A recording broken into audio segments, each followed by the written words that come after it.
Esteemed Chair of Board of Trustees, Honorable Rector, Vice Rectors, academic and administrative staff of our university, dear guests. We would like to welcome you on the second day of 2024 Smart Economic Planning and Industrial Policy Conference. Unfortunately, we cannot have a contact with Associate Professor Christian Ochia yet. That's why we will be waiting for him for a while, and then we will start our program.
We will be starting our first panel in 10 minutes.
Hello, everyone.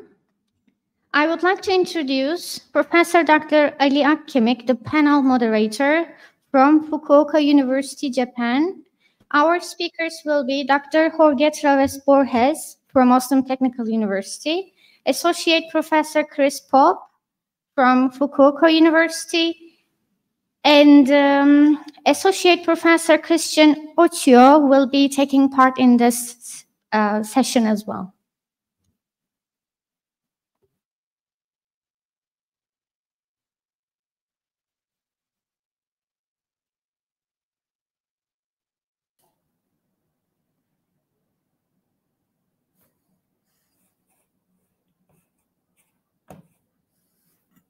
Can you hear me? Yes, we can. Okay, thank you very much. I think we're starting with this session, the second day of the conference. Greetings from Fukuoka, your most favorite city in Japan. We have, as it was mentioned, we have three speakers today from different corners of the world. Two from Africa, one from Europe, and I myself I'm considered myself Asian. So how do we go? Do we start with the first speaker? Who is the first speaker? The first speaker is Dr. Jorge Traves Borges from OSTİM Technical University. Okay, George, are you here?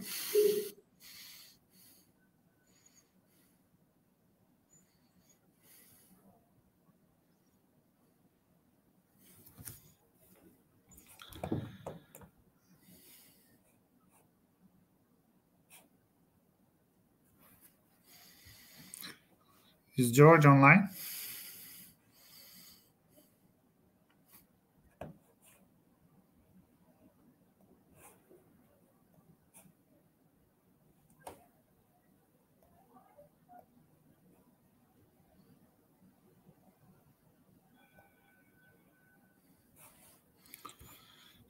So he just sent an email to me. He says he's working in the OSTİM Technical University, and he just finished teaching an introduction to economics class 5 minutes ago. So he's trying to connect. I think he will be with us soon. In the meantime, I would like to introduce the speakers today. Well, George Tavares Borges, this is how he pronounces his name. He was my PhD student in Yamaguchi University in Japan. And after he graduated, he got his degree from Yamaguchi last year. He started working as a postdoc researcher in OSTİM Technical University. And our second speaker is Christian Ochia. He's also a colleague of mine. He has a PhD degree. He's from the Democratic Republic of Congo. And George is from Cape Verde, in both from Africa. So Christian Ochia is working as a professor of economics at Nagoya University. And at different times, we were both PhD students in the same institute in Nagoya University. And last, we have Chris Pope. He is a colleague of mine in Fukuoka University. He's from England, and he is doing research on international political economy. So we have two people from Africa, one person from England who is doing research about China and East Asia. So we will be focusing mostly about Africa and Asia now. So George is online. Hello, George. Nice to see you, Sensei. So we start with you, George. Are you okay? Can you start your presentation now? I'm okay. Okay, let me set up my PowerPoint then. Just give me one. Okay, George, the floor is yours. Please go ahead. Okay. Okay.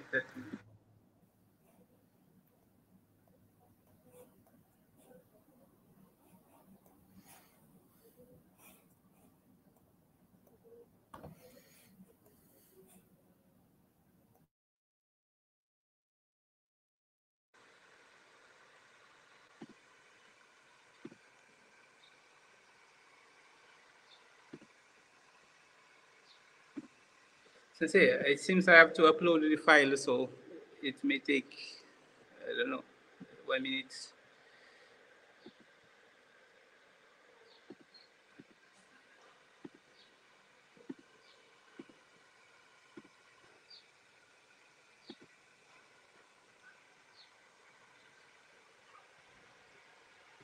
Can you give me 1 minute?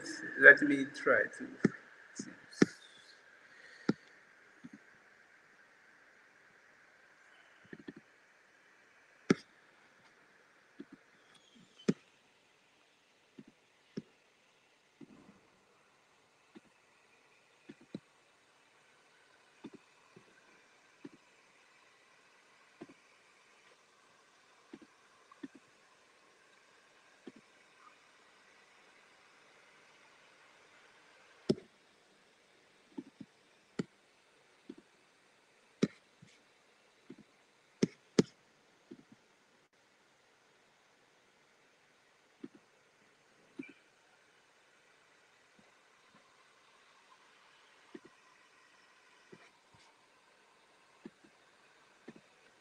Can you see my screen?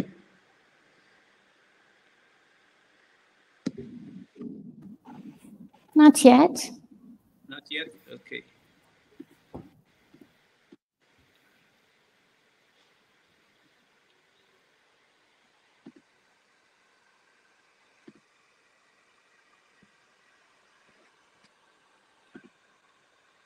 How about now? Can you see a PowerPoint presentation? Not.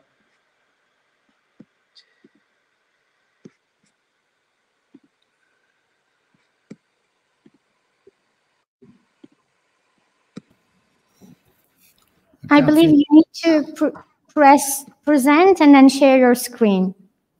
Okay, now can you see it? Yes, Yeah. we can. Okay, thank you very much. It's my first time using this software. It's been difficult. So my presentation, I will be focusing on political economy of industrial policy, the case of Ghana. How many minutes do I have to do the presentation? Can you let me know? So George, we're quite behind schedule, so I think the next session will start in I think around 5:20 in Japan time. It's 4:30 now, so I'll give you 15 minutes. Okay, thank you, Sensei. Try to wrap it up in 20 minutes in total. Okay, I will make it possible. Okay, historical background. Basically, I will be speaking about Ghana experience with industrial policy. Ghana became independent in 1957 under Nkrumah leadership, and Nkrumah decided to take an ambitious industrialization agenda.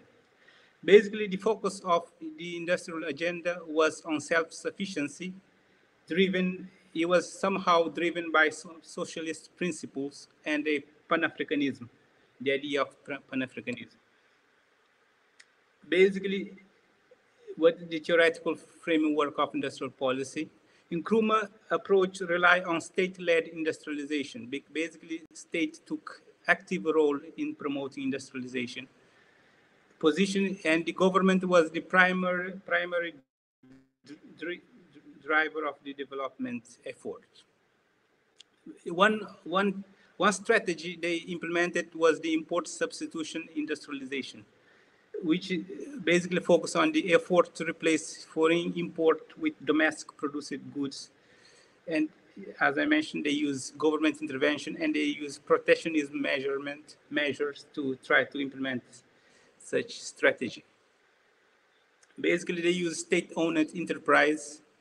They did investment in areas such as aluminum, textile, agriculture, and they use state control to coordinate these sectors. Basically, they use tariffs to protect their domestic producers from international competition. Some regarding the political economy perspective, some insight from James Robinson. He did some discussion on the political economy related to the industrial policy implementation. Basically, there's the idea of political settlement, elite bargaining. Robinson argued that successful industrial policy requires broad-based political coalition. Nkrumah policy lack inclusivity. Basically, in Ghana, Nkrumah policy lack inclusivity. It didn't add this broad-based political coalition.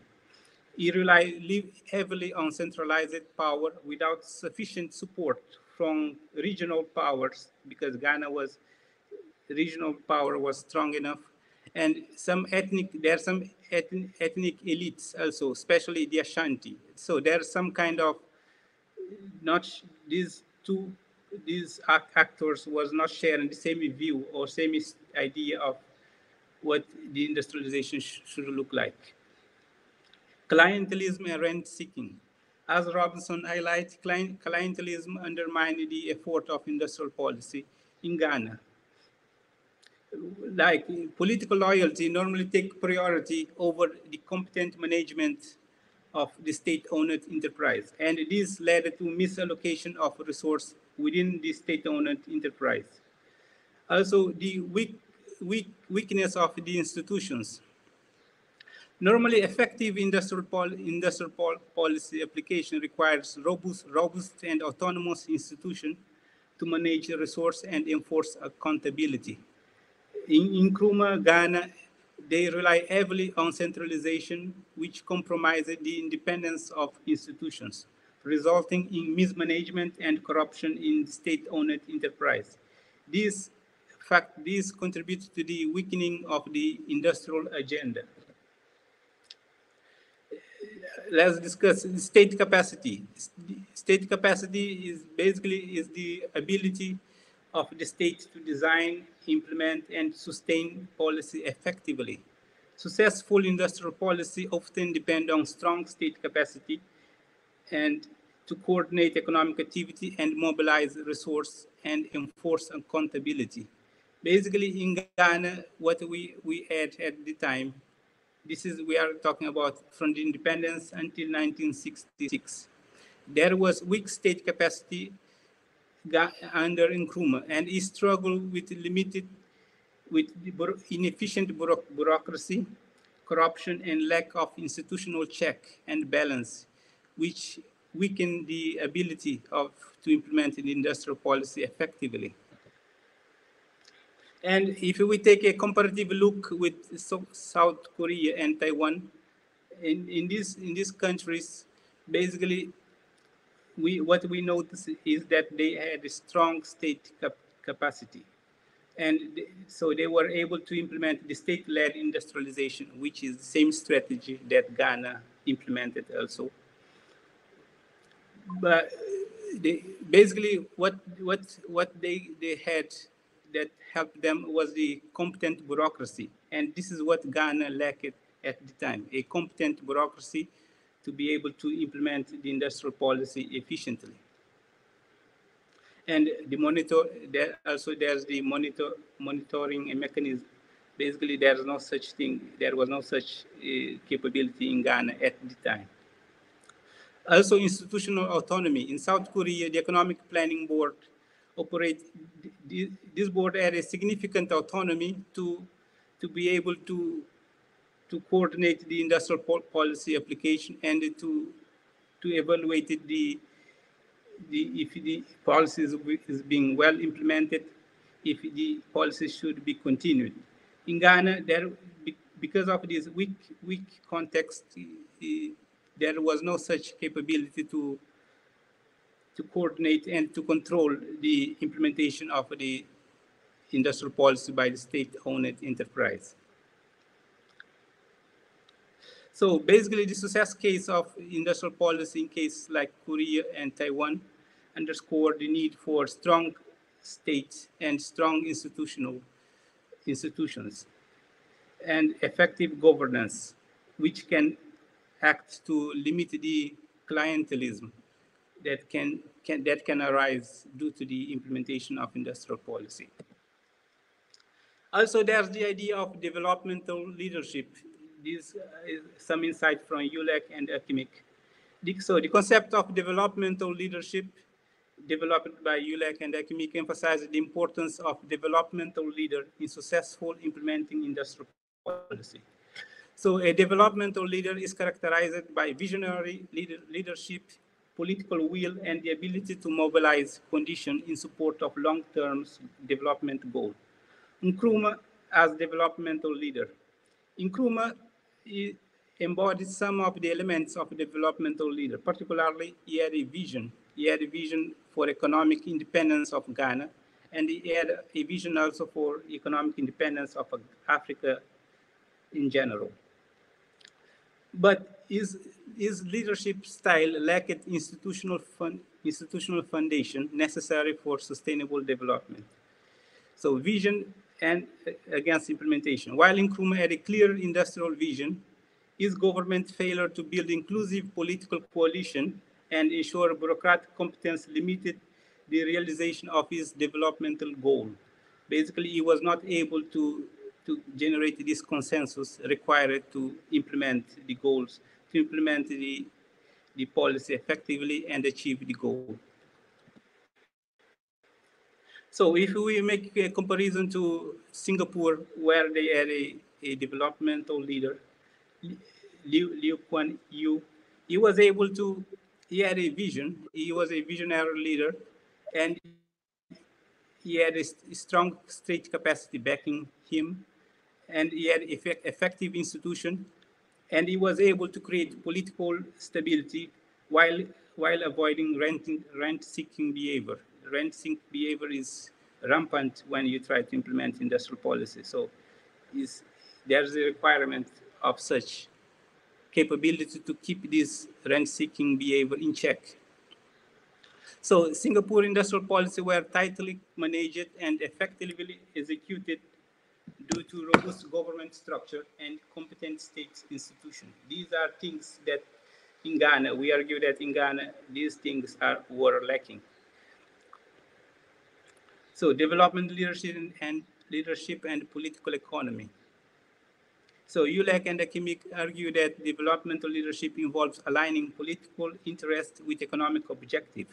So basically in Ghana, Nkrumah failed to manage some ethnical disagreement and ethnical and political and regional division. Basically all these factors were contributing to his failure to generate this strong coalition behind his idea of industrial policy. In the same way we saw in the Singapore, Nkrumah, unfortunately, he failed to get this strong support because of this ethnic, political, and regional division. So basically, ethnic cleavage, ethnic division in Ghana, particularly between Ashanti, there's some group, ethnic group Ashanti and other groups, further destabilized Nkrumah industrial effort as opposition movement view his policy as favoring certain region, because normally industrial policy sometimes involve picking the winner. So when you are trying to pick the winner, and if there's this type of ethnic or regional division, it's very difficult to pick a winner that will be consensus, unless you have a very strong economic or some very strong economic rationality for doing that. So ideological divide. Nkrumah was a socialist, he had a socialist orientation, and his orientation clashed with the capitalist-leaning elites and the opposition faction, leading to political and ideological fragmentation that eroded support for industrial policy. Basically, his socialist view clashed with the capitalist view of the opposition, and this also weakened its support for the policy he wanted to implement it. So basically the challenge to implement industrial policy in Ghana, we can argue that was limited state capacity, basically weak institution and bureaucratic inefficiency hindered the implementation of industrial policy. Clientelism and rent-seeking behavior, like patronage politics within the state-owned enterprise, led to inefficiency and corruptions. And ethnic and political fragmentation, basically the division of the country along ethnical and regional line, compounded the difficulty of implementing a cohesive national policy.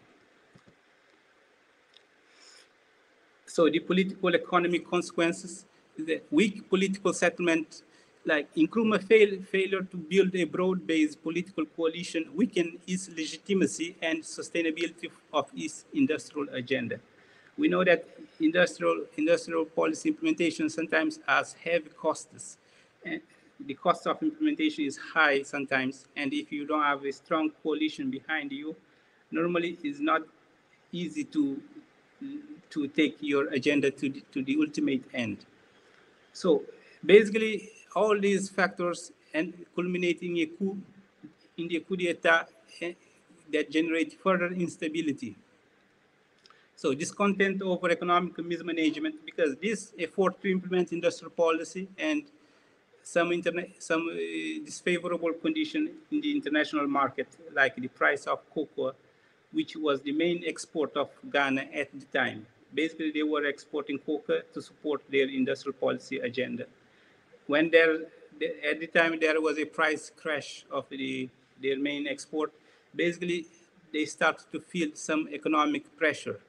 So, and this led to the claim that there was economic mismanagement and some ethnic marginalization. Some groups felt that they were not being included. And the authoritarian governance. Basically, Nkrumah increasingly he started to assume an authoritarian leadership style. This all led to the 1966 military coup against his government. Then this is when his agenda stopped. So some lessons for the political economy lesson for the industrial policy is that state capacity is very important. Basically, in Africa, in Ghana in particular, in Africa in general, I can argue that at the time when Africa started to implement industrial policy, this was soon after the independence. And we can argue that the condition for a strong state capacity didn't exist at the time. So this lack of state capacity for sure compromised the implementation of industrial policy in Africa. So also the role of developmental leader, the visionary leadership must be paired with inclusive political coalition. So we need a visionary leader, as Nkrumah was, but also we need an inclusive political coalition coupled with strong institution and governance mechanism to avoid pitfalls of clientelism and inefficiency, as outlined by ULEC and ACMIC. Political coalition and inclusivity. Successful industrial policy depends on managing political, ethnical, and ideological division to create a stable environment for the long-term development. Basically, we see that in Ghana and in many other African countries, basically after the independence, these countries were very fragmented in terms of ethnical divide. Fragmentation was strong. And there's some ideological division also. There's some, at the time, it was a time of Cold War, there was a socialist-leaning elite and a capitalist-leaning elite. So there is this ideological division. And in many countries, these lead to civil war. And in Ghana, it led to political instability and many coups d'etat that happened after the first coup d'etat that happens to Nkrumah. Many other coups d'etat followed after that. So this graph shows the Ghana economic growth performance. We saw that from 1961 until 1970s, there was strong instability in terms of economic growth. Periods of high economic growth followed by periods of very high decline in terms of economic activity. And this, it can be explained by the reliance on the price of cocoa as their main source of income to support their economy. Also, if we take a long-term look at GDP per capita, this is data from Medicine Project, and we see that with this here we compare Ghana, China, Japan, Malaysia, and Singapore, and we see that the baseline was more or less equal. Ghana had more or less the same baseline in terms of GDP per capita as the other countries. But what we can notice here is that Ghana failed to take off around maybe after the Second World War, 1955. Ghana didn't took off as the other countries did take off.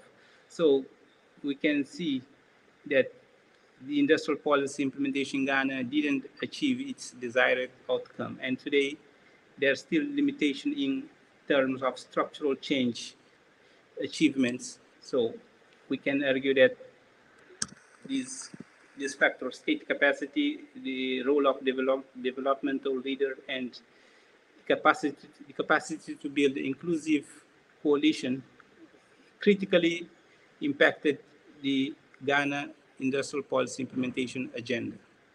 So I will finish it here.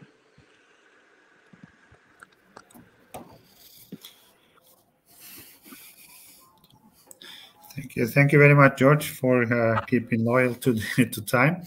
Looks like you're the only one now in this session. So I understand that Chris Pope and Chris Anoche are not present. Is that right? I don't know.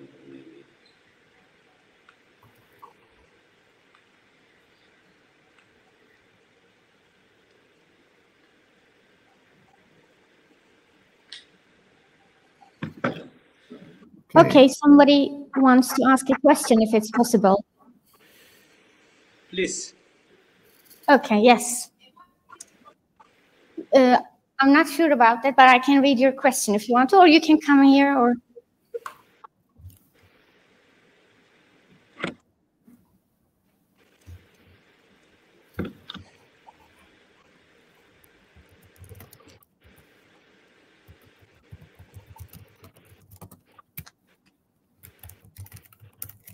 Good morning, Mr. Jorge Borges. This is Yasmin from OSTİM Technical University. I would like to ask you a question. I've seen your peer group contains different countries. How have you selected those countries to be in your peer group with Ghana? Basically, I chose these countries because these are the common example of successful cases of industrial policy implementation in the literature. Basically, these countries normally is often used to compare. I'm asking just for this reason. If you would select some countries that are under the bond, you will seem more successful in the peer group. Sorry, again, can you repeat? Actually, I asked because of this reason. If you had selected some countries, a few countries that has a GDP level under your country, you would have seen more successful in the peer group. Of course. However, also I have to pick countries that are there's an agreement in the literature that these countries implemented industrial policy, and that industrial policy had an impact on their development. So development level. So basically, I was limited by the cases where industrial policies were implemented. Thank you very much, Mr. Borges. Thank you very much for your question. You're welcome. Thank you for your insightful question, and thank you for the answer. I now have the information of Professor Ocho will be here, I guess, in 5 minutes. So maybe we can wait for him, if it's okay. Maybe I can also exploit here my position as the chair of the session and comment on George's work.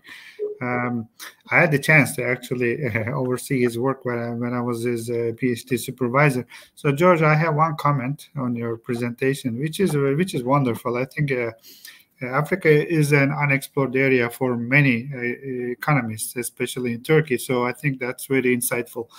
But one thing I realize is that you like my work with Professor Yulek. I understand, and thank you for your interest. There's something I would like you to also consider. What we do is in the developmental leader and developmental state research and state capacity related to that with Murat Yulek is that we want to create a relation. So we, in our opinion, economic bureaucracy precedes capitalistic development. But it is also possible, it might be possible, and this works for East Asia, but it might be possible that economic development or economic growth precedes economic bureaucracy. So we have our ideas from Max Weber and his Weberian type of bureaucracy, how it leads to economic development. But it might be also possible for Africa, due to its unique historical background or whatever the reason, that probably first market development should come and then bureaucracy follows. This is also possible. So I would like you to consider this opportunity, this is another opportunity, this option, and reconsider your work. And it might even be a good idea if you're looking for a research paper to write, possibly with me and Murat Yulek as well. And yes. The idea could be something like this. Which one comes first, market or bureaucracy? So using a select group of African countries, this might be something which you might want to delve into. And I think I would be interested in this research, either actively or passively, doesn't matter. But yeah, that would be my comment on your work. Yes. This is an important question nowadays, and they are discussing this in many forums. Which comes first? Is we bring development, market development, and economic development, and then generate the bureaucracy, or the other way around. Yeah, it seems to be interesting question to explore, and for sure, thank you. I would like to explore alongside you and this professor. I hope Murat Yulek is watching this, so he might be interested also. So do we have time, or are we waiting for Christian Oche? Because there's another question here. I believe we can ask the question and still wait for him. Okay. So there's a question from Halil Deligos, I think it's his name. How can we improve weak political settlement problem? That's a question for you, George. This is a difficult one. A difficult question for sure.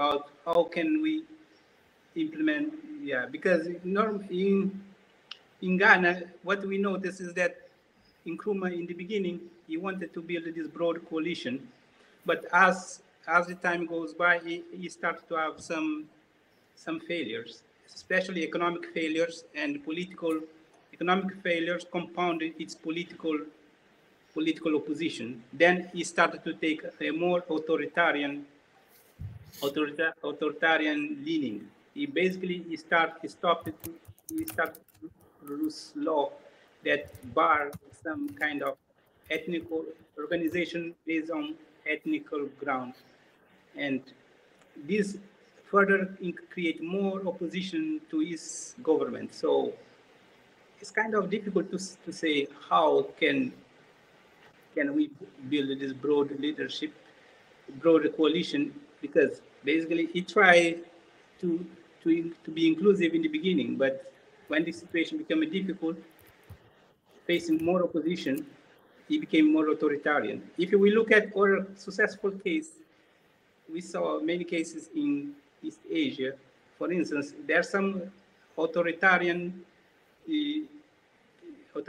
tender to many of these leadership in Asia. So maybe state capacity also can play a role here, because if you have strong state capacity, you can be better able to keep your actors in check.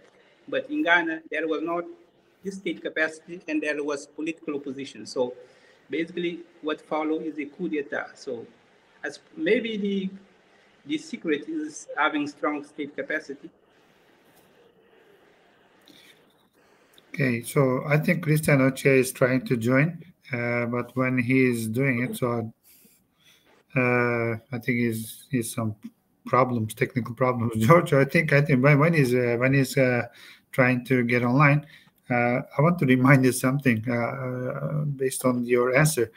We economists, you are an economist, I understand, I myself too, but we tend to create linear or non-linear relationships from one way, right? So you have this theory of yours, which is fine, from bureaucracy, state capacity to economic development, industrial policy. I also do that. But we tend to forget that it's a very complex relationship, very complicated relationship. So the complexity itself is difficult to quantify, difficult to also analyze. But don't forget that this relationship can be both ways. It might even be the other way around. So. Yes. This is worth writing a book about. Yes. There are some researchers these days, political scientists, economists, working on this, so you might want to also check those. Yeah, certainly is a very difficult very difficult question to answer. For sure, economic tools fall short here. I think we cannot. So is Christian? Thank you, George. Is Christian Ochia online?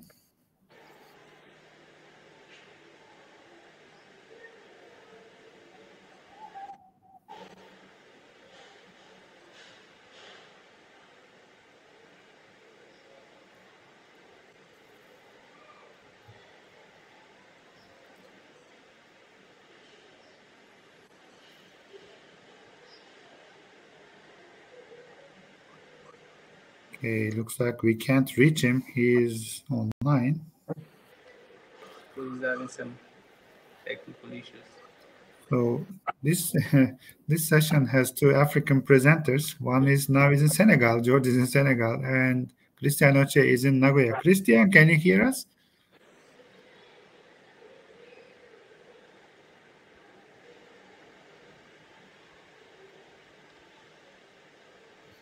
Okay, so Christian, you can hear me. The floor is yours. Please go ahead.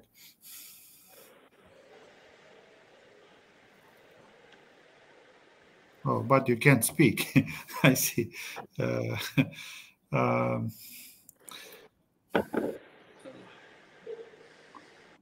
mic cannot turn on. So, what is your what is your solution? I don't know. You show the slides, we read it, or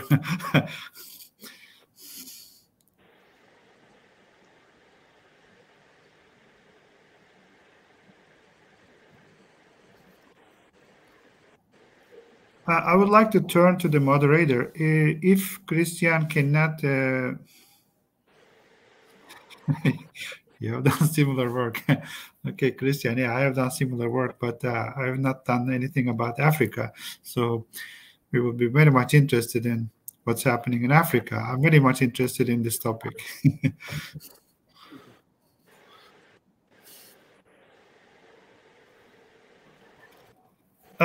The moderator, can I ask you how to proceed from here? Because looks like Christian cannot turn his microphone on. So you might want to you might want to relocate his presentation to another session.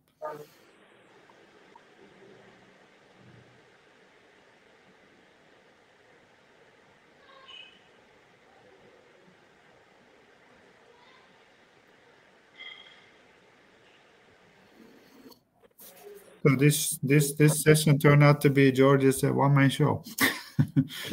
Okay, so I was also trying to get a hold with some other technical, people to what to do about it. So I believe now we can end our session here. Thank you as a moderator, and thank you for all our speakers.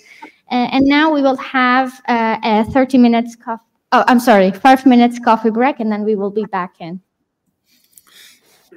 Okay, thank you very much for the opportunity. Thank you very much, Sensei, for moderating and your questions.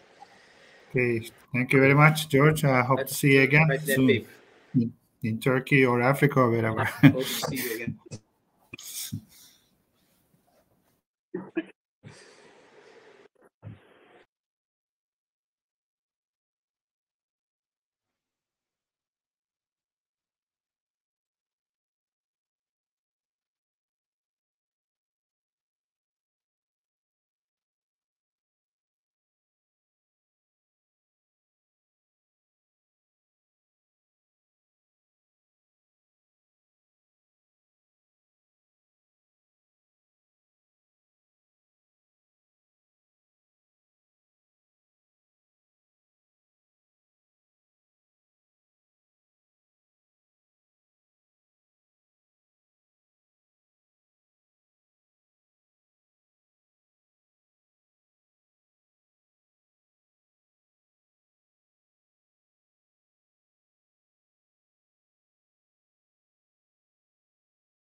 Welcome back, everyone. It's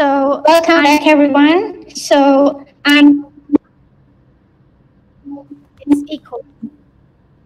It's equal.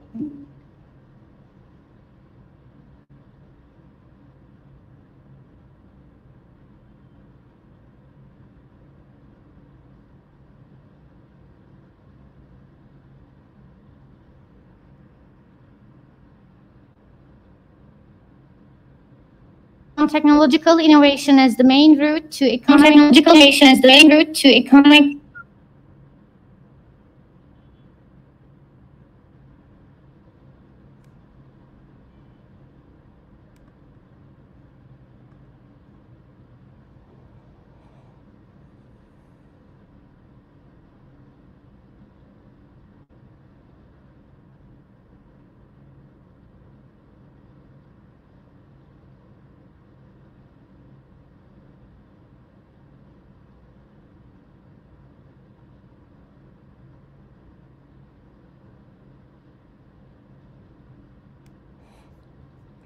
Okay, thank you very much. I hope you can hear me now, and I'm very sorry for the inconvenience.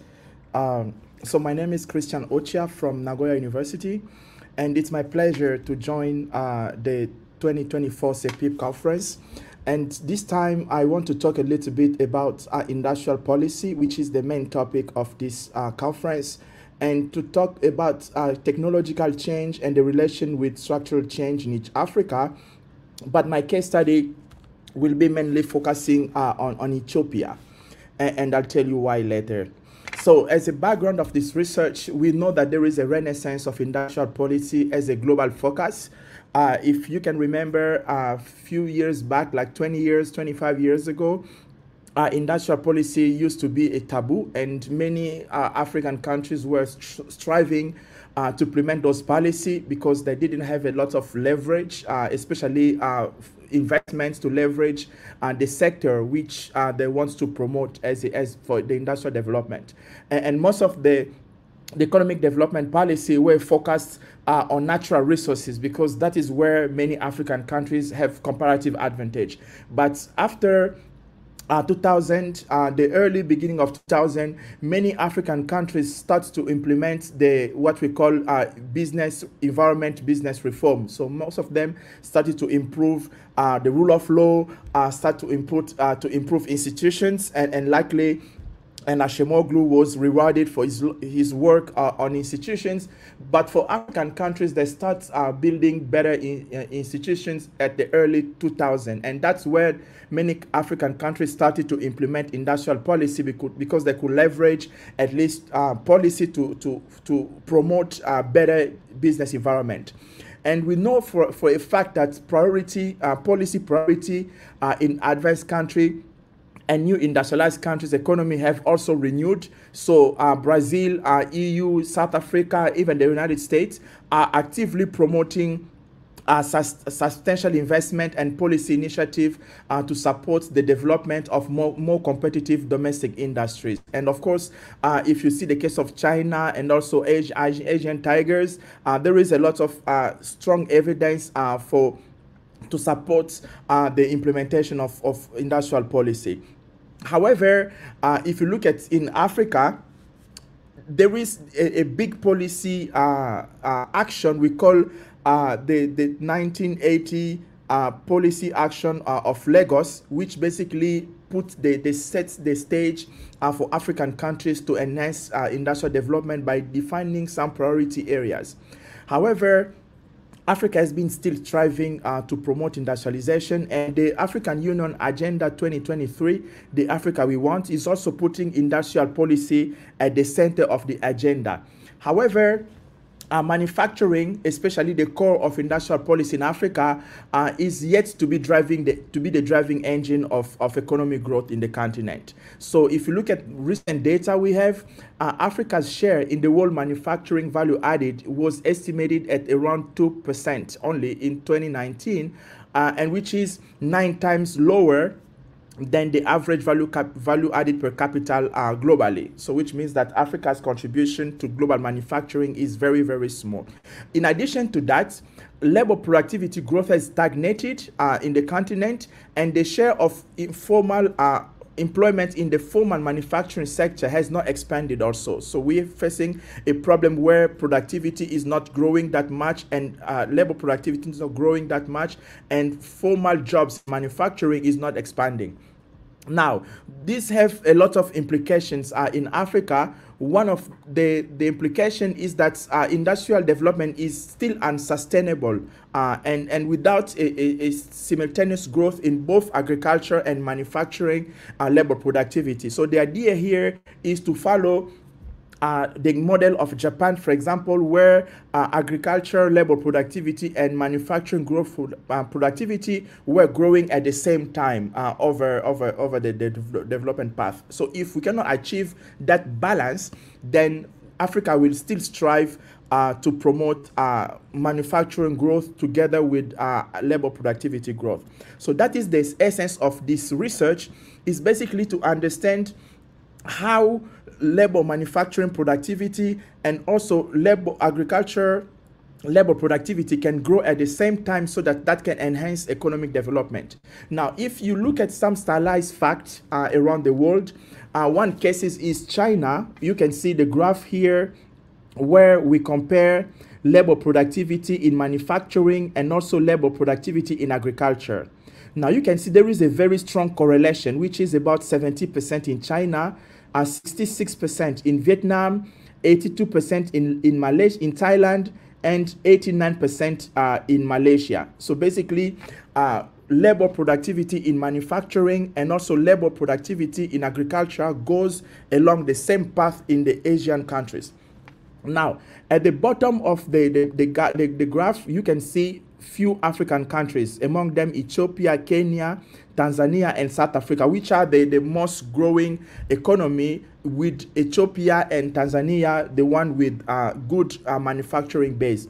However, we can see that the correlation between agricultural productivity, labor productivity growth, and agriculture and manufacturing labor productivity growth is very small in the African continent, except South Africa, where it is about 47%, which is very low compared to Asian countries. So our hypothesis here is that national development in agriculture could be the key engine of development, with the transmission to the manufacturing via agriculture industry linkages and the interaction. And if you think about the lowest argument, it's not profitable to produce a growing volume of manufacturers unless agricultural production is growing at the same time. So there are two reasons. One of the reasons, of course, is you need demand, but the other reason is also you need good input from the agriculture sector to the manufacturing sector. Therefore, those sectors should be, the labor productivity in both sectors should be growing together.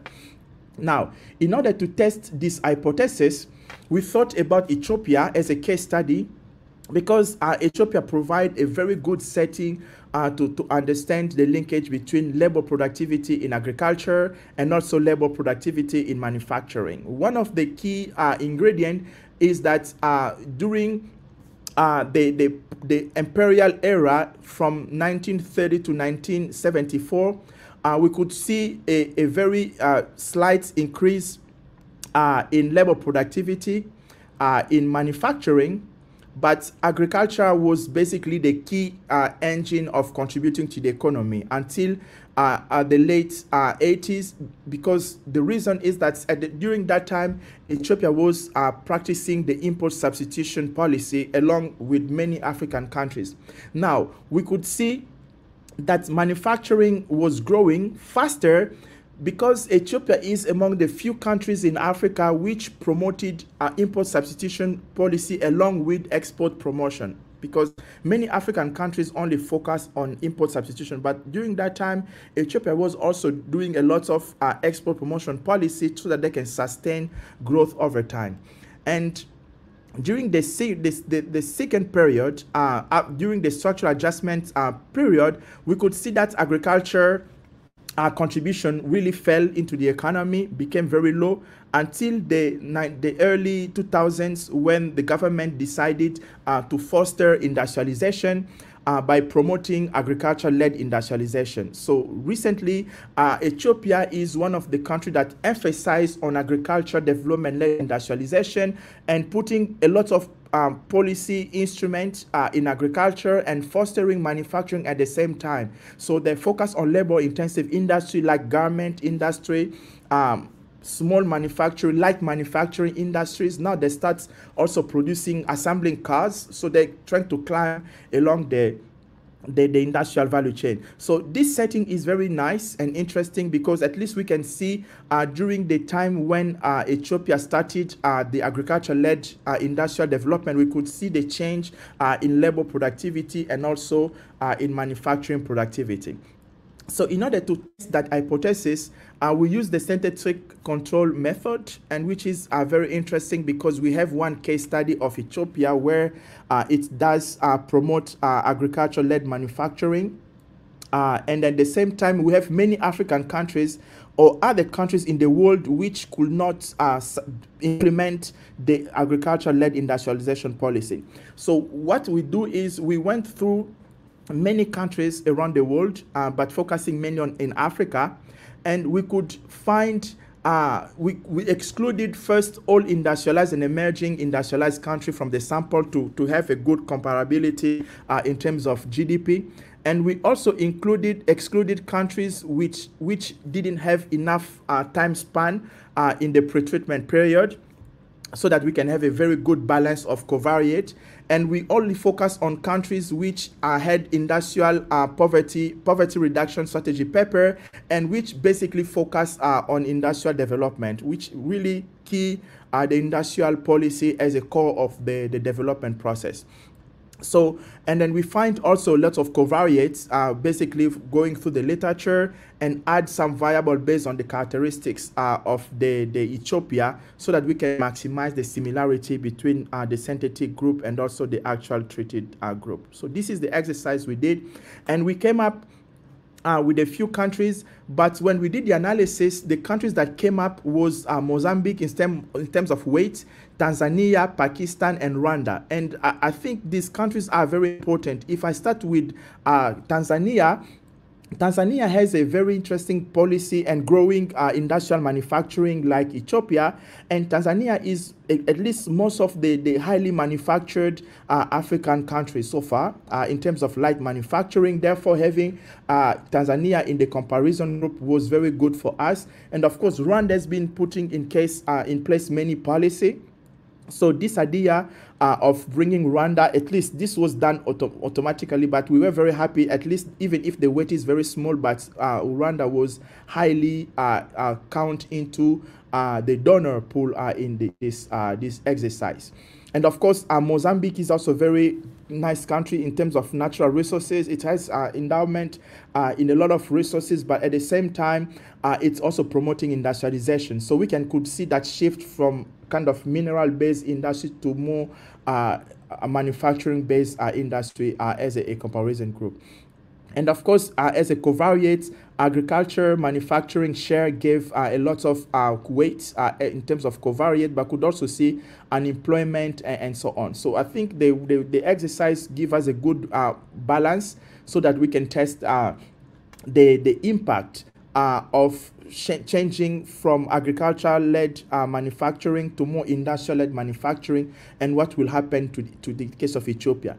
And our synthetic control find that the policy of agriculture-led agriculture development-led industrialization increase the ratio between agricultural labor productivity and manufacturing labor productivity by about 17%, which is very interesting to us. So it means that the policy had really increased both agriculture productivity, but at the same time also manufacturing productivity increased because of the spillover effect from agriculture to manufacturing.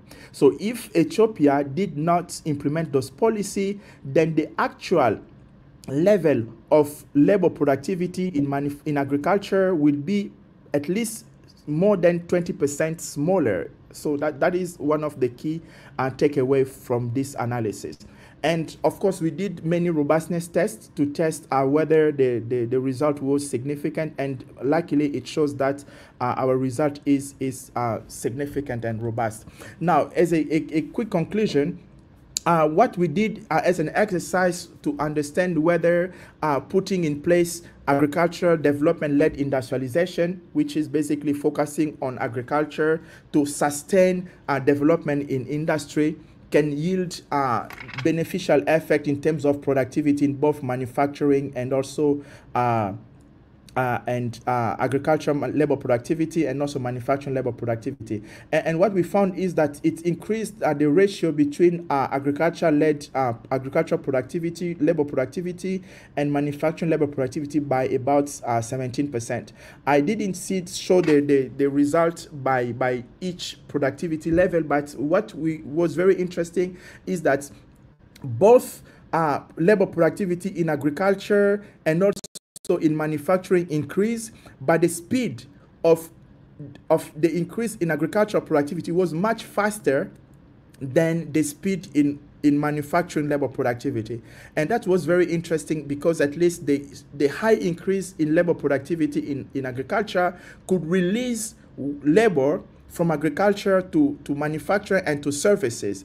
Therefore, we expected to have a very high labor productivity growth in agriculture, which was very interesting as a policy. So to our conclusion, we could admit that at least the structural change and the technological change that happened in Ethiopia was at least successful to some extent, because the purpose was to increase agricultural labor productivity, at the same time also increase manufacturing labor productivity, even if agricultural labor productivity grew faster than productivity in manufacturing. Now, the result highlights two key findings, which are also related to the literature of growth and inequality developed by Kuznets, and also more recent discussion on the dynamic of structural change, especially in Africa. So what we could take away here is that following the policy implementation, we saw that the gap started to widen.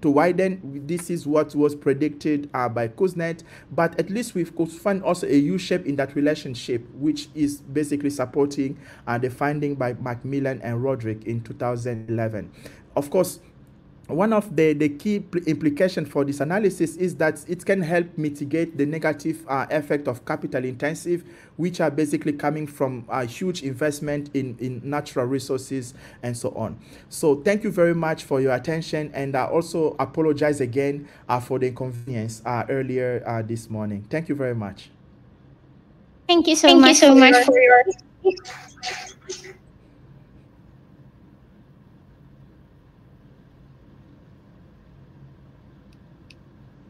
If there is any question, then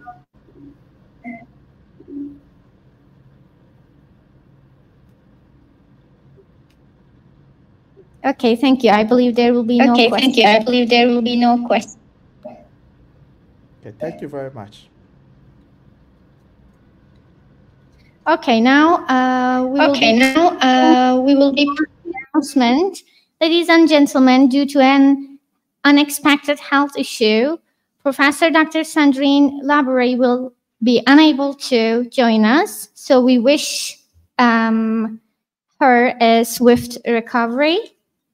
And we will be proceeding with to welcome Associate Professor Ünay Tamgaç Tezcan from TOBB University of Economics and Technology from Turkey, who will now deliver her speech on deglobalization. Is it the new policy?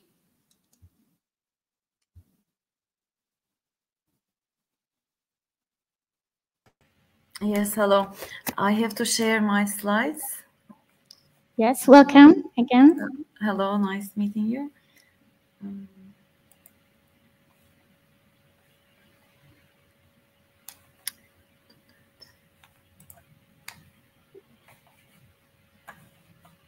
Sorry, just...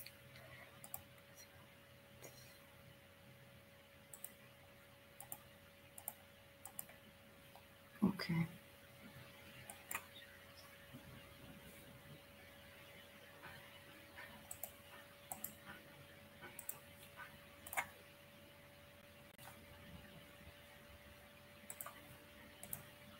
Do you see it? We can see your presentation. You may start now. Okay. Hello, nice being here. I have 20 minutes, right? I'm sorry, could you please? I have 20 minutes. Am I correct? Yes, you're correct. Okay. So hello, nice being here. So today I'm going to speak about deglobalization. Is it the new policy? And I want to touch up on whether we are in the era of globalization. Is the world integrating slowing down? And I want to focus on China and USA tensions and basically to see whether there's a slowdown in the economy and make an assessment about the future. So first of all, I want to start with this picture, which shows us the trends in the world exports. And this is showing as $1 billion. And as you can see, there has been an upward shift, which started basically since the 1980s. And until 2006, we see a swift rise in the total amount of share of exports. But of course, there's a global financial crisis in 2008. We see this dip. And then it has recovered. But since then, there has been a sluggish recovery. And we see that it is kind of flattened out. So the exports value of exports in the global world, we cannot say it's been declining, but the rate of acceleration has definitely declined since the global financial crisis. And that is I'm sorry for interrupting. Can we make a full screen, like a presentation mode? It's not presentation right now? No, not right now. We can see pages, but it's not on presentation mode. Maybe, I believe it's on the top bottom.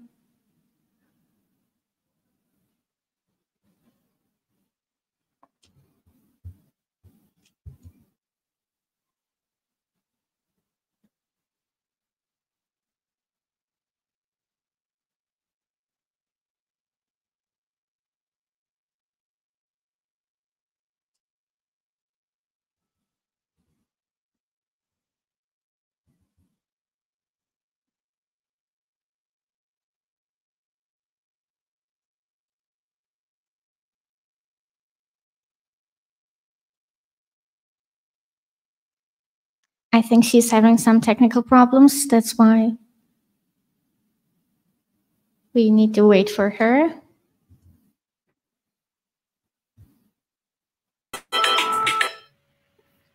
Hello? Hello, yes, welcome back. It's okay. Yeah. So maybe we can proceed with the presentation mode. I was seeing perfectly, but for some reason.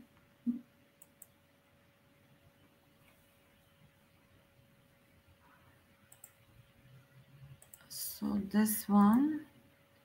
And I am in slide mode. That's interesting. So you don't see it in slide mode, no? Let me see.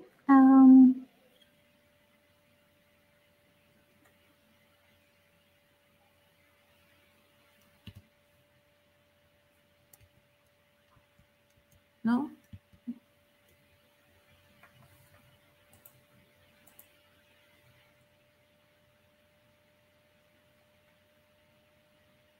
I think you do, right? No? We can see your presentation, but we can also see some options that the PowerPoint that provided us at the top. See that. Because I cannot see that. That's strange. I only see that is strange. Yeah.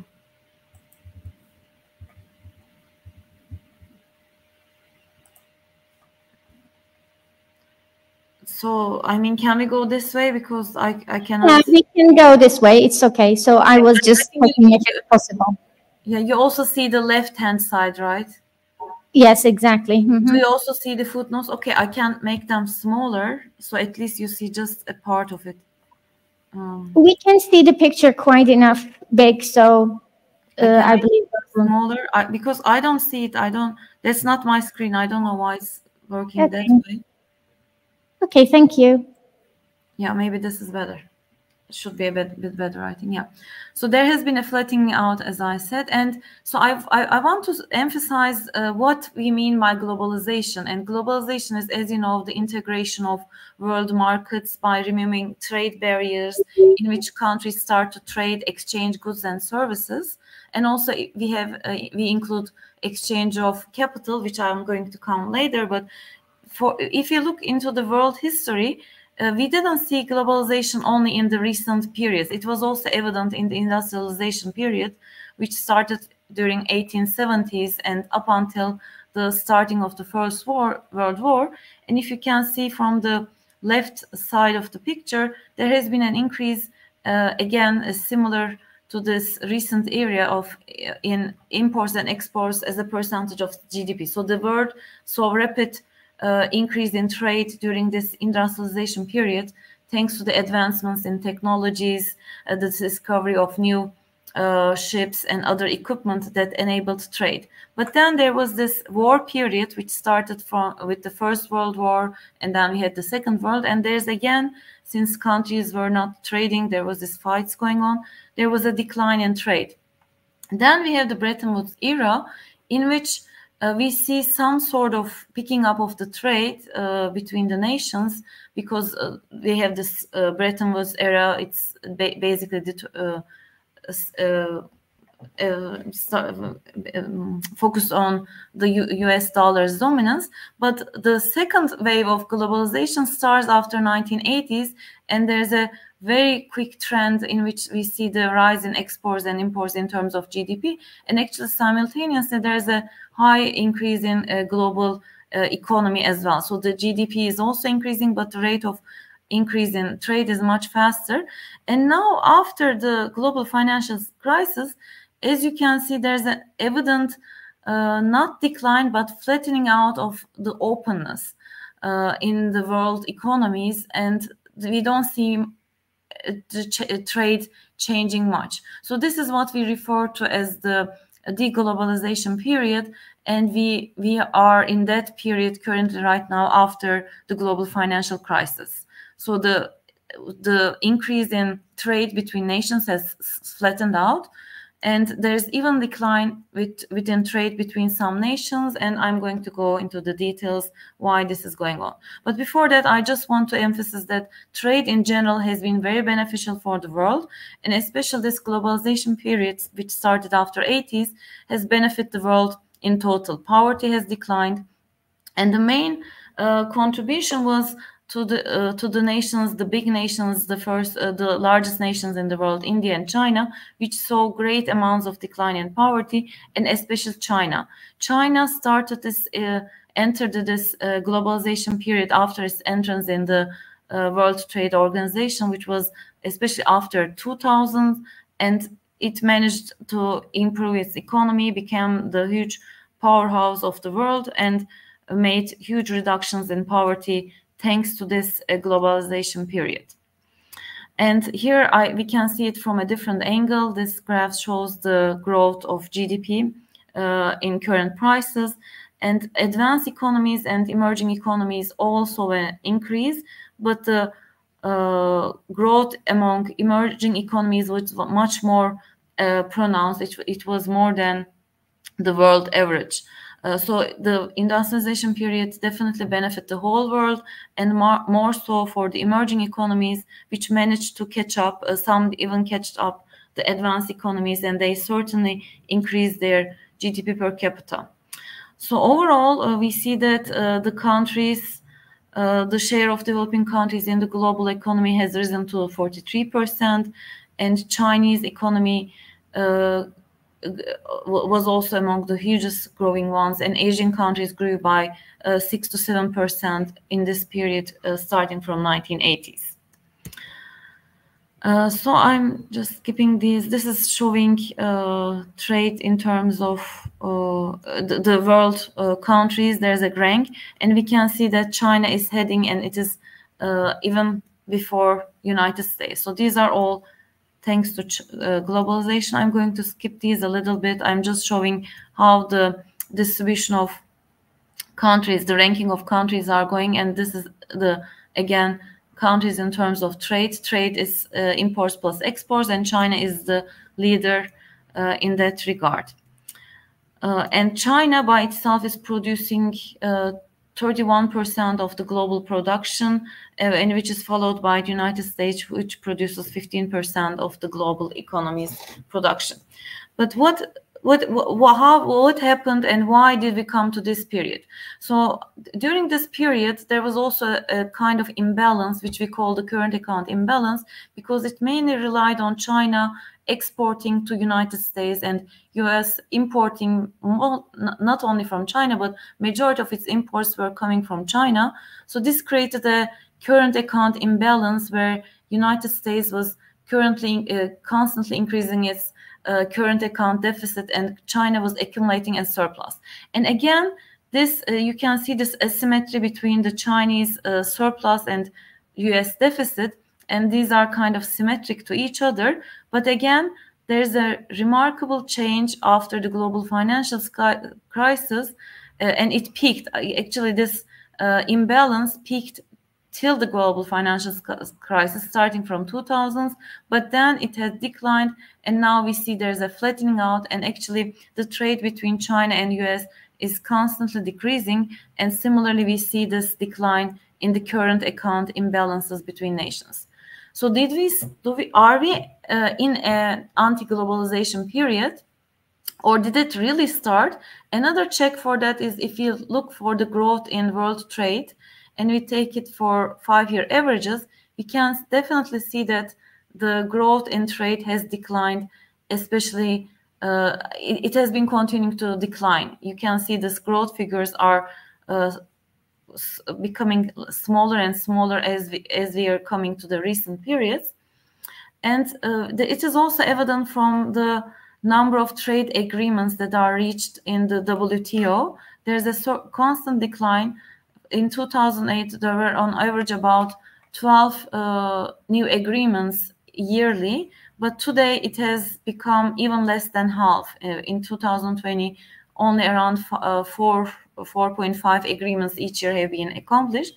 And also we see an increase in the contentions, trade policy interventions that are going to the disputes basically among nations that are being considered in the World Trade Organization. So trade integration is going down. We see a drop in exports and imports, and simultaneously trade agreements are declining. And why is that so? Yeah. Perfect. Yes, I'm really sorry interrupting one more time. It's because I guess you're using the presentation mode. We cannot see the changes between slides because now it's frozen. We can see I think the page number 5 right now, but I believe you're in a different page. I am constantly changing. Yeah, you didn't see anything? No. Can you please do that again? Maybe I keep it this way. I keep it. So which slide do you see? Now 24. Okay, so I keep it the same as mine and yours. I keep it the same, and okay, we go from here. So because I'm sorry. So you couldn't see any of these changes. Like, did you see this one? I believe people are taking notes as you proceed. Okay, so they were unable. One of the important ones. So this is the one I just went through. This is the one showing global trade, number of trade agreements, and trade contentions. Which is like contentions are increasing, trade agreements are decreasing. Okay. And why is this going so? Because this is basically a result of the tension that's going on between China and US. And here we see the picture of the USA and China tension index. And this index is constructed by Bloom, John Rogers, Bone, and Tony. And it uses the same methodology as Bloom, which is basically relying on news content. So it is based on news search. It's searching the words about contention. And as you can see, since the global financial crisis, again, this tension index is going on. There are some peaks and downs. And actually, if we make something like this, if you look for the reasons for these spikes, each spike represents a contentious event between China and United States. So this peak, for example, China becomes the largest US creditor and over human rights and pollution during the Beijing Olympiads are taking place, and we see a spike here. And another one is in this, the second one, US-China spy plane standoff in Hainan Islands. And each of them is creating a contention, but this is basically how this index is formed. We don't need to go into the details, but what it represents is that constantly there are some tensions going on. We see those in the news, and this is increasing. This means that there's events going on between China and US, which are at the same time affecting the trade relationships and also the politics. And because of that, we are seeing this decline in politics. So this is again a timeline, and we see this contention basically among politicians, and from both sides, from China and US, some decisions at the political level is happening. Basically, US is imposing some bans on investments. Like in 2001, there was a ban on investment for Chinese companies. And of course, we see retaliations from China. They are less. So China's retaliation is less compared to US. But basically, we are seeing some discontent coming on from the US part, and they're imposing some bans on investment, and these are mainly concentrated in high-tech technologies, semiconductors, and some areas which they call critical technologies. And basically, United States doesn't want to rely on China. They are trying to reduce their reliance in these high-tech and critical technologies, and they are putting legislations that are banning the companies to make investments or even to export some of their goods, so that the China cannot grow in certain areas. So they're putting some restrictions on certain kind of goods which are critical for China to produce several chips or again critical components. And this is of course causing a decline in the trade, and also we see a similar decline in foreign direct investment and capital flows. So this is the trade policy uncertainty index. This is a bit different, the construction, but it's similar to this one. And this is all are similar, but the way they are constructed is different. This is the economic policy uncertainty index. So as the contention is going on, the uncertainty between how the economic policies are going to evolve between the countries is also declining. And this hasn't even up. It's still an ongoing process. And now I just want to focus on, this is another graph which is showing the trade. I showed before that the trade has flattened out, world trade has flattened out, but the trade between trade of China and US has declined, and more so the trade in China has declined even more. So since these contentions going on, China's trade, which reached almost 60%, 65% of compared to its GDP, is now around 40% of its GDP. So this is a huge decline, and we also see the effects of this decline in Chinese economy, because Chinese economy is trying to find some new ways. It's trying to be more reliant on its current domestic economy, because the exports and more reliance on global trade is declining, basically more due to this contention between US and China. So here I have other countries, just to see the question, is trade declining in the world in total? We cannot say that, because trade is going into a period of fragmentation. Actually, we see that trade between China and US is definitely on a decline. Trade of China alone is also declining, and trade of US is in a decline. But on the same part, United States, which is a huge exporter, is finding some other trade partners, and it is increasing its trade with different countries, especially Mexico and Vietnam are some of the countries US is substituting against China. Mexico because it's close to US, and Vietnam because it was close to China. It was easy to relocate some of its production from China to Vietnam. So there has been a huge increase between trade between China and between US and Vietnam. So in certain parts of the economy, we see trade increasing, but definitely there's a decrease in China, and also in trade within Europe is increasing. You see, this is the yellow line. Because as the contentions between China and US is going, we see similar contentions, not as much, but Europe is also going away from China. Europe is also trying to decrease its reliance on China and trying to increase its trade within other partners, which we call friendly partners within Europe and within the European Union itself. So the trade within Europe is actually not declining, but it is increasing. So this is what we call the fragmentation, because trade is starting to go on more between nations. And before going to this fragmentation in detail, I just want to emphasize that we see a similar trend in capital flows as well. We also see this decline in FDI that's going to China, especially thanks to these, not thanks, but like due to these contentions between Chinese and US politicians. FDI, there's been increasing decline in the FDI going on to China.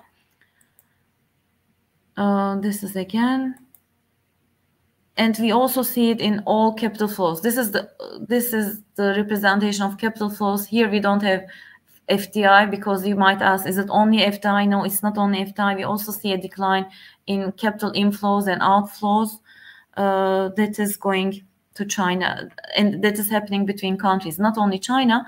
This trade contention has caused a decline in all kind of flows between countries, and now definitely trade is declining, countries are trading less, and as there's less trade, there's also less exchange of capital between countries. Sorry.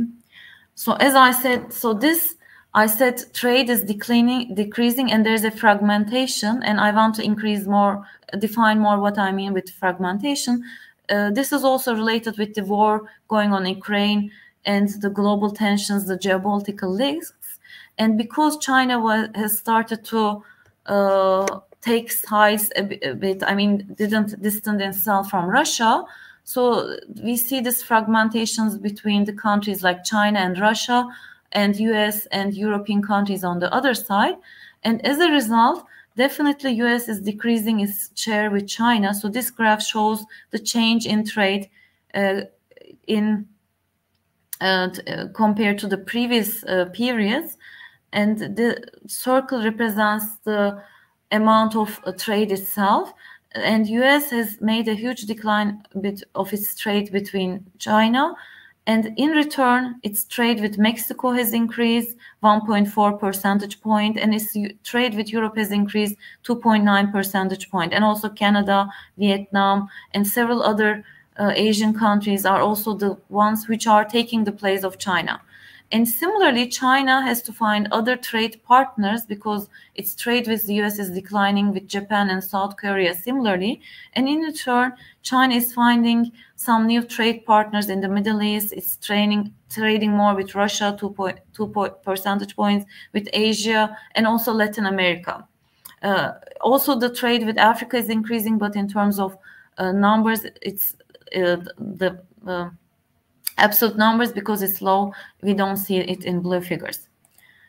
So here I have a picture of India and Brazil. These are kind of like intermediate economies, because they are not taking side in this fragmentation, and in return their share in trade with US and China is both increasing. So India is increasing its trade with US, not with China, but India is trading more with Russia. So there's this interesting thing going on.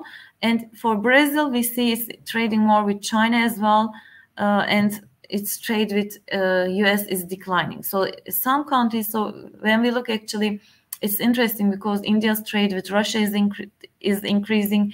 So also there are some countries which are, some companies actually now started to export to these intermediate companies, but then the intermediate companies are exporting to US. So instead of directly importing from China, US is also de facto actually importing from China, but through these intermediaries.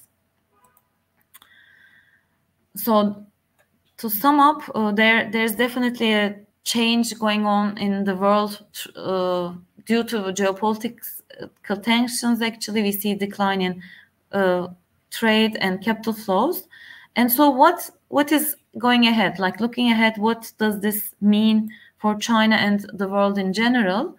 So definitely there's a trade war, and we also have to emphasize that COVID was also part of the reasons for this trade fragmentation, because, you know, as you remember, during COVID, China had this zero COVID policy, and because of that, it had a period of where it was shut down for a longer period while the rest of the world was opening. And during that period, there was huge disruptions in the global supply chains, and companies couldn't produce because they were reliant on supplies coming from China. So since then, especially the European economies try to find some other trade partners. They are trying to reduce their reliance on a single partner. And this was also a reason why we see this decline in trade from China. And of course, another problem with Chinese economy is it's facing by itself is after the global financial crisis, to boost its economy, there were several measures taking place in China, and some of the measures were boosting the housing market. And this created a bubble in the real estate sector.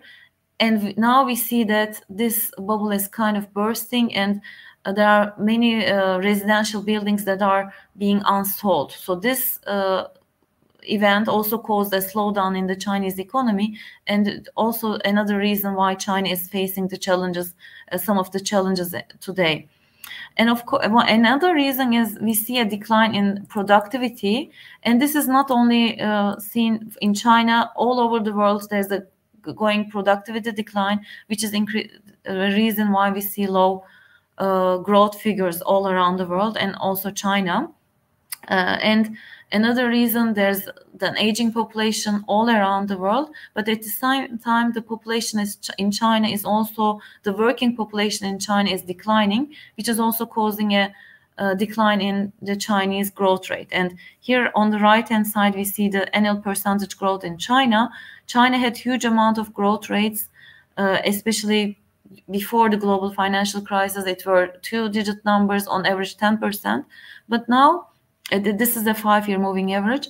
And now, unfortunately, there's it cannot reach those growth numbers anymore. And sorry, what does it mean? What does it represent?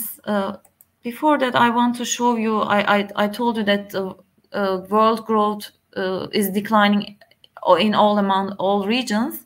And here we see this breakdown of world growth. The black line shows the world growth in total, and it is estimated that the world is going to grow around 2.8% in the coming 5 years. Before this period, the growth rate was 3.8%. So we are the projections of this is basically based on IMF projections. They are projecting a 1 percentage point decline in world output, and simultaneously all economies are seeing a decline. And China is a big factor who actually was growing around 10%, and this year they made a growth percent of 5%. And also we see the decline in basically all European economies and also low-income economies. So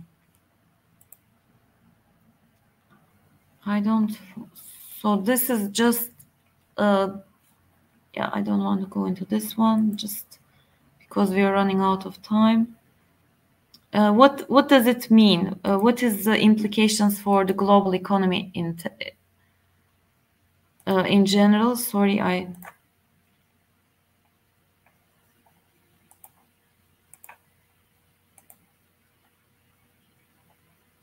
Yeah, so why did this happen?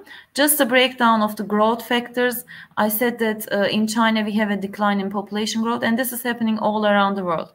in all around the world, the contributing factors to growth, capital, labor, and total factor productivity, they are all in a decline. And the decline, if you have the breakup for advanced economies, emerging economies, low income, developing economies, they are all in a decline.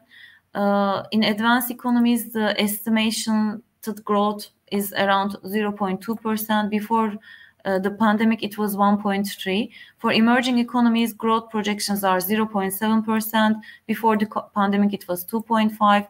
And for low-income economies, growth is projected to be around 0%. Before it was 2%. So this, we see it. This is not only due to growth, due to decline in trade, but trade is a major factor because, as you know, more trade is a factor that's increasing total factor productivity. But since nations are trading more, it is contributing to the decline in total factor productivity. Working age populations is on a decline in many countries in the world. So this is creating a reduction in labor's contribution to growth. I want to note that for advanced economies, the effect of labor is not as pronounced. Although we see a huge population that is aging in Europe as well, at the same time we see some increase in women participation in the labor force in Europe. So that is kind of compensating for that.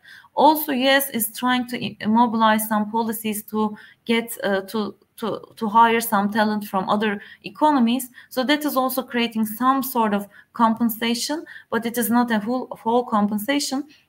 But in China, we didn't see this increase in labor force participation among females, which is actually declining simultaneously. So in China, the effect of labor was also evident in the growth numbers. Sorry.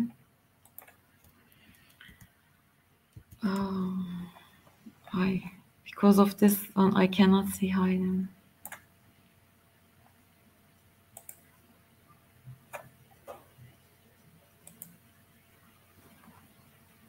So what are the reasons for the decline in productivity? I just want to emphasize this one. So there are several reasons that are creating this decline in productivity.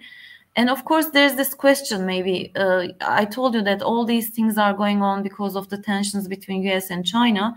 And one reason US started to enforce some measures to reduce its reliance on China was because this huge trade deficit that had to be financed somehow. Another reason was this political situation between Taiwan and China. But of course, the decline in world productivity in general, and because now the worlds are not seeing as a huge growth as it was before, is another reason. Because when you are growing, it's easy to make more trade partners or to just rely on accumulating some debt. But when things are going worse, then it is when you see some contentions. And that is why, so there can be two side effects. Trade is decreasing, and that's creating a decline in growth. But also we see growth is declining, and that is creating more tensions between the two global powers of the world, between China and US. So why is actually productivity declining? One reason is, of course, the diminishing gains from information and communication technology, because as you are advancing the gains, you know, there's the decreasing gains, decreasing returns. And of course, this is happening in information and communication technology. Similarly, business dynamism is declining. And one reason to that is because we see this increase in monopolization among nations. There are some companies which have become huge, and they are decreasing this business dynamism. The competition is in decline. Also, we see there's tightening credit conditions due to accumulation of debt within countries and also among firms. And now also decline in trade and capital flows. This tension between the countries is definitely causing a decline in productivity in general. And why is technological progress decreasing? We don't see this huge growth we saw in the 80s. This is, again, one reason is this converging effect is slowing down, because after 80s, the emerging world was opening to advanced economies. They were opening up. They removed their trade barriers, and they started to achieve huge growth numbers suddenly. They became market economies, they expanded their technology, they were trading with advanced economies, but this is slowing down. Again, basically due to decreasing marginal returns. And also we see a similar decrease in marginal returns in education, because before the average educational attainment was very low in these emerging economies, but as they became more educated, they achieved, if you are high school, if the majority of the population has a high school, an improvement from primary education to high school education is a huge impact. But making everybody have a PhD doesn't help much. So we became at a point where the returns from education is declining. So the countries cannot achieve growth numbers by making more investment into education, which is another reason we see the decline in productivity. Another reason is because we see less employment in research and development. And also Bloom, that is their argument, which they cite, that there's increasingly difficult in generating new ideas. This can be due to some global trends, some social trends, or maybe, again, some decreasing returns might be achieved in that part as well. But I don't want to make a grim picture.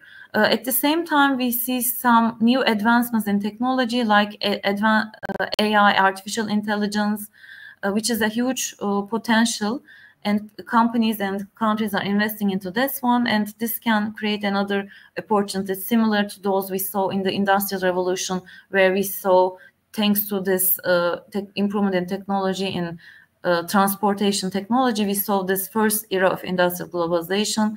And this can create another era, the third era, which can be due to artificial intelligence. And also we see the trade, countries are very flexible in finding new trade partners. So I don't want to make a grim picture. But what I want to say is that it looks as if now the global world has become into a new age of industrial policy, you might call it. Before it was more globalization, countries were relying on trade, and growth with trade was increasing the companies' efficiency because there was more competition. Now we see still trade, but it is more fragmented. It is within the friends. We call it also friendshoring, offshoring, you might call it. There are different names labeled to it, but also at the same time, countries are trying to rely more on their own economies. We see it in China. China is trying to increase its consumption. We saw it just 10 days ago. They implemented new measures in which they reduced interest rates, lending rates, to boost up domestic consumption. And similar is going on in the United States, in which countries are trying to make, especially these critical technologies, home built.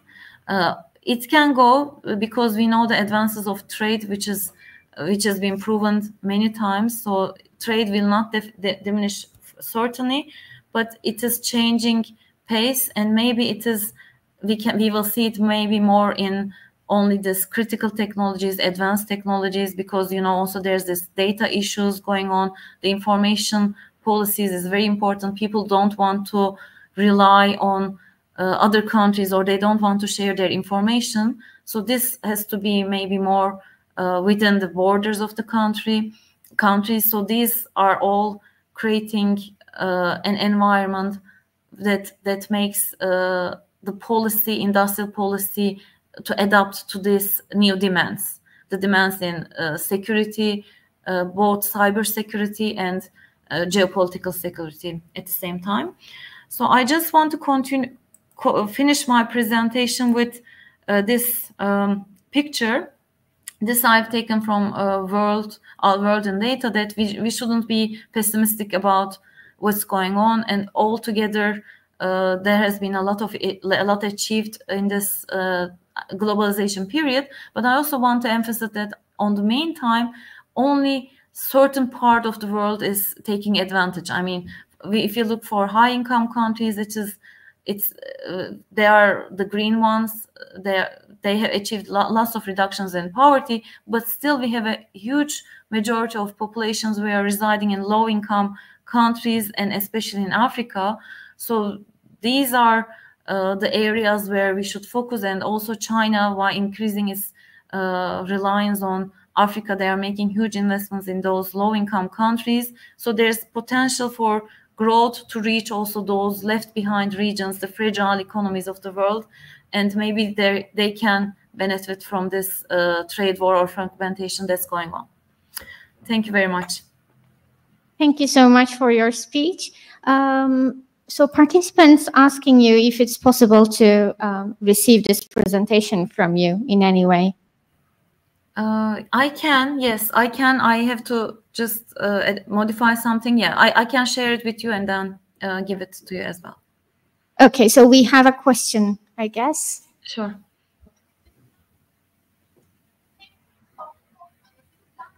One of our participants is asking factors of growth is from IMF. Yeah, World Economic Outlook. I use several sources: World Economic Outlook, WTI. Basically, those resources I use. Yeah. Okay. Global Outlook. Okay. Do we have any more questions? No. Okay. So you will do the adjustments on the presentation, and we hope to receive it from you. Thank you for your inspiring speech. Thank you. Okay, so we will be moving on with another session. I would like to introduce Professor Dr. Sadık Ünay, the panel moderator from Istanbul University, Turkey, and our speakers will be Professor Dr. Raymond Sener from Basel University, Switzerland, and Dr. Li Chu Yu from Diplomacy Dialogue, I guess she is, and she's from Geneva.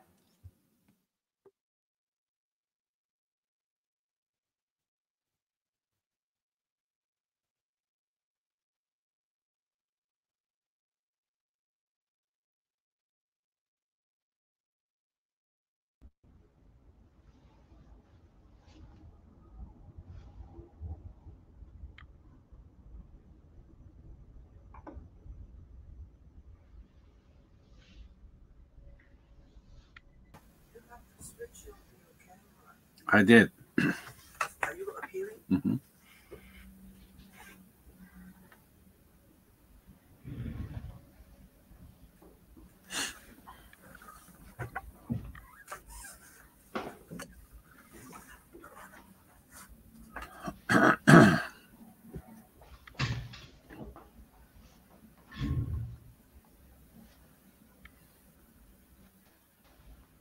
I think we are ready. All right. I'm somewhat ready, okay, but I don't know how to start with the slides. Do you hear me?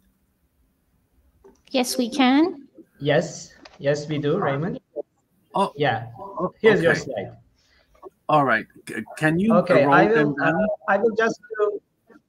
Yeah, just a minute. I will just do a little introduction of the session, and then you could start. All right. Okay. Yeah. Okay. Good morning, dear colleagues and the participants. Welcome to our session on development and sustainability at SEPİP 2024. I'm Professor Sadık Ünay from Istanbul University, Faculty of Economics.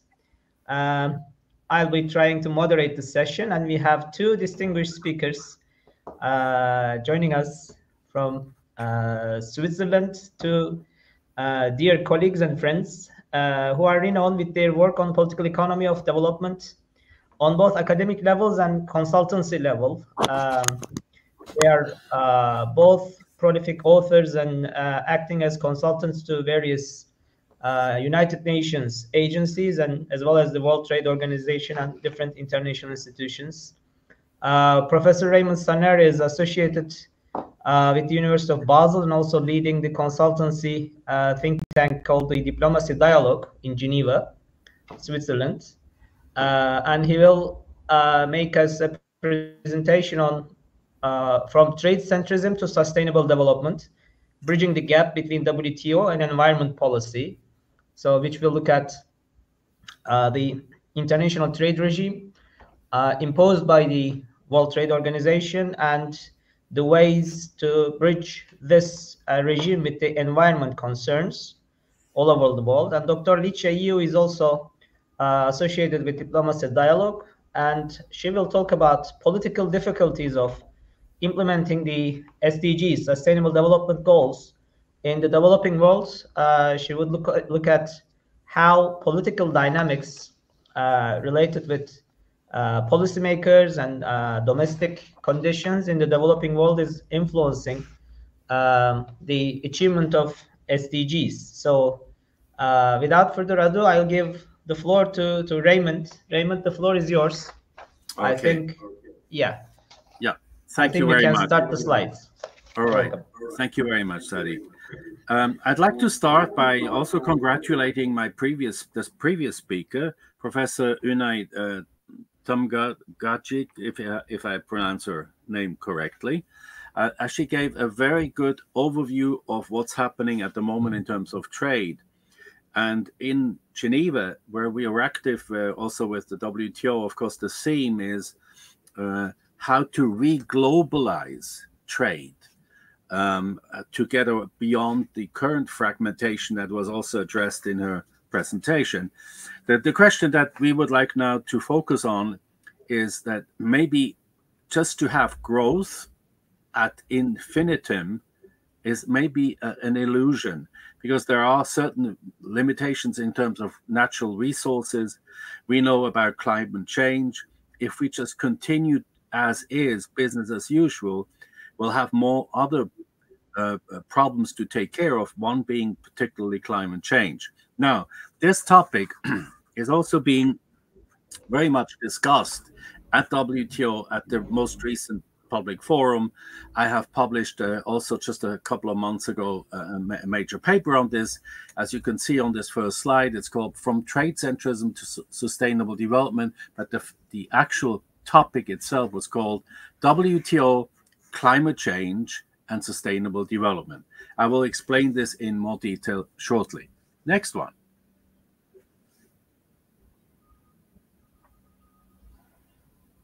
If we can change the slide, please.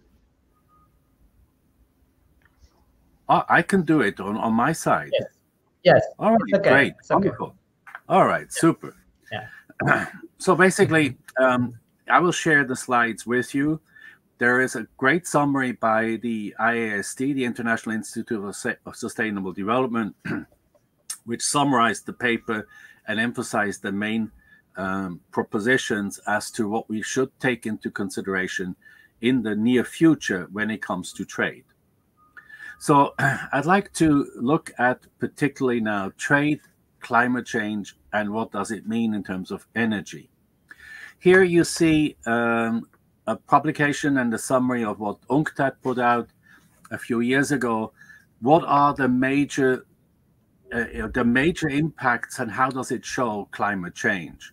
You can see from left to right, we have an enormous increase of floods, storms, earthquakes, and it's just in a declining way. It doesn't mean the less is going to be no problem in the country. The whole thing is cumulative, and the impact on all of these major changes due to climate change, of course, inevitably not only affects us people, in the sense that people need to migrate if their survival is at stake, but also inevitably it will affect trade, and it is already affecting trade. So next, this one is, I'm sorry, will be difficult to see now, but you can read in more detail at your own leisure later on. The same publication by UNCTAD shows what this would mean in terms of just going beyond plus 1.5 Celsius if we cannot stop at plus 1.5 Celsius in terms of climate warming. If we move up to plus 2%, and there are strong indications we are on the way to going beyond what we agreed, our countries have agreed to stop at plus 1.5%, there will be heavy losses on livestock. It will have an enormous impact also agriculture in general, but also in terms of the the weather conditions. There's an impact on the floods and how that reduces also our ability to move, to be mobile. So the just anticipation by UNCTAD, and of course that could be discussed what their criteria and assumptions are for the model building. But overall, there seems to be a clear indication that if we cannot stop the further increase in terms of climate warming, there will be enormous impacts on our lives, of course, but also on trade. Now let's have a look at who will be most affected. If you see on this slide, on the left, the impact of climate change on OECD countries and North America in comparison to the other regions of the world, such as the Middle East, Asia, Advanced Asia, ASEAN, and Oceania. According to this study, the indication is that the most affected would not be the most now industrialized and the countries which are to some extent have contributed to climate warming over the last 100 years.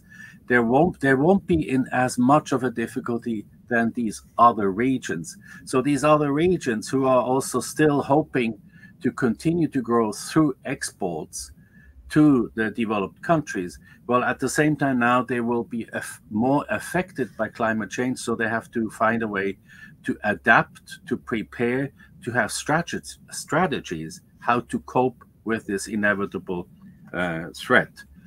So what do we do about the inevitable threat? Of course, in terms of fossil fuel, there are ways to go and move towards renewable energy. You see here a picture of a large solar farm in Morocco. And there are other projects in other countries, probably also in Turkey, if I'm not mistaken, to try to increase the percentage of renewable energy in the overall energy production of our countries.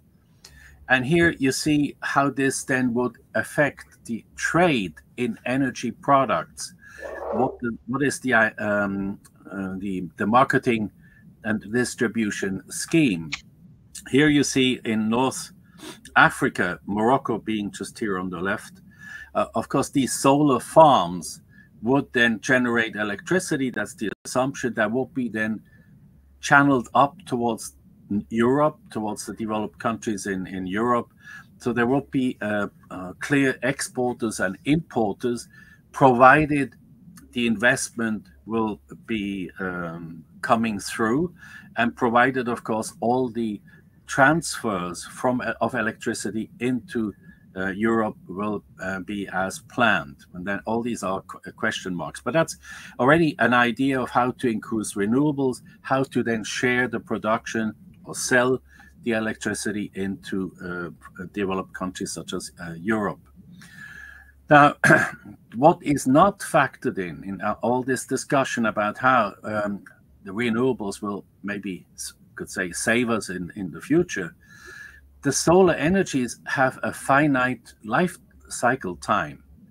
We have not yet factored in what it will take to take care of the waste of solar panels, which after I think it's 20 years or 30 years have to be replaced. There's a lot of chemicals that are part of the solar energies and renewables. It's not clean as such. So the taking care of the waste in itself is going to be a major challenge, and we should discuss this but that's not the main focus of my presentation, but it's something to look into, and it could also be a business opportunity to specialize in terms of taking care of the waste of renewable energy. However, doing all this, of course, means also these solar energy farms are vulnerable when it comes to heavy hurricane, typhoons, weather conditions. As you can see here from Puerto Rico, if such solar farms are badly hit, they're going out of, at least for a while, they're out of business, and the repairing in itself should also be factored in through insurance or just through a readiness scheme to replace what might be destroyed by major environmental catastrophes.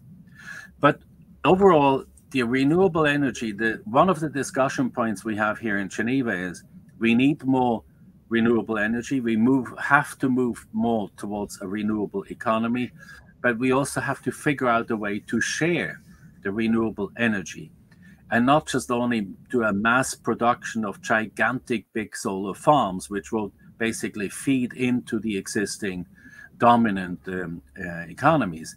We also have to figure out a way to allow participation of people working the fields. As you can see here, farmers in Africa who can also maybe set up a few solar panels that are in itself already very much useful for them to organize their own agricultural production, because it will give them more alternatives other than having to buy fossil fuels.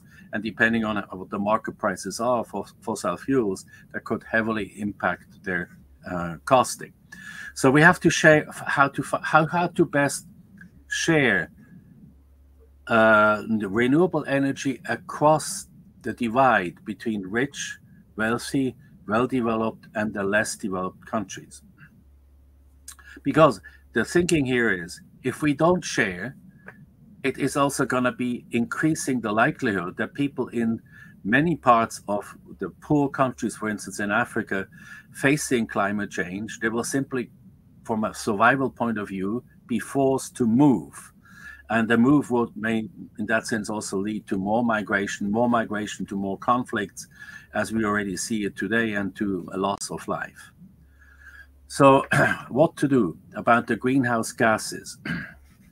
There is a lot about greenhouse gases. If you look at the bottom of my slide, it's not just simply CO2, it's carbon dioxide, methane, nitrous oxide, fluorinated gases. When you look at the greenhouse gases, we need to know what we're talking about in the sense of how to face the challenge coming from an increase of greenhouse gases, and have a strategy through our Ministry of Environment, but also linked with the Ministry of Economy and of course indirectly also with the Ministry of Trade, what to do about how to face these challenges.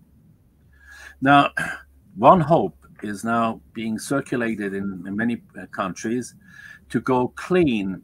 It's not just possible through solar panels and windmills. We could maybe create clean energy through hydrogen processes, which is based on a process to split water into hydrogen and oxygen through an electrosynthesis. This process then could generate the electricity which we so importantly need, not only for industrial production, but also for our consumption. But there are different ways of creating this alternative clean energy. As you can see, they got a color name. If green hydrogen would be just using solar and wind and electricity to generate the new clean hydrogen electricity. But in other ways, it is done by using fossil fuels. Then it's called a brown, green, gray energy, hydrogen energy, or carbon sequestration, nuclear or biomass. So all of this, to some extent, doesn't necessarily reduce CO2, but it could be a solution to increase the availability of renewable energy sources. Now, there is a group within the WTO. They're so-called a joint statement initiative, which is the new name given to plurilateral solutions. Plurilateral basically means not all of the WTO members have agreed. It's sometimes just a smaller group that tries to increase membership by convincing other member countries that it could also be useful for them to join it. Here, the idea is to have a more direct inclusion of environmental concerns into our trade community and our rules based on which we are trading. So the trade liberalization is still the overall, of course, assumption that we continue in that way. but that we take into an account what to do about fossil fuels, because they're the main source of CO2 emissions. What could we do in terms of safeguarding biodiversity, of preventing trade in wildlife products which decimate some of the species on Earth? How to do something about fisheries, because overfishing, as we all know, is not only it's overfishing, which will be illegal most of the time, but it's also acidification of our oceans, which are our main basket in terms of protein production for the future. So all of this is now part of what is being discussed by the group of like-minded WTO members who try to look for solutions how to bring environmental concerns into the existing trading agreements and articles. But the thing is, of course, to go to the bottom of this statement, which where it says, essential for ensuring credibility and trust in this new and innovative approach to WTO discussions is that the other countries have to agree. And agreeing here would mean, and I don't have enough time to go into details for each one of the items that are being discussed or proposed, where there would be amendments in terms of countries reducing their tariffs on the technology that is needed to create renewable energy, as an example, or other impediments of trade of renewable energy products and services. So the idea is that others could, together with NGOs, academic institutions, and create enough momentum to convince all of the WTO member countries to agree to make changes in the articles of the WTO agreement. But this, of course, means it has to be a consensus-based agreement. And that's why it is very, very difficult, because some countries are still more benefiting from a fossil fuel economy and are not willing to make concessions to reduce their current income due to sales of fossil fuel. So it is a negotiation that's happening, and hopefully there will be some solutions in the near future. What I'm having as a reservation is the following. By reducing tariffs on environmental goods is a good idea. But even if it makes renewable energy technology cheaper, how would the poor countries buy these technologies, the renewable energies? Would they be given grants, loans? Loans, you already know that we have 43 countries that are heavily indebted. Do we then, in other words, say, hey, you have to go green as well, buy our new products, which, of course, is not feasible. The other one would be to find ways to install renewable energy products and transfer some of the knowledge to other, especially developing countries. And what kind of distribution mechanism should we think about to share the renewable energy? So here is what I propose in the article, that we should reconsider TRIMs, the trade-related investment measures, to make it easier for developing and least developed countries to learn how to produce renewable energy. So they don't depend on just having to buy from the main producers, which is China, US, and Europe. So they can also look for local solutions and not only buy products they need if they want to go green. That would mean also to reconsider TRIPS, the trade-related investment intellectual property rights, what could be shared in the interest of all of us meaning that we together find a way to stop climate warming. Hence, we also have to share the means to stop the warming, and this could be done through a major trisectoral plurilateral agreement where we combine TRIMs with help to the least developed and developing countries so they could catch up with us and go green. You know, when it comes to our lifestyles, I think probably most of you agree that to change human behavior is very difficult, including our own behavior. So consumption patterns are very difficult to change. Even if it's in the interest of survival, when you look at climate change, we'll have to change laws. We'll have to convince our citizens. We have to help them make the transition. If that means going green will mean loss of job or loss of income. So it is a major undertaking to do this in a comprehensive and inclusive manner. But this is a picture of what a least developed country looks like in terms of their policies, what they have to take into consideration. If you just look at the country here, having to do plurilateral, multilateral agreements, regional agreements, trade facilitation agreements, bilateral agreements, trying to get help from different international organizations, being UNDP, WTO, IMF, World Bank.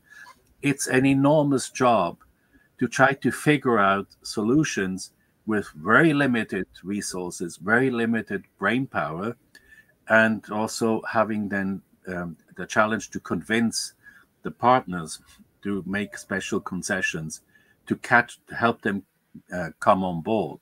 So a lot of what I've been discussing so far for countries,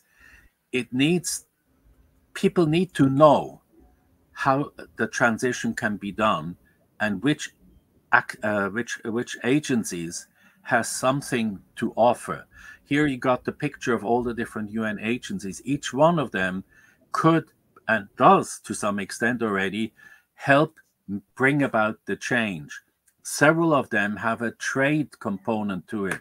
So this is a major undertaking to have a comprehensive trade-related energy renewal strategy. And here, just summarizing other publications and focus of our institution, we should find a way to have dialogue between multinational companies, international organizations, governments, and our NGOs, our civil society. And here you see a flow. How could civil society academics also have an impact in this flow of creating new norms, new laws, new agreements? All of this, of course, has to go beyond just only government to government talking. That's still the principle, right? It's government to governments who agree on new trade agreements. But because of the more inclusive nature of today's world, with all the geopolitical difficulties, the wars, the famines, the threat that we are facing, we have to figure out a way to be part of this process where new ideas come up, agendas are being set, policy negotiations start by governments mostly, but increasingly also through the participation of business as well as through civil society, so we could come up with sensible solutions. Here, a quick picture about my own country in Switzerland. Small country, we're not part of the G20, but G20 is very important to us, especially in the financial sector. So we only have 7 ministries, that's our government. 3 are directly involved in wanting to have a say, an influence with the G20. You could see them up here. They're listed: Ministry of Foreign Affairs, Ministry of Finance, and Ministry of Economic Affairs. They're given assignments, who is responsible for what. G20, we have the Economic Ministry, G20 and IMF, the Finance Ministry, of course, and the UN, the 3G alliances, that was more our Ministry of Foreign Affairs. But it's not just for really making an impact and having an impact on the international discussions about trade, environment, and other key policy issues. It's not just a government-to-government talk. We have to figure out a way to involve other stakeholders. Here you see the Swiss Financial Market Supervisory Authority. That's a semi-governmental organization. The Swiss Bankers Association, they're private. Economy Suisse, that's a private sector lobby organization. Allianz Sud is a group of NGOs who have interest in development and trade.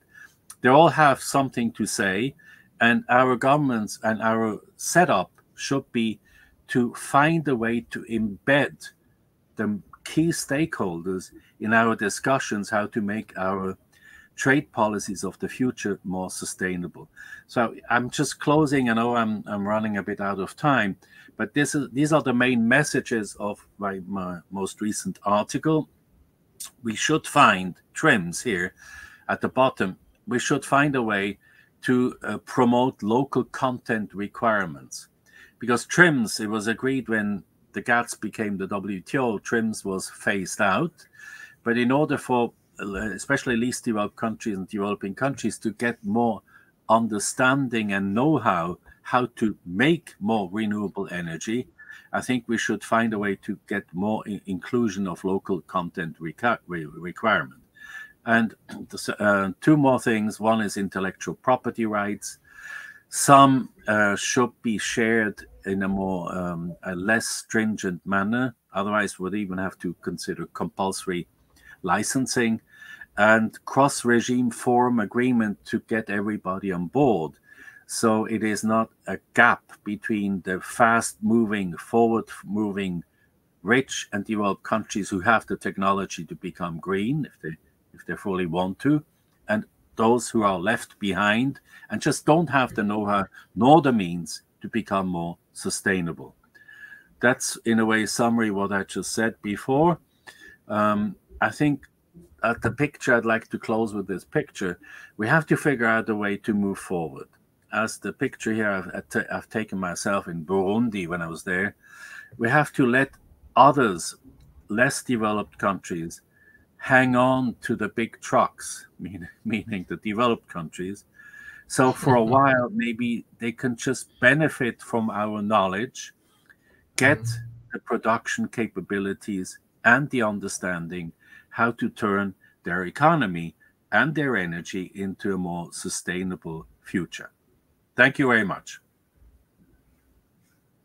Okay, thank you, Raymond, for giving us a very extensive picture on international trade policy, WTO regime, the challenges for the developing countries, and also you mentioned how the Swiss system is working. Very extensive picture indeed. Now we give the floor to Licia to talk about the political difficulties in least developed countries to implement the SDGs.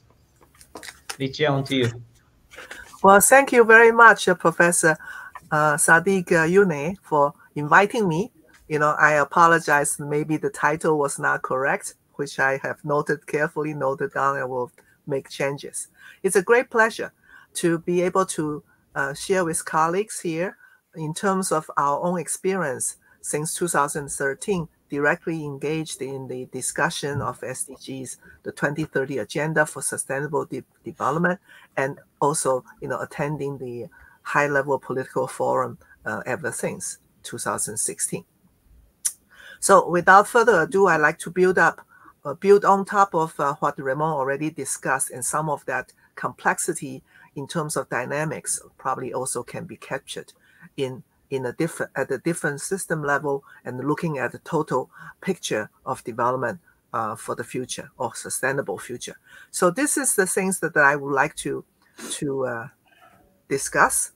I would like to look at first the global architecture for this purpose, and what is blocking and driving this process.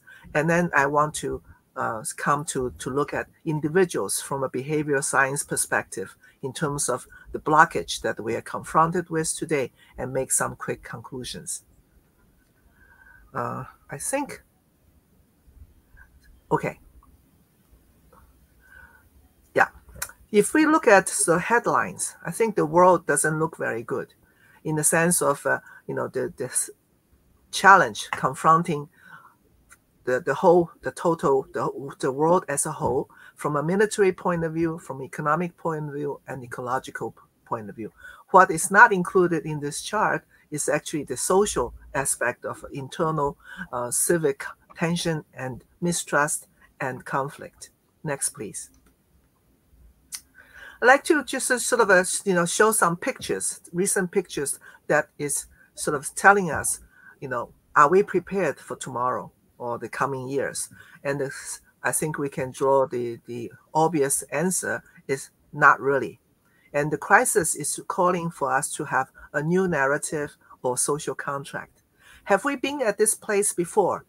From the book on the left, you could see that from the title. Yes, we have been there. So it is possible to work our way out of this current poly-crisis and find, some solutions so that we could, continue to prosper and to enjoy whatever offered on this planet. Next, please. And this is the solution when we concluded the negotiation in September 2015. It is a common vision. It is a common objective. It's a common project. And I overstress the word common is to make sure that the process itself is also inclusive. No countries should be spared or should be left out or should be sort of exempt from responsibility.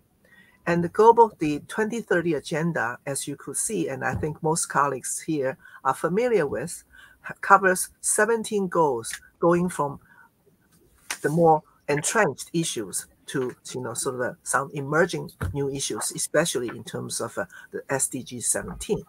So it covers the 3 dimensions: the sustainable, it has to achieve sustainable environment. Energy is a very important one. Sustainable society and sustainable economy. Energy is also cutting through all the other 2 dimensions in terms of well-being, in terms of economic activities. And so all 3 are interdependent, and we know that through the analysis of network of ideas that SDGs of its 17 goals and through its 169 targets are very much interconnected. And this is also leave us confronted with the challenge, because we are more tend to work on a vertical manner. And however, following the tradition of the Millennium Development Goal, that SDG also come with key performance indicators. These KPIs are not complete, are not sort of all inclusive, but it's offering us a very good start, a roadmap to start. I want to just to highlight, it is not only about targets, but also about how do we get there. And in the SDG lingo, it's called the means of implementation. And you could see that means of implementation, SDG 17, it is particularly addressing this. And it contains 19 targets. And I think it will be worthwhile to look at, because it goes from partnership to energy to trade to industrial to how do we share resources, and also even how do we collect and create needed data. And I wanted to look at also the means of implementation also included in each individual SDG goals.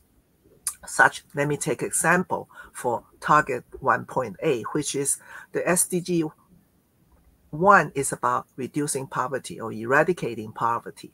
And the target 1A is a means to get there. It says significant, resource mobilization. And primarily, SDGs is about providing public goods so that, we could achieve inclusive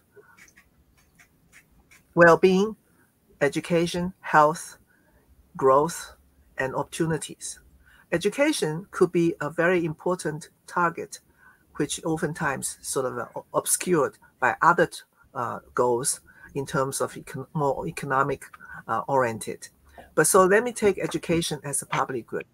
It is important to remember we're not talking about just providing education, but about equitable and quality education. And from that point of view, the upper left of this chart, it indicates that we are not making very fast progress in terms of this. Quality of education continues to be dominated and sort of defined by, the personal wealth or richness of the family. And if you look at, in terms of continuation of education in the middle of this chart, is that, well-to-do families tend to complete their household tend to complete that sort of a minimum basic compulsory education more than the poor family. And this situation is also being sort of further impacted by the COVID, because COVID caused a lot of school closure, and technology becomes one of the key factor in terms of determining access to education. And we know we should keep in mind that more than 2 billion population, including more than 500 million children, are excluded from online education. So we are now confronted with the challenge of the so-called the lost generation in terms of children during this, at their schooling years, being not able to attend school. Next, please. So SDG is about making sure provision of public goods, from education to health to employment opportunities to public transportation, access to energy, and also the digital communication, all included. Government's role is indeed heavy and very burdensome. Next, please. Next, please. This is a very quick overview. You cannot read it, but I just want to show this because it's just indicating in terms of color. If you look at throughout the 5 regions of the world, the dark blue is the best, meaning that they've been able to achieve SDGs, not totally, but to a great extent. So you could see North America, Europe, Asia, relatively speaking, are better off, while Africa and Oceania, Latin America and Caribbean are achieving less of the 17 goals. A more complete picture that you can read better is the next one, please.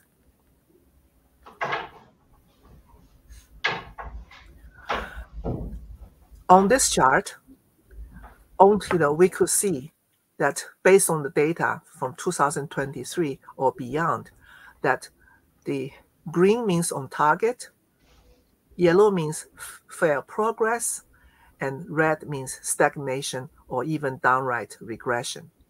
And the 17 goals, you could see that the progress are limited. For the most is SDG 12 about responsible consumption and production. 14 is about life under the water, and 15 is about life on land, which deal with biodiversity. And others are more or less stagnate, either needing to be accelerated or downright stagnation or regression. For instance, which is very important for human life, is about food security, SDG 2. And the gray area, which is also potential for future research and data collection and data analysis, is the gray area. The gray area basically means that we do not have sufficient data. So you could see, except a few in the middle from the 6 about water, about energy, about employment, about industrial policies, and also inequality, we have, sorry, only without inequality, the 14th is life under the water. We have more sufficient data. The rest, we have huge amount of empty space, missing data. And in the Secretary General's 2024 report, it shows that only less than a core 25% of the goals are on target. Next, please.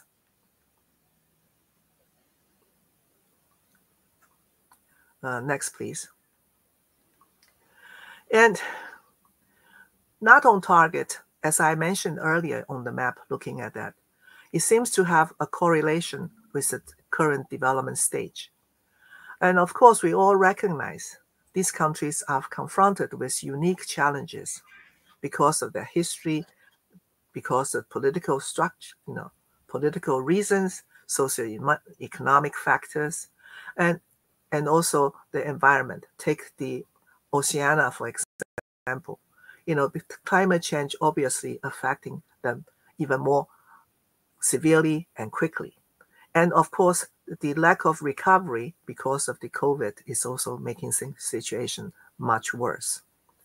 Next, please. Taking all this into consideration, so what will be the drivers and the barriers in terms of SDG implementation? You could, from the list, you could see there's a lot is external driven, even though the development needs are felt by all countries.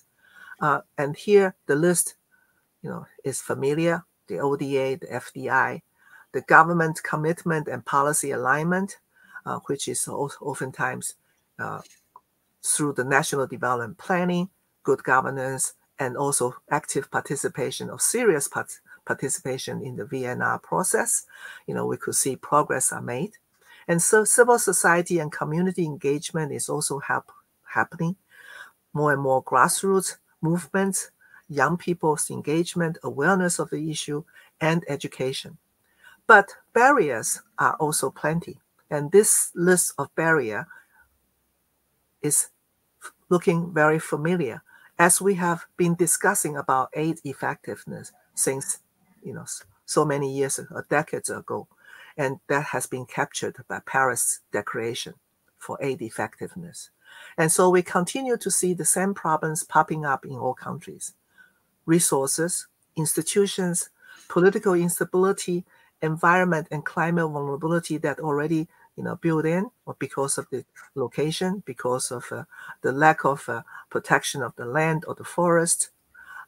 And the last is the global economic inequalities, trade barriers, where the participation in the global supply and value chains, and volatility of commodity prices. So these are situations make it difficult to actually plan for the future, but rather facing the survival of today. Next, please. That has become one of the major issues, in addition to lack of domestic productivity. The debt is crowding out social investment at this crucial junction, because we, as Raymond already mentioned, we see that the lack of future employment, lack of livelihood, and also vulnerability of the environment has driven more and more people away from their homes and their land. At the current level, there are more than close to 2 billion people actually are displaced internally and also externally. So the UN conclude that we would need 500 billion a year is critical to accelerate the progress. But of course, the UNCTAD has published in 2016 already, the total amount of investment required is more than 4.5 trillion. And this is already sort of considered impossible. So 5 billion is the bottom line that we are looking for bringing the investment in order to move the process forward. Next one.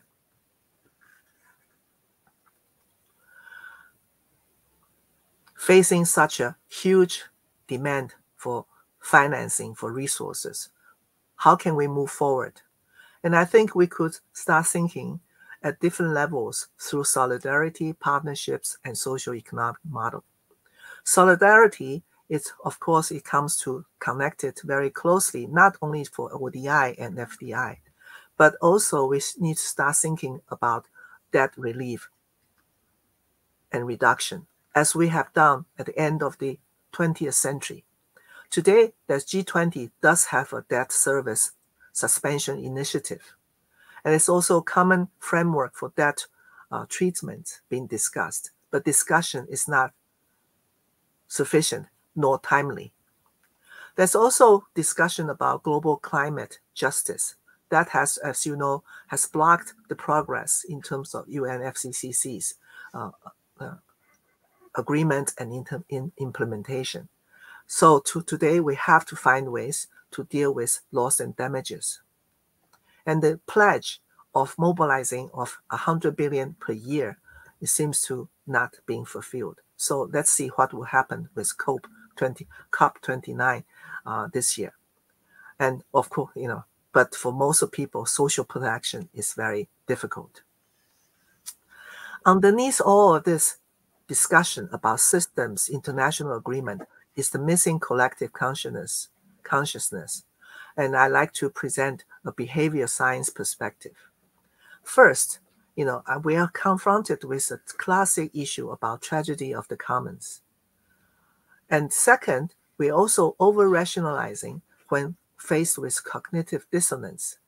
When two facts are or two behavior patterns are in contradiction to its own logic, we try to rationalize away this discomfort, and also finding ways to disconnect. It's too far, it's not happening here, it's somebody else, it's not somebody we know, it's somebody who are strangers.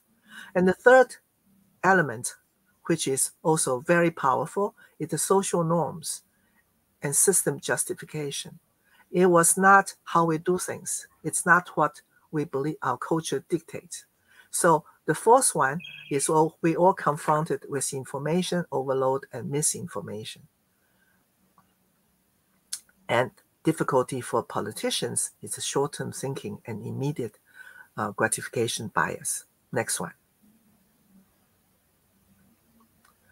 So to address these challenges about rationalization, misinformation, disconnect, what we need to do more is about awareness raising, building capacities, and conduct research in order to strengthen the capacity to change, to manage the transition at the institutional and individual level. SDG literacy is key. However, if you look at study, which I will come back with some findings below, 2019 Ipsos, a market research organization in France, they find at that time, out of the sample of 28 countries, most countries are not familiar with the more detailed description of the 2030 agenda. And similar findings from other countries in Africa, Asia. And IAU did a global survey, which is a little 2016, 2019 is also similar. They find they're looking at only 34 universities of the world had integrated SDG-related teaching programs. And of course, situation has improved. Next, please. Ever since. So the question that remains to be addressed in terms of the challenge, which is policy, which is politics, interest, is not only about disseminating information and build awareness, but also creating environments and systems that make sustainable behavior of the easier and more attractive choice, going beyond the psychological barrier that I mentioned. So let me just turn to conclude my presentation by looking to share a few facts that I found on the internet, which I think is very significant. What is happening in Turkey? And I found it is impressive that the Turkish government has already made 2 times the voluntary national reviews during the high-level political forum. The last one is 2019. It goes beyond, the baseline and political commitment, but actually looking at the details of progress made in this area. So I think that will be very interesting and important as a benchmark to see what has, since 2019, been made, in terms of progress.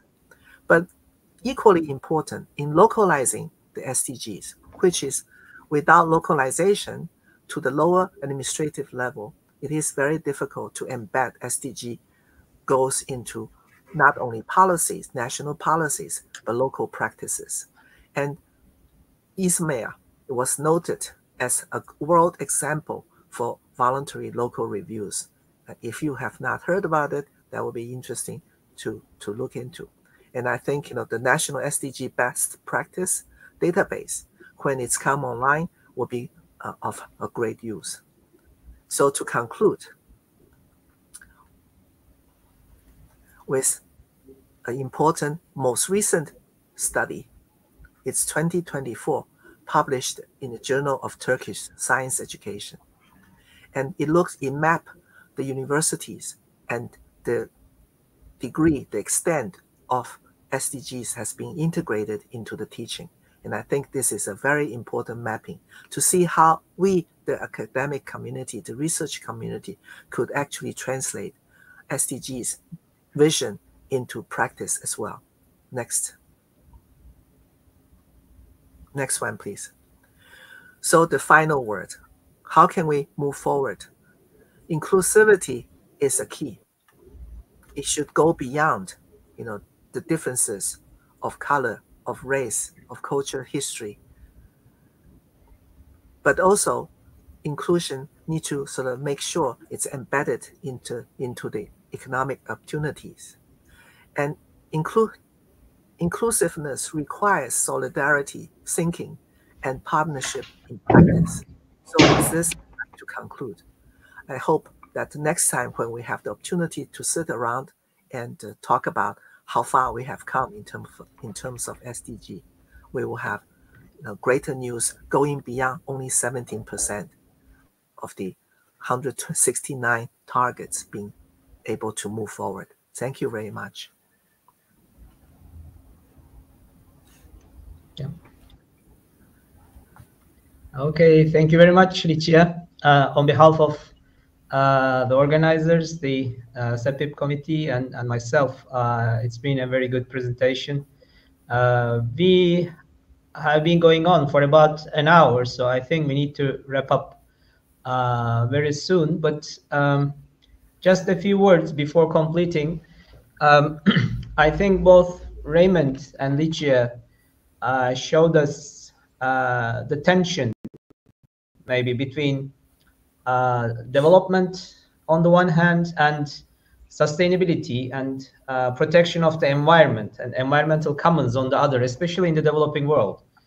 So I think there is another tension, which is not the subject of this session, but personally, I see this important as well, because most of the developing countries, including Turkey, by the way, and especially not the LDCs, but somehow the rising powers, so to speak, and emerging economies with some industrial background and capacity usually face another tension, which is between forms of growth orientation, rapid growth orientation, and what I call neo-developmentalism, focusing on industrial and technological improvement on the one hand.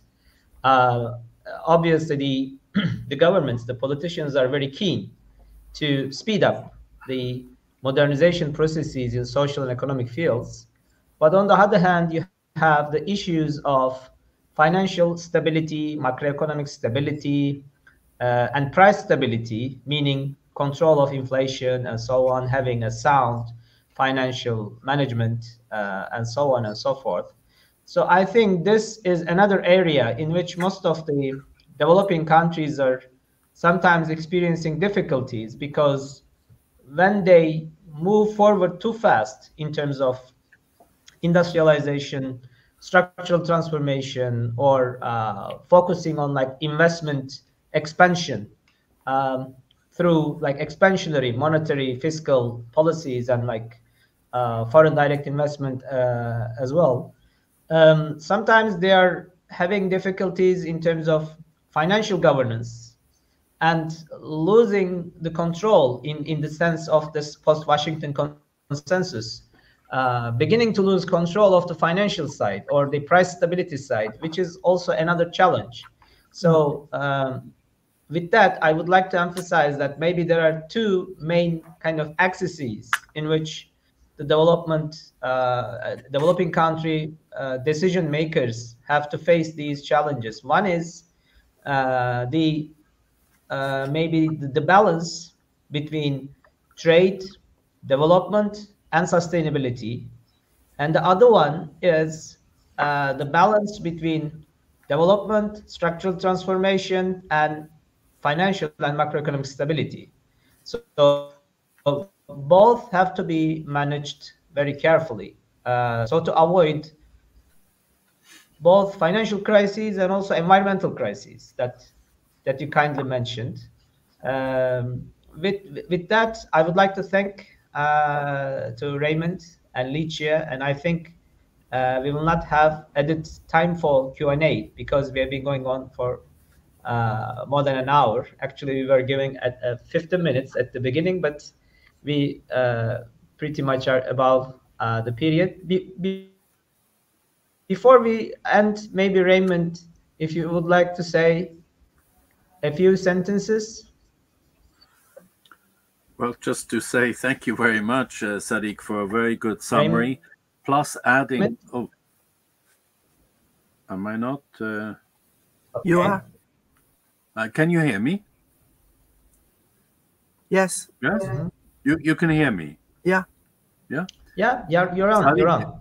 Yeah, okay. I just wanted to say thank you very much for the summary, because the summary not only captures most of what we presented, but at the same time you lifted up to an overall two challenges that our governments have to face and cope with, as you said it before, trade development and sustainable development, and on the other hand, also the basics like financial and macroeconomic stability.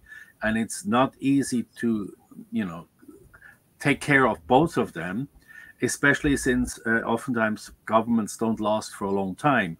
And so there's no continuity, but these two challenges need continuity in terms of strategies, in terms of remedies that we want to implement. The implementation takes sometimes quite a long time.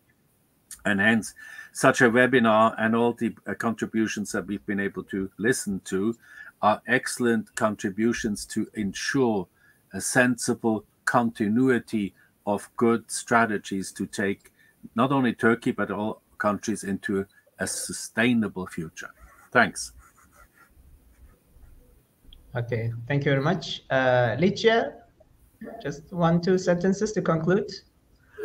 Yeah, as Raymond already said, you made an excellent conclusion. It's very difficult to add more, but I do think that how to overcome the political dynamics in terms of needing for short-term success versus midterm and longer-term investment is another tension that I wanted to highlight, because that impedes on the actual actions that taking place every day that would accumulate into either environmental depletion or social discontent or international relations. So I just hope that further future seminars would allow us to explore that a little bit more. Okay, thank you very much. On behalf of myself and the participants also, I would like to thank Professor Murat Yülek, the Rector of OSTİM Technical University, for giving us the opportunity to contribute and give it over to the moderators. Thank you. Thank you so much. So we would like to thank to our moderator and all of our speakers for their inspiring speech. So now we will have a lunch break, hopefully, and then we will be back here after a while. Okay. Bye-bye.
Hello, everyone. Welcome back to our second day of 2024 conference. So without further ado, we will listen to paper presentation of distinguished speakers. To start with, I would like to cede the floor to Yasemin Alıcıoğlu and Ayben Karabücek to present their papers.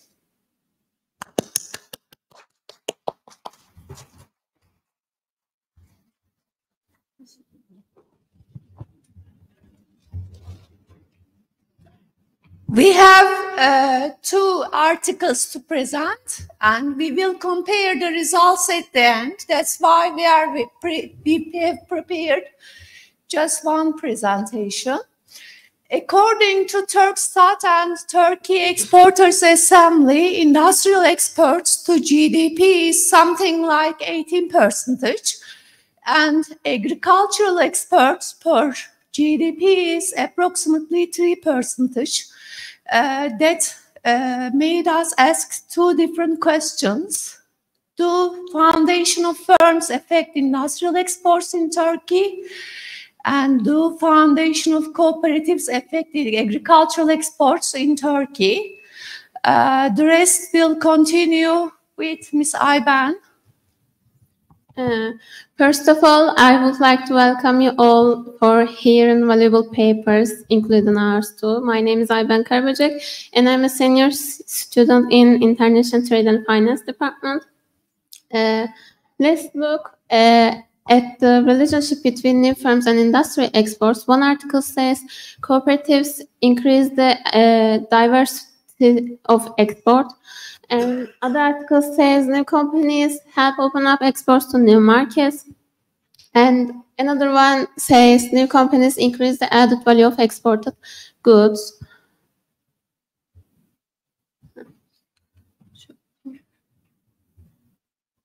So further research backs this up. Lee and his friends found that embedding new firms in global value chains boosts exports in China's manufacturing sector. And Brackman and his friends noted that firms need to be highly productive to enter foreign markets, but once they meet that threshold, they can successfully export. Diaz and his friends explored how Japan used informal and colonial power to expand exports, especially in industries requiring high human capital. Looking at Turkey specifically, Yetiz and Özden examined the relationship between different sectors and GDP, and their article is resulted with unidirectional granger causality from agriculture to GDP and the other three sectors. Mahmut and his friends found that co-integration in all of industrial export models highlighting a short-term relationship between industrial exports and economic growth. Mehrer and his friends analyzed 34 developing countries, and they found that the link between industrial exports and economic growth is positive and significant, unlike the weaker link found with agricultural exports. Lee Puma and his friends found that countries with strong formal and informal institutions create better environments for firms, which leads to improved performance and export potential. Majed and Ahmed studied 75 developing countries, and they identified key factors for export growth, including stable exchange rates, better communication facilities, and a shift from agricultural to industrial exports. Greenaway and his allies conducted an analysis of exporters and non-exporters in Sweden's manufacturing industry, and they found that exporting firms tend to be larger and grow faster than non-exporting ones. This emphasized the role of firm size in export success. Moving on with the relationship between new cooperatives and agricultural exports, one article says cooperatives help small and medium-sized producers to access export markets. Another article says cooperatives improve the quality and standardization of products. Hansen and Lauder also pointed out that cooperatives provide financial and technical support necessary for agricultural exports. In Turkey, agricultural cooperatives are especially significant because for the country, the term cooperatives almost exclusively refers to agricultural cooperatives. So therefore, it's clear that there's a logical connection between cooperatives and the growth of agricultural exports. Other studies across different countries also provide useful insights into the relationship between agriculture exports, cooperatives, and economic growth. For instance, in one study, they studied crops like cocoa and coffee, and they found that export levels respond well to price changes. Another article demonstrated how India gained the comparative advantage. And Shane and his friends looked at US agriculture exports, and they found that trade factors like exchange rates and partner income are crucial. Further, in Pakistan showed that agriculture exports could negatively impact economic growth. In Russia, they examined the agriculture sector, and they found that primary products maintained a competitive advantage. Ramphal discovered a unidirectional causal connection between farm exports and agricultural GDP. Juleni found there is no causality between agriculture imports and agricultural productivity. Shah and his friends in Pakistan found that agriculture exports had a negative impact on economic growth, while non-agriculture exports had a positive impact. This suggests that without purpose support, agriculture exports can underperform. Alam and Miovelle found a long-term link between agriculture exports and GDP. In Namibia, they analyzed agriculture exports had a minor positive effect on economic growth. On the other hand, non-agricultural exports had a larger impact. And finally, Siav and his friends in Ghana found banana exports contribute to economic growth, and cacao exports and economic growth influencing each other, indicating a strong mutual relationship. And for the methodology and results part, you'll be with Dr. Alıcıoğlu. Okay, we have 4 different data sets. The first one is new firm formation. The second one is new cooperative formation. Those 2 data sets are taken from Turkish Chamber of Commerce, and these 2 data sets are taken from Turkish Assembly of Exporters. We did a GMM analysis here for the first set and a second GMM analysis for the second set. The reason is that we would like to compare the results of the first equation and the second equation. Both the first ones and the second ones do not contain any elements that another group contains. Let's continue. Those are the graphs of the new cooperatives and agricultural exports and industrial exports and new firms. As you can see, there is an increasing trend. Both of them contains. In order to be sure if they have any autoserial problem or heteroscedasticity problem, we have to look at the other graphs. As you can observe here, we have heteroscedasticity and autoserial correlation problem related with exports and new corporations, agricultural exports and not corporations, new cooperatives. And we have another autoserial correlation problem and heteroscedasticity problem here related with industrial exports and new firms. We use the statistical programs data and data from the beginning of 2009 to 2023, the end of 2023. We found that we have cross-sectional dependence for both data sets. We have heteroscedasticity and we have serial correlation problem, but we do not have any endogeneity problem. That forced us to go to GMM. Usually we think that we use GMM when there is endogeneity problem, but we can use any statistical test that is made, that is prepared for bad sides, for bad side of the test. I mean, if a test gives you something negative, and if you can use a test, be sure that you can use the same test on the positive side. That's why we can use GMM as we do not have endogeneity. And we found that there are causality relationships from new cooperatives to agricultural exports and from new firms to industrial exports. We used Granger non-causality test. As a result of this, the result is very important. The first article resulted that GMM estimation for new firm group, that is the industrial group, has this coefficient, and the agricultural group has this coefficient. Moreover, the constant of the agricultural group is negative. On the other hand, the constant of the agricultural group positive. This would deduct something from this coefficient, and this would add something to this coefficient, showing that agricultural group is head and shoulder above the industrial group, as we have all assumed. We had made wrong assumptions about industry and agriculture relationship in Turkey. What might be the reason behind? Cooperatives are composed of more producers than single firms. This is the first one. Cooperatives might be more productive, and the reality is that the unit productivity of cooperatives are absolutely higher than the industrial firms.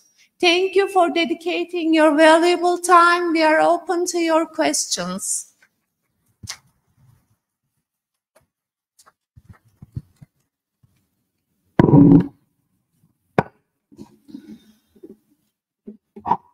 Any questions? No questions? Okay, no questions. Okay.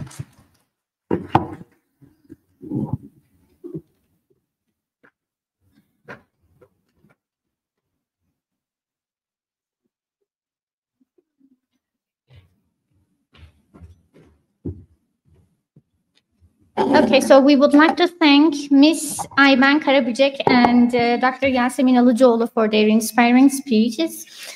Now we will be proceeding with Mumtaz Ali, Fiza Karashi, and Mehdi Seraj. They will be talking about green diplomacy. Thank you so much for having me.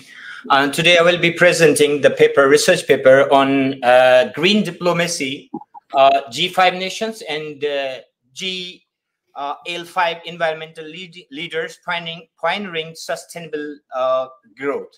G5 nations and GL stands for great leaders who are focusing on green finance and green environment. I would like to thank Dr. Qureshi from Vietnam University, RMIT University Vietnam, and Dr. Prof. Mehdi for they as a co-authors. These are the outlines, but I will, due to shortage of time, I will skip literature review, and my focus will be on introduction as well as methodology and results and discussion and conclusion. So since 1960s, the climate, temperature, soil dryness, resource scarcity and pollution have caused a global ecological catastrophe and resource conundrum that may be tackled globally. The several countries are now establishing their own sustainable economies in response to shifting global climate and increasing environmental threats, with aim of achieving carbon neutrality by 2050 as described the Paris Agreement. The objective is to achieve ecological inclusive growth in line with the sustainable development objectives, which include coordinating economic growth, mitigating natural resource problem, and promoting sustainable environmental practices. Green productivity is a crucial metric that reflects a nation's capacity to tackle environmental concerns, enhance sustainability, and sustain economic development. As a result, the question of how to foster growth in green productivity has been receiving a lot of attention from the policymakers and academics, as well as we enter in a new era of economic development.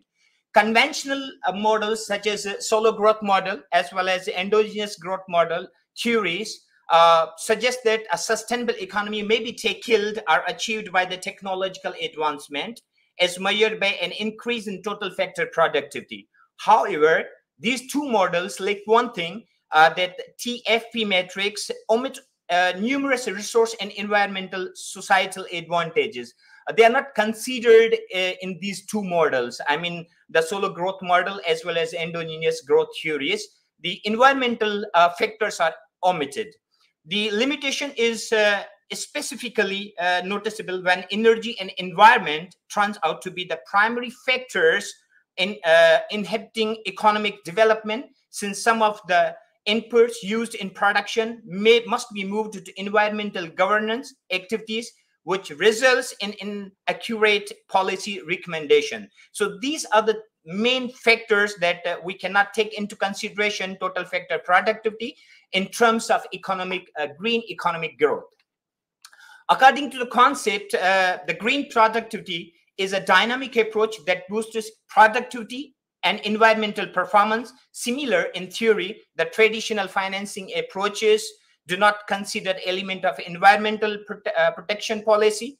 The possible rewards, hazards, and costs associated with the environmental conditions must be included into investment and finance choices, as well as the potential environmental precautions. Therefore, the green finance emerged as a potential opportunity to tackle this problem. Theoretically, if we see, green finance refers to financial industry views on environmental conservation as a fundamental principle. In everyday tasks, the focus is to preserve the natural world, control environmental hazards, and advance societal sustainability via managing social and economic resources. Significant ecological effects must be considered when making investment and financial choices. Potential rewards, hazards, and costs associated with environment circumstances must be factored into a routine in everyday operations. We believe that the green investment and providing green financing opportunities through natural environment, financial institutions take into account environmental evaluation and focus on preserving natural environment and foster green growth. Green finance differs from conventional finance quite noticeably because it places a strong emphasis on how society as a whole benefit from the environment. Many academics advocate for the preservation of natural world and growth of the green finance. It uses environment preservation as a criteria to assess the efficiency of business units and instruct them to pay close attention to ecological balance along with the green economy. The objective of this study, based on this, study is to explore the factors which helps to accelerate decarbonization and green productivity simultaneously. Moreover, in doing so, we aim to learn more about how G5, Grade 5, and GL5 economies have adopted to shift towards the greener financial practices, and in turn how their production has grown. Most of earlier researchers use total factor productivity, but TFP is conservative, it is conventional, it is traditional and orthodox approach. Due to these drawbacks, we have used green total factor productivity in our research paper. This, based on the literature review, we have developed the theoretical framework in which we have taken green finance as independent variable, environment technological innovation, environmental policy stringency, industrial structure, renewable energy as independent variables, as well as green total factor productivity is a dependent variable. This is the basic model, that econometric model that we developed, and one of the most important thing is to calculate green total factor productivity. So we used the super slick best measure SBM to calculate the green total factor productivity. In this method, we used input variables and output variables. Input variables are labor, capital, and energy. However, output desired variables are GDP and carbon dioxide emission. This is the methodology. We checked, stationary of the data. Is there any problem with the stationary? And then we checked or assessed the co-integration, long-run association. And based on these preliminary tests, we used estimator, economic estimator named as panel ARDL or auto-regressive distributed leg model, panel ARDL model. These are the results of unit root test, and it is evident from the outcomes of the unit root test that G5 countries and GL5 countries, they have the unit root issue. At the first, they have issue. Some of the variables, they have the issue at the first at the level. That's why we used the first difference. And these are results of Pedroni test we used to assess the long run association. Although you can see the primary results, test results are according to LLC approach, ADF, and the PP approach. There are, the stationary, it is mixed, and the Pedroni co-integration test, yes, there is a co-integration. Hence, based on this, we used ARDL model, panel ARDL model. These are the outcomes of a panel ARDL model, and you can see that green finance is positively associated with the green total factor productivity, and environmental technological innovation, it is again positively associated with the and significant in long run. EPS is negative and insignificant. Industrial structure is negative and insignificant. Renewable energy in terms of G5 countries, it is significant and positive. Hence, we can say that in long run, the G5 countries, they focus on green finance as well as they focus on environmental technology and renewable energy. However, in G5 nations, you can see that green finance is positively associated, and ETI is again positively associated, and EPS is negatively associated. Based on the outcomes, we suggested that the contribution of our research is that in existing body of literature, the outcomes of this study will contribute to existing body of literature on green finance and green total factor productivity. The theoretical contribution, the theories of finance are still at the development stage. Hence, this research will provide a great insight for further validate the green finance and environmental theories. Managerial contribution of this research is that the findings of this study will assist the management, government, environmental and environmentalists, economists, and other related stakeholders of G5 nations and GL5 nations to devise green policies to achieve environmental and green economic development and sustainability together. Methodological contribution, we used the ARDL method rather than GMM based on preliminary tests. However, there are the limitations of this paper. We can say that we can use CADF, we can use CIPS and RALS unit root and RALS co-integration in order to assess the model in the future. So these are some of the future recommendations that we can use NARDL model in the future. For example, if future researchers wants to investigate the link between these variables, they can use NARDL model, they can use a CSARDL model or QARDL model in the future. The policy recommendations of this research is that there must be a green finance structure. These two countries must, a group of these two countries must improve the financial green finance infrastructure, and they have to standardize it. They have to promote it. It will assist to business units to allocate green capital and help to green industrial transition to support green productivity. Secondly, we recommend that these two groups of economies must consider environmental technological innovation. They must emphasize more on environmental technological innovation, because investing major proportion of funds, green funds, in green R&D to fuel green total factor productivity is crucial. Third, with respect to the industrial restructuring and transformation, the shift, they must consider shift to clean, green, and environmental friendly energy as compared to the fossil fuels. Last one contribution, policy recommendation is that they must revisit stringent environmental policies to bound businesses, entities to produce green products and take prioritize measures to reduce fossil fuel dependency.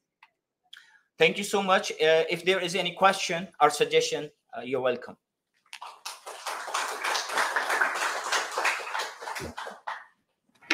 Thank you so much for your speech. Is there any question?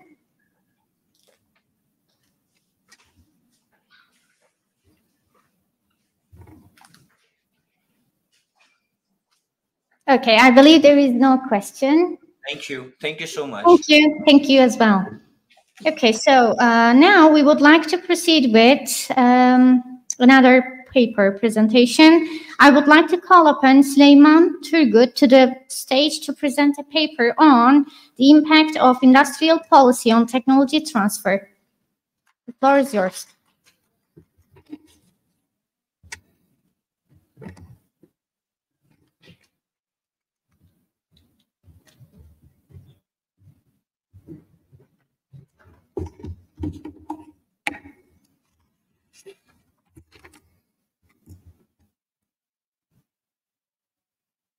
Hello everyone, it's Süleyman Turgut. I'm working specialist at OSTİM Technical University, Technology Transfer Office, and also I'm master's degree student in business administration at OSTİM Technical University. Today we are talking about impact of industrial policy on technology transfer models.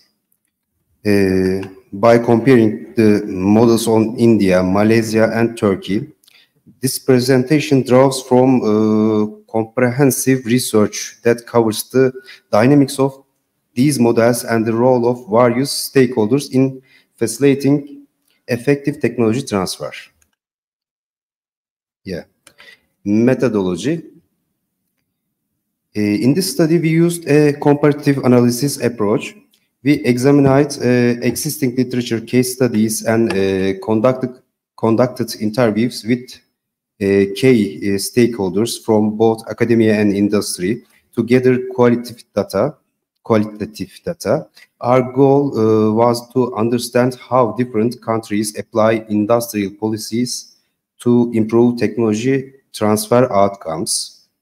Data collection. We utilized both primary and secondary source. Interviews provided insights into how stakeholders perceive the challenges and opportunities in technology transfer, while secondary data came from national and international reports as well as academic publication on technology transfer frameworks. Findings we're talking about. In India, we observed a strong emphasis on public-private partnership, particularly in agriculture and pharmaceuticals. Government bodies like the Indian Council of Agricultural Research play a pivotal role in bridging the gap between research and commercialization. Sorry for that. However, there is still a need for more robust policies to support innovation across the sectors.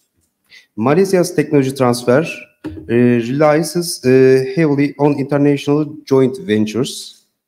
These ventures, especially in the high-tech and industrial sectors, have helped local firms access advanced technologies. However, some studies show that Malaysia's local innovation capacity needs further enhancement to fully benefit from these transfers. And Turkey, Turkey has focused on building technology transfer offices in university to bridge the gap between academic research and industrial needs. Public-private collaboration are also strong, particularly in manufacturing and biomedical sectors. However, the efficiency of these models still faces challenges, such as limited R&D funding and bureaucratic hurdles. Conclusion. In the conclusion, industrial policy plays a crucial role in shaping the success of technology transfer.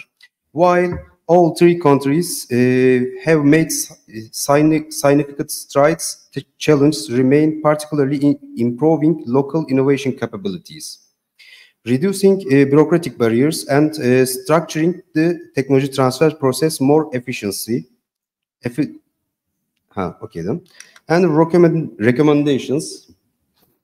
We recommend strengthening the public-private collaboration across all three countries, enhancing support for local innovation through more structured policies, and focusing on increasing the absorptive capacity of firms. Technology transfer offices need to be improved to function more effectively to ensure that academic research is successfully commercialized. Thank you.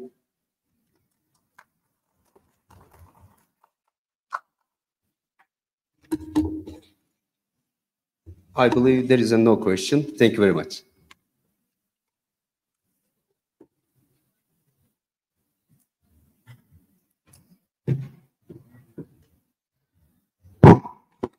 We thank Professor Turgut for his contributions. Next, we have Ayşe Hussein presenting a paper on a review on innovative green practices and their effect on business and employee performance.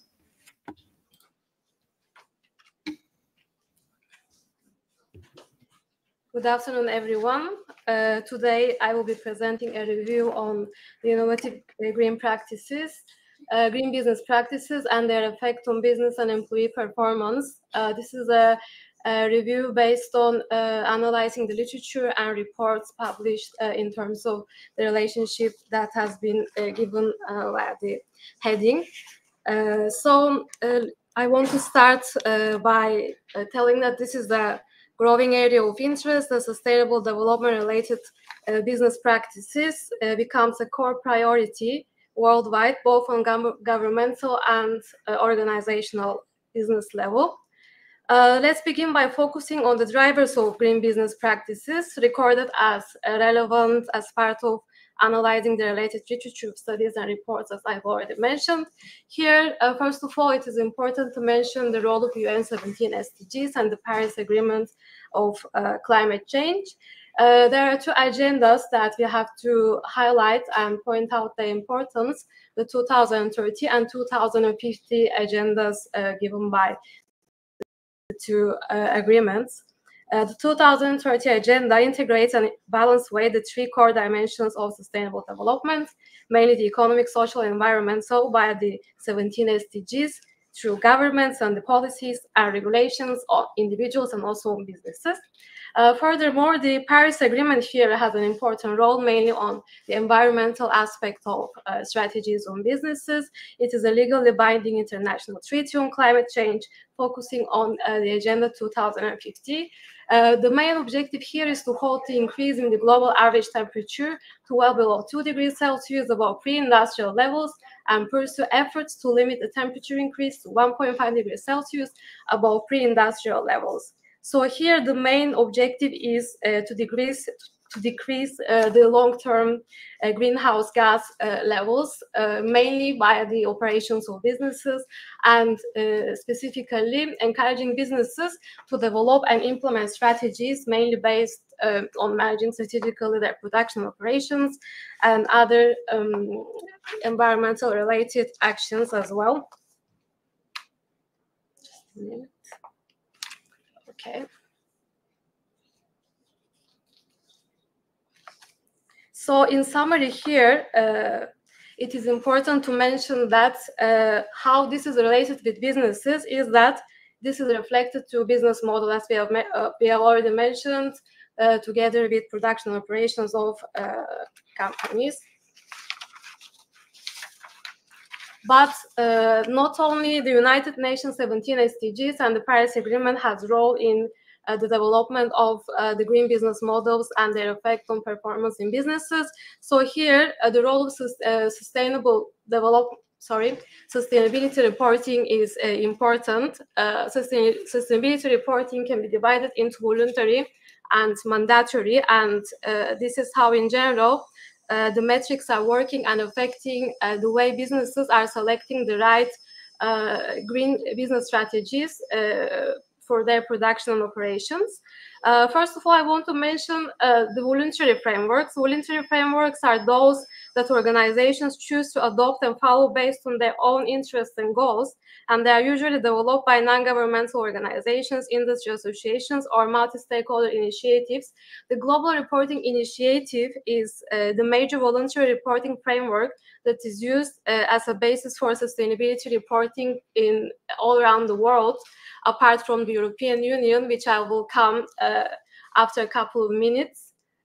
Here, countries such as USA, where there are no mandatory requirements for reporting sustainability, they prefer to abide by the standards given by the Global Reporting Initiative. Of course, state-level initiatives and regulations are also present as well.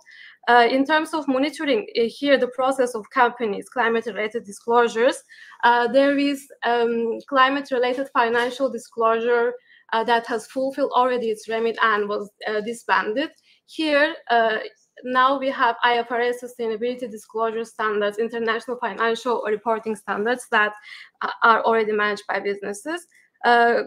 Simply, we can say that the voluntary frameworks tend to have more diverse and tailored indicators, which is their advantage, and they have more room for creativity and differentiation because companies, they can decide themselves which specific metrics to choose and where specifically to invest. However, they may also lack consistency and comparability, and they have lower levels of assurance and verification problems as well.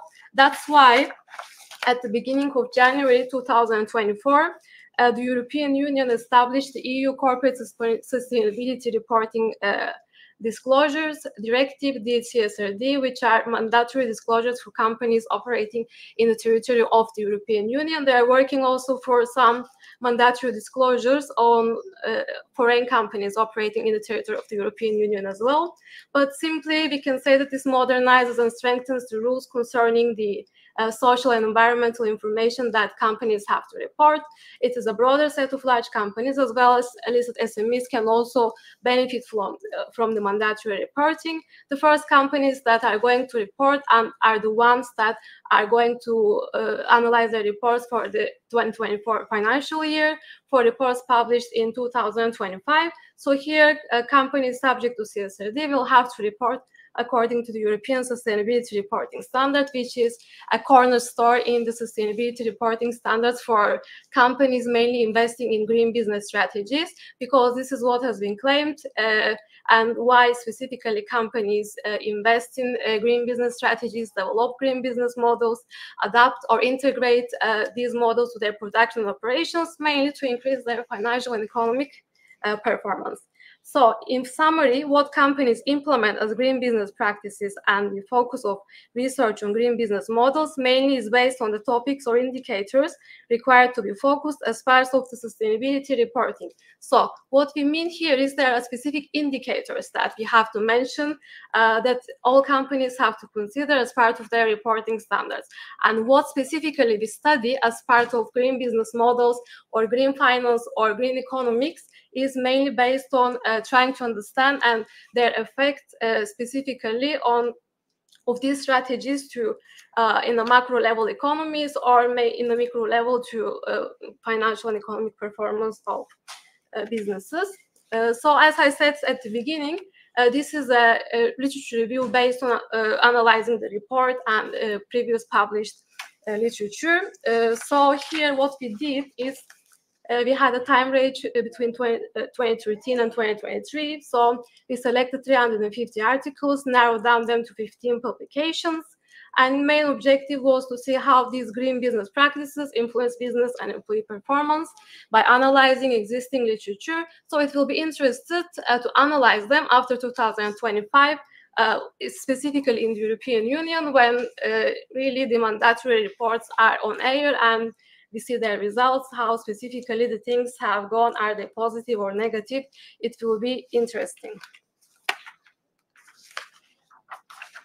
So mainly, two specific directions were analyzed: business performance and employee performance. For business performance, the financial and economic performance outcomes were analyzed, and for employee performance, we looked at practices like green human resource management and leadership. So our review shows that green business practices have a clear positive impact on business performance via financial performance, such as metrics such as return on accounting, return on equity, EBITDA, or other market performance measures. And in summary, companies that integrate green practices enhance their brand image, gain customer loyalty, and often outperform competitors financially. In terms of employee performance, interestingly, the studies show that businesses that are implementing green business models empower also employees to develop green behavior as well. The main theories used here by majority of studies as a basis to explain the reasoning between the relationship of green business practices and financial performance were the resource-based view theory and the natural resource-based view theory, which is an extension of the resource-based view theory. The difference among two is that one of them focuses on managing strategically the resources of a company in order to increase competitive advantage. The other focuses more on aspects that are relevant to develop and implement sustainable or sustainability strategies. So in summary, it was concluded that mainly adaptations through blending sustainability strategies to different phases in the value chain and production and operations lead to improved financial, non-financial, and economic performance. Here, sustainability reporting initiatives and indicators were recorded as triggering factors on companies to invest, develop green business strategies in order to increase their economic and financial performance. Of course, there are some limitations that we can mention. Most of the studies are not divided or do not compare the difference among different industries. The time range is too short, so most of them, they focus to 4 or 5 year time range, which in order to see the success of an investment, we need more than 10, 15 years in order to see how it is affecting the financial and economic performance of a business. So the main problem here is to encourage researchers and also companies to make comparisons among industries and also use a wider time range, because combining together 30 countries and making analysis is not logical, and also the results there are very difficult to generalize, does not mean anything. So what is important here is to select the right time range and to make differentiation among industries. Of course, here, the main limitation is employee well-being and the research on employees. So researchers are also encouraged to work on employee well-being as well. Thank you very much for listening.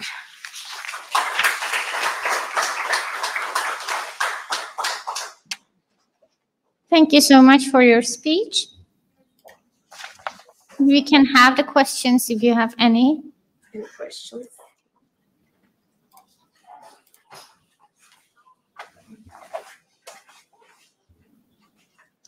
Okay, so let's proceed with the next one. Halil Deligöz will be delivering a speech on managing industrial policy under presidentialism, the TOC case. The floor is yours, sir.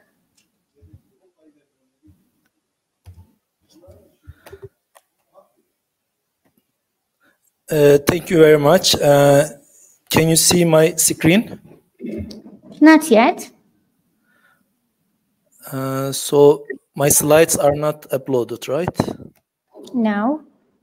Okay. Slides. Sorry. Just a second, please. Okay.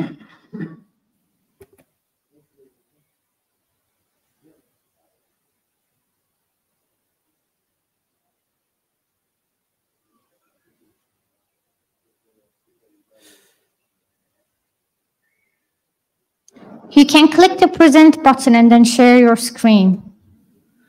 Yes, actually, I am trying to upload.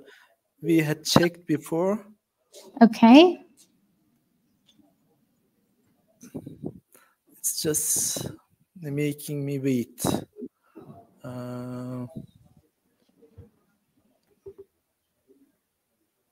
Let me try again.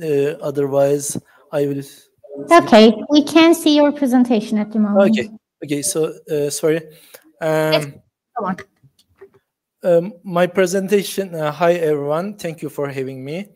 My presentation will be on the political coordination of Turkey's first national brand car production, which produced serially. This paper will be analyzing political economic coordination of this project.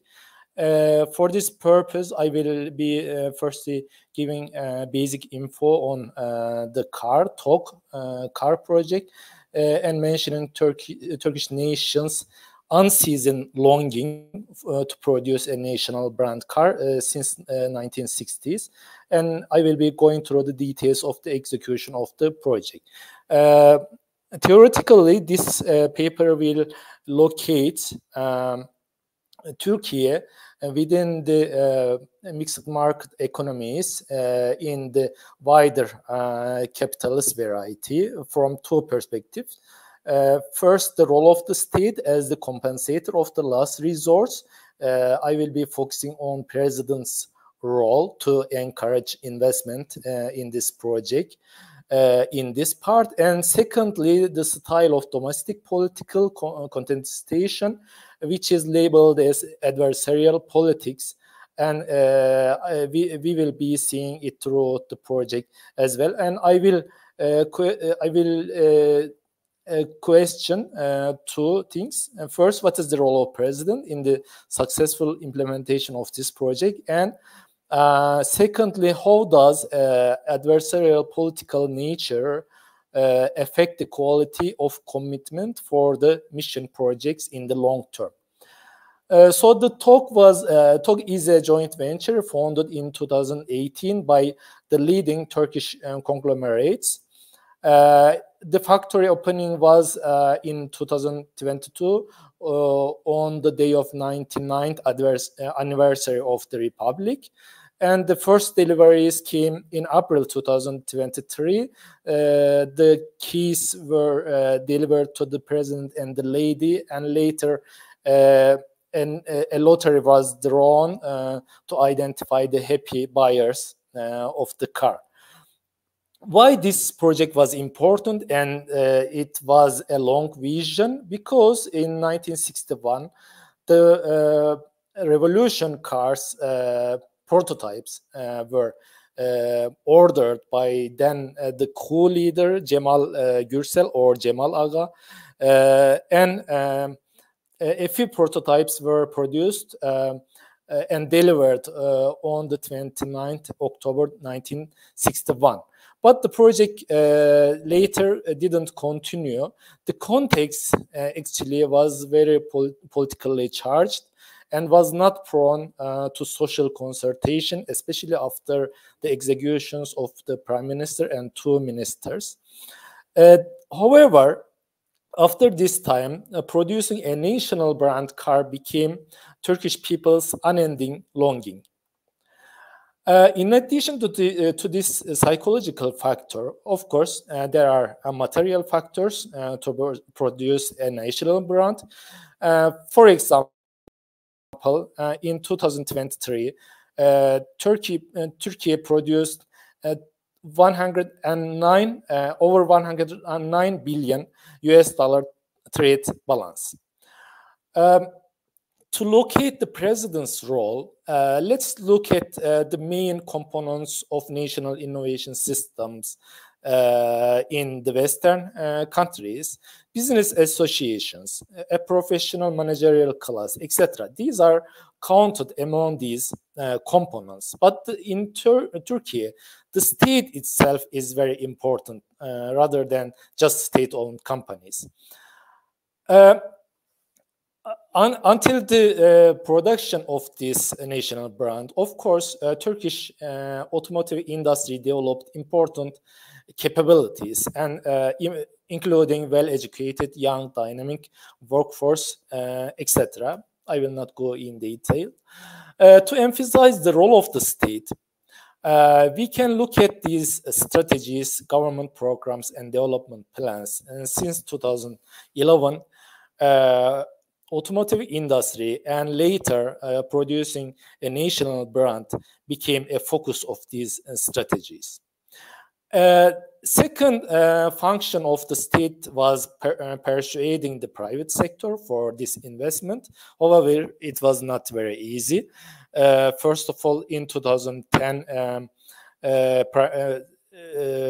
then Prime Minister Erdogan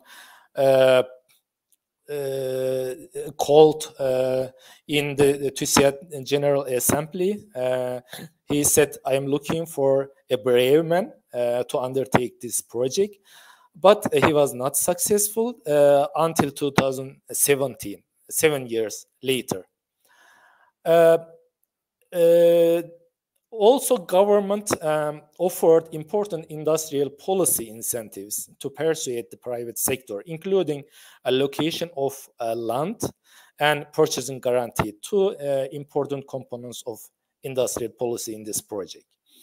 A third factor was, of course, uniting political actors around a national vision. But in this part, mixed market economy's adversarial political nature was much apparent, I think. If we look at the Turkish Grand National Assembly deliberations, generally opposition tended to criticize and question the feasibility or rationality of such projects. And especially towards the presidential elections in 2023, this context was, of course, politically highly charged. So even the existence of such a project was questioned by journalists and politicians. However, after the presidential elections in 2023 and talk cars were on the roads, opposition's attitude changed. And the MPs from opposition found the project a state-supported project, and so they said that they will be supporting it anyway. So in conclusion, we can see the main features commonly shared with other Mediterranean European countries of mixed market economies in the execution of this project. First of all, the role of the state as the compensator of last resort to incentivize this project was very important. Within this component, the role of the state, the president's role was particularly important. President, during the transition from parliamentary system to the presidential system, promised to have an agile administration and a good or a developed economy. But in this first term, economic indicators were not very good. For example, inflation, etc. And currency volatilities were high. But with regard to delivering agile government, I think this project shows that the presidential system delivered this component. And President took the role of persuading the private sector through industrial policy and committed for the project to overcome the existing constraints to launch such a project previously. In turn, of course, TOC project delivered, I think, important legitimacy dividends, especially towards the 2023 presidential elections. Secondly, with regard to mixed market economies, the adversarial political nature was again at play, as I just mentioned. This is important because manufacturing projects needs long-term commitment. From prototyping to production, it takes time. Also, sector-specific skilled labor will be important, in addition to sustainable capital for the sustainability of this project. However, when the political actors don't unify around a project, so investors may question the viability of such a project. In this project, until its delivery, negative veto playing features were observant. However, later it changed, especially after the presidential elections and the delivery of the project itself. For the future, there are two issues, especially the sustainability of this project and the competitiveness. In the geopolitical environment today, we see a trend toward industrial policy competition. Of course, for marketing advantage, Turkey has access to customs union of the European Union, but European Union will be offering important industrial policies for European companies. This can create new inequalities. Therefore, Turkey should, of course, support with industrial policies this kind of projects. But as a deficit-producing economy, Turkey's policy funds will be comparatively lower. Therefore, Turkey should try to diversify its marketing linkages in addition to European one. And secondly, to alleviate the negativities of the adversarial political system, this kind of manufacturing projects should increase domestic industry linkages. At the moment, TOC has agreements to provide spare parts from local producers, and with this way, these projects should be part of the national innovation system. This kind of behavior will create lock-in effects, pet dependencies, and vested interest among local producers, and this kind of projects will be irreversible. So for further research, we can study the nexus between politicization and industrial policy, and also improvement points away from adversarial political nature, because this future competitively decrease competitiveness of mixed market economies comparing to other two important models, which is liberal market economies like UK and US, and coordinated market economies like Germany, Japan, etc.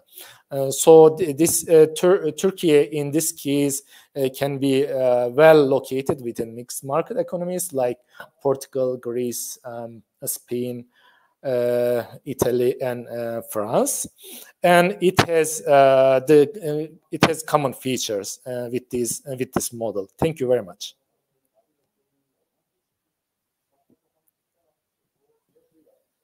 For your speech. Do we have any question?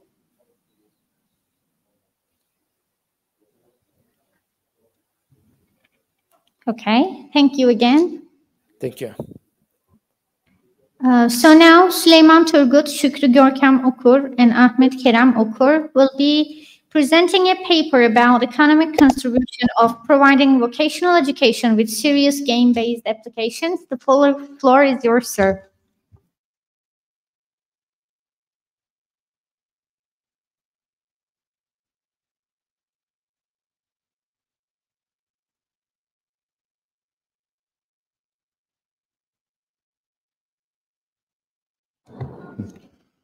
Dear audience, welcome to the presentation. This is Ahmet Kerem Okur from the Master's Program in Software Engineering at OSTİM Technical University.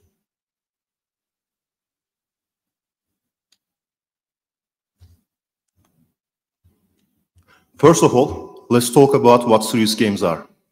Serious games are those in which the primary focus is on education, training, or skill development, while entertainment takes a backseat. As with the concepts we know from games, serious games also include gameplay goals, challenges, and interactions. But in serious games, while trying to achieve the objective, players gain improvement in experience, knowledge, and ability in the background. These games can be used in many different sectors. Education, healthcare, and the armed forces are some examples. For example, at the recent Technofest held in Adana, our university showcased a performance aligned with its vision and mission, demonstrating its dedication and visionary stance both for the institution and for our country. In this regard, I would like to congratulate everyone involved, especially our rector, for their contributions and achievements at Technofest.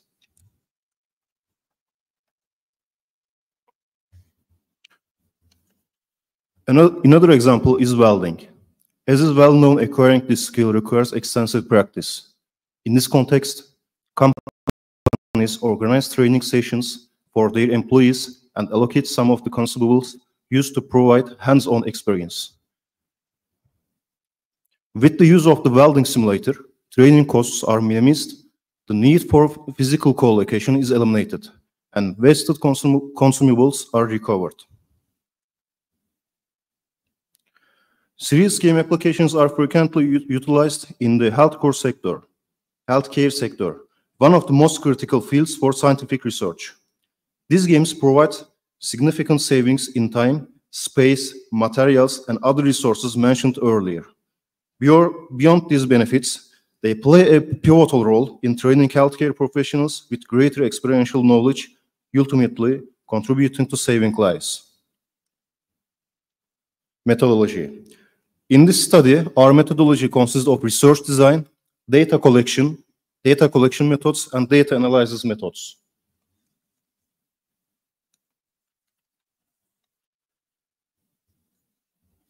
The research design aims to investigate the effectiveness of serious game-based applications in vocational education, focus on learner engagement, skill acquisition, and knowledge retention.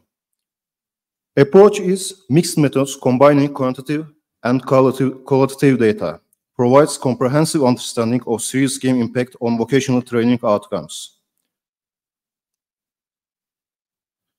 Secondary data were collected from scientific articles and conference proceedings. Selection based on relevance, credibility, and impact. Both qualitative and quantitative methodologies were analyzed, integrated to form a comprehensive research framework.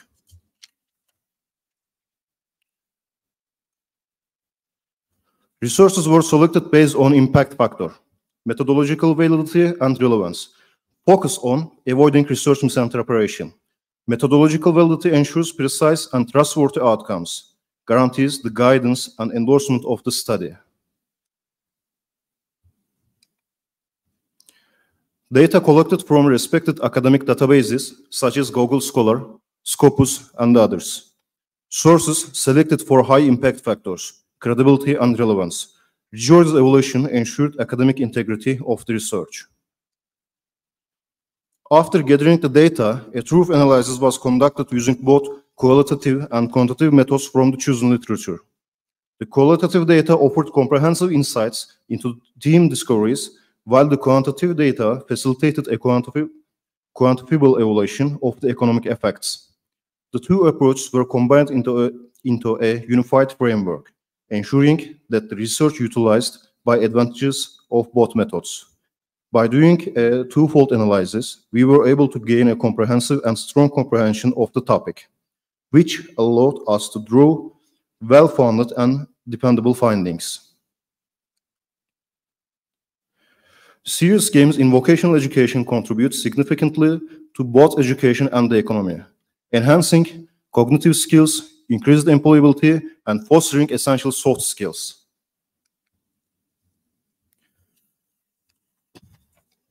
To support what we discussed so far with academic sources, it is essential to reference the works of Breuer, Bente, Carvalho, and Lin.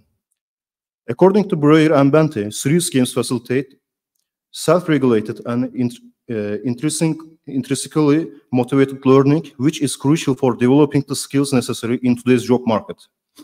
This is echoed by Carvalho et al., who argue that serious games can create experiential learning opportunities that are highly effective in promoting knowledge retention and practical skill application. And at this point, it is also important to mention Lin. The interactive nature of these games allows learners to experiment with real-world scenarios, thereby enhancing critical thinking and decision-making skills essential for various vocations.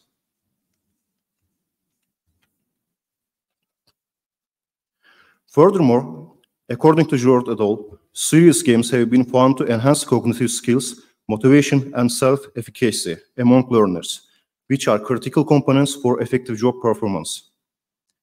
And also Oxoy says, for instance, demonstrated that virtual reality-based serious gaming modules significantly improved learning outcomes in basic life support training, highlighting the effectiveness of immersive learning environments in skill acquisition.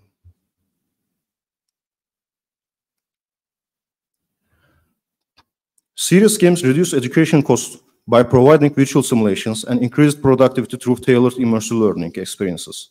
Furthermore, serious games have been shown to improve knowledge retention, and skill application, which directly impacts productivity.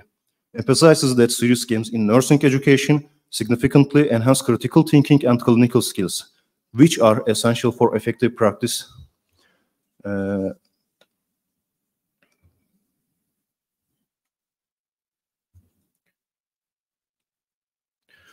This is corroborated by who conducted a meta-analysis revealing that students using serious games not only found the learning process more enjoyable, but also demonstrated higher knowledge acquisition compared to traditional educational methods. The economic impact of serious games in vocational education is multifaceted. These games enhance both technical and soft skills, preparing students to be more workforce ready. They contribute to regional economic development by creating a skilled workforce aligned with local industry needs. Additionally, serious games promote entrepreneurial competencies, encouraging students to create new job opportunities. By providing cost-efficient solutions, they allow institutions to use their educational resources more effectively and fill skill gaps in the labor market. This is not only improves individual employability, but also enhances industrial productivity. In the long term, a strong vocational education infrastructure fosters sustainable economic growth. Thank you for attention. I truly appreciate your participation. If you have any questions, contact me via email.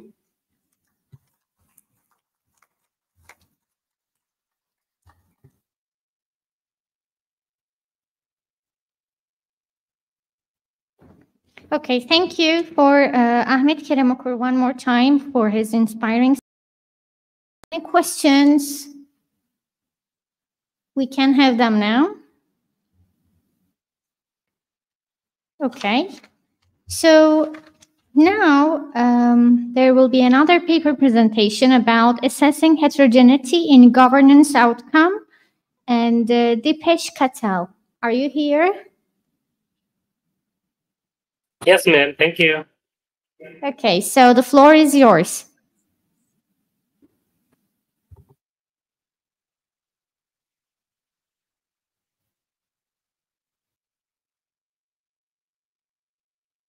Is it visible now?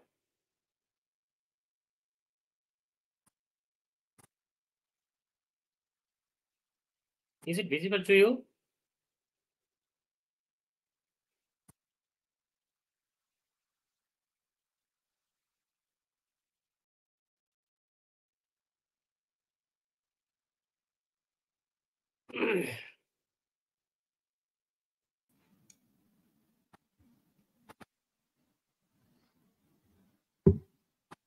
Is it okay?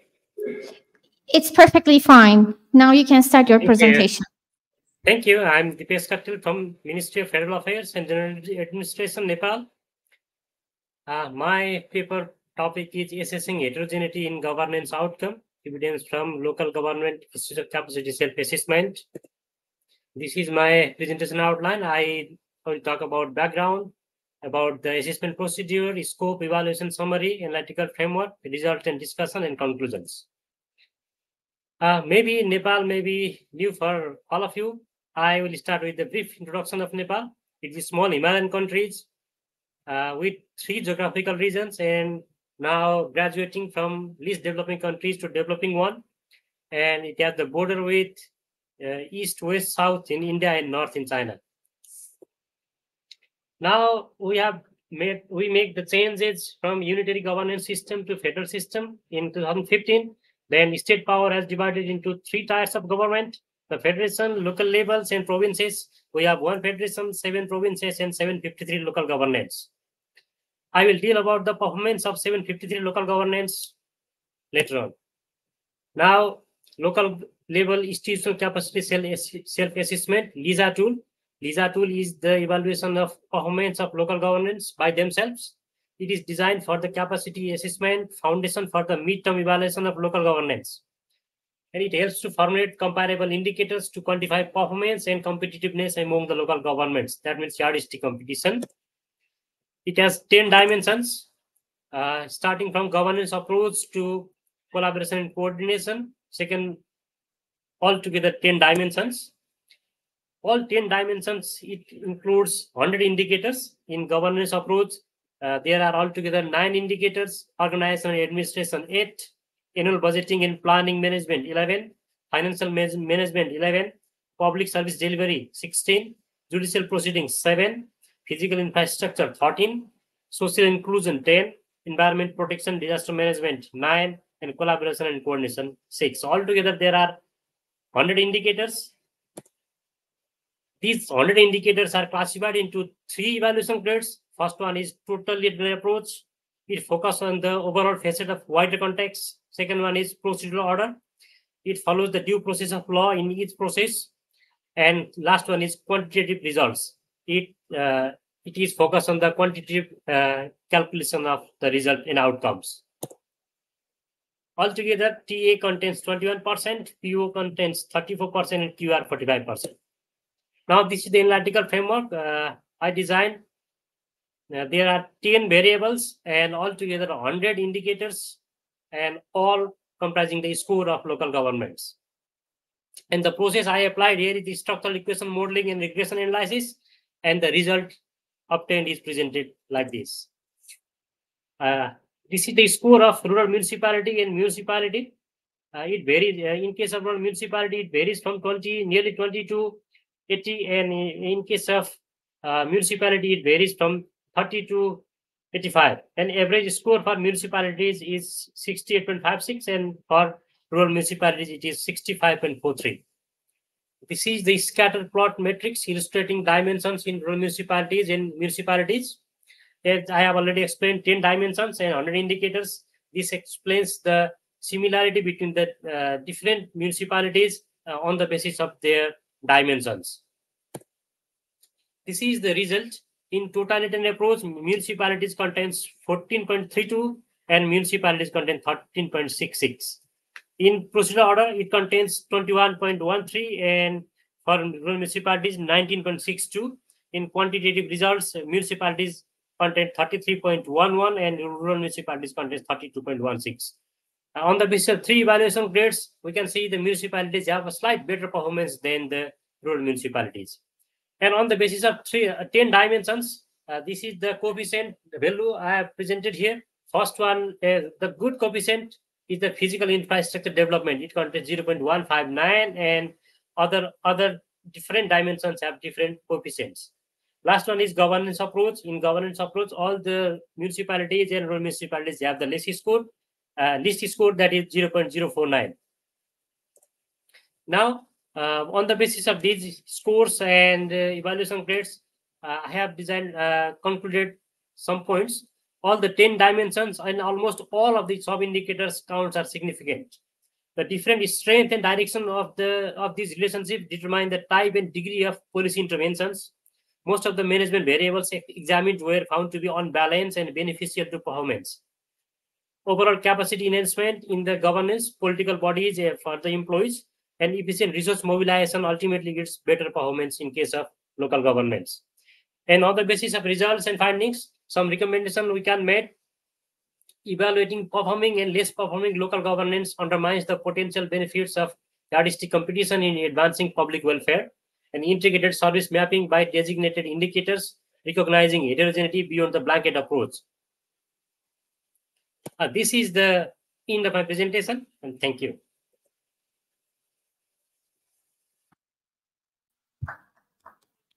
Okay, so do we have any question?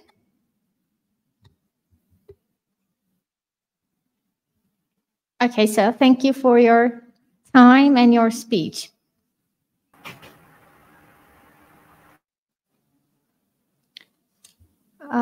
Right now, we will be proceeding with Bahattin Gökhan Topal and Batuhan Bilece. They will be delivering a paper, a speech about a paper called The Green Development and Innovation Process in Turkey. The floor is yours now.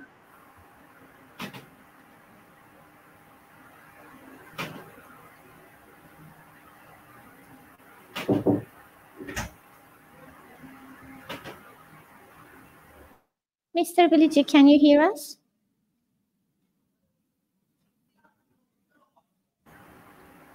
Can you see my screen? We can see you, but not your screen.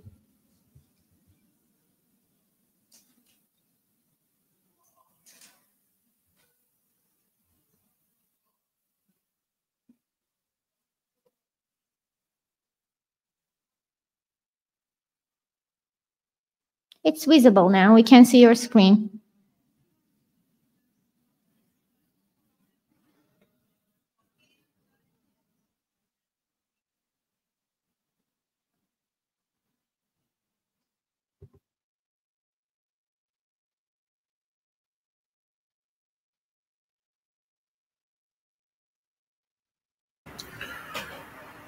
Okay, hello everyone. I wish you a good day. I'm Batuhan Bilece. I work as a University Industry Cooperation Specialist at Atılım University Technology Transfer Office. Today I will present to the green development and innovation process in Turkey, government supports, grant and policies. And I would like to thank Gökhan Topal I worked with during the preparation of the paper. This paper explore how innovation processes are shaped in the framework of government supports, grant and policies in the green development process of Turkey. The strategic approach adopted by Turkey in the fields of energy, environment, and industry in line with the sustainable development goals are discussed in the declaration. Importance: green development is a critical concept for sustainable economic growth and plays a key role in consolidation innovation process. Purpose: the aim of the paper is to analyze the effect of government grant and policies provided on innovation in the process of achieving green development goals in Turkey. Method: literature review and document analysis. What is green development and the role of innovation? Green development is an approach that aims to balance economic growth and environmental sustainability. Sustainable energy includes elements such as protecting natural resource, waste management, and reduction carbon emissions. Green development is the basis for achieving economic and social development without harming the environment. And innovation plays a critical role as the pickup engine of the green development. Turkey's green development vision. Turkey has started a green transformation process within the framework and compliance with the Paris Climate Agreement and the European Green Deal. The aim is for Turkey to reach a more competitive position in the global green economy. And this vision sets long-term goals by integrating economic development with environmental sustainability. And last, Turkey's green development strategies and government grants were developed in order to promote green development and green financing and support sustainable development. And 2021, Turkey presented Green Development Strategy and Action Plan for the period 2022 and 2026 to the public. And we will look at the most important institutions that provide grants and support in country ministries: TÜBİTAK, COSGAP, Climate Change Office, General Director of Development Agency, and President Digital Transfer Office come to the fore. Among the grant, the most important title in the recent period is the Turkey Green Industry Project carried out by the Ministry of Industry and Technology with the support of the World Bank. In addition, this project will be supported by TÜBİTAK and COSGAP. When we look at the green development strategies, targets have been set in the areas of energy efficiency, renewable energy, and water research conservation, and aims to accelerate Turkey's transition to a low-carbon economy with the green financing. Also, when looking at the green and digital targets in Turkey's development plan, R&D activities and technology transfer will be supported green industry zone. And state supports and initiatives in Turkey, TÜBİTAK, COSGAP's grants, TÜBİTAK Industry R&D Support Program and University Industry Cooperation Support Program and Priority Areas R&D Support Program, and COSGAP provides incentives for projects that will increase the energy efficiency of small and medium-sized enterprises. Ministry of Industry and Technology supports the ministry provides support of energy efficiency and green technology projects.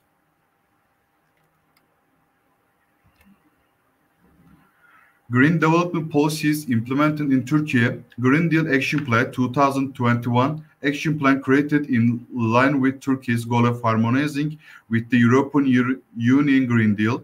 This plan aims to accelerate Turkey's green transformation in sectors such as foreign trade, energy, and industry. Paris Climate Agreement. Turkey has adopted the target of reducing carbon emissions by 2013 and the Paris Climate Agreement. This agreement will bring about transformation in the energy, transportation, industry, and agriculture sectors. Waste management and recycling policies. The Zero Waste Project entailed in Turkey forms the basis of waste management and recycling policies. 2022 Turkey Climate Council. Turkey Climate Council was held in and new route maps were determined and fight against climate change. 2053 net zero emission target, minimizing the carbon footprint, energy efficiency strategies, renewable energy, and coming therefore. Future opportunities and the challenges, competition and the global market, economic development, Turkey's geographic location. Turkey can be accessed the global climate funds and funds offered by international financial institutes for green development projects and development of startup ecosystem. Challenges, access to finance, time and costs, transition to low carbon economy and industry and agriculture, carbon taxes on foreign trade and carbon regulations at the border, access to financial resources, and shortcomings of the legal and regulatory framework. Thank you for listening to me.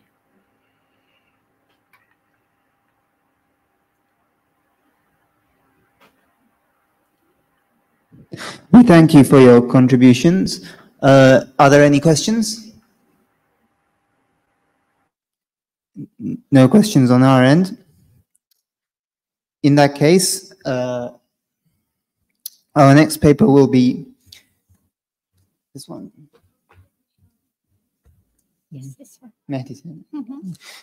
Next, Mehdi Saraj, Hüseyin Özdeser, and Terence Nokol Ngole will present their paper on the impact of renewable energy, human capital, gender inequality, and economic growth on carbon dioxide emissions in sub-Saharan Africa. The floor is yours, sir. Thank you. Dear professors, colleagues, and students, I appreciate to be here to present one of my current research related to the environmental change. In this topic, in this paper, I try to focus on the impact of renewable energy, human capital, gender inequality, economic growth, and carbon emission in sub-Saharan African countries. The reason that we choose sub-Saharan African countries is that these countries generally are suffering with energy poverty, and they don't have access to the clean energy such as electricity. and human capital level means the education level in these countries are not high enough, and these countries are suffering with low economic growth, and gender inequality is high in these countries. Hence, we try to choose a sample that we can focus for our research. By this way, we choose 40 sub-Saharan African countries between 1998 till 2019, and we wanted to see how carbon emission can change in this type of countries. First things that we should talk about it, and it is the main goal of our paper and research, is climate change. The main source of climate change is carbon emission, and the primary source of carbon emission and climate change is using fossil fuel consumption. When we are talking about the climate change, raising temperature is the first thing that can come in our mind, because we can make it, we can feel it nowadays, especially these summers, according to the report, was the hottest summer in the history. And the reason of this rising temperature is not anything except of carbon emission level.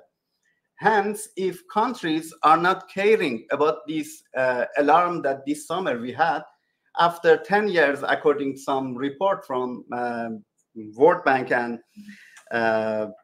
another institutes, the Earth cannot be a place for living. Many parts of our planet is not a place for living if we continue by the same way.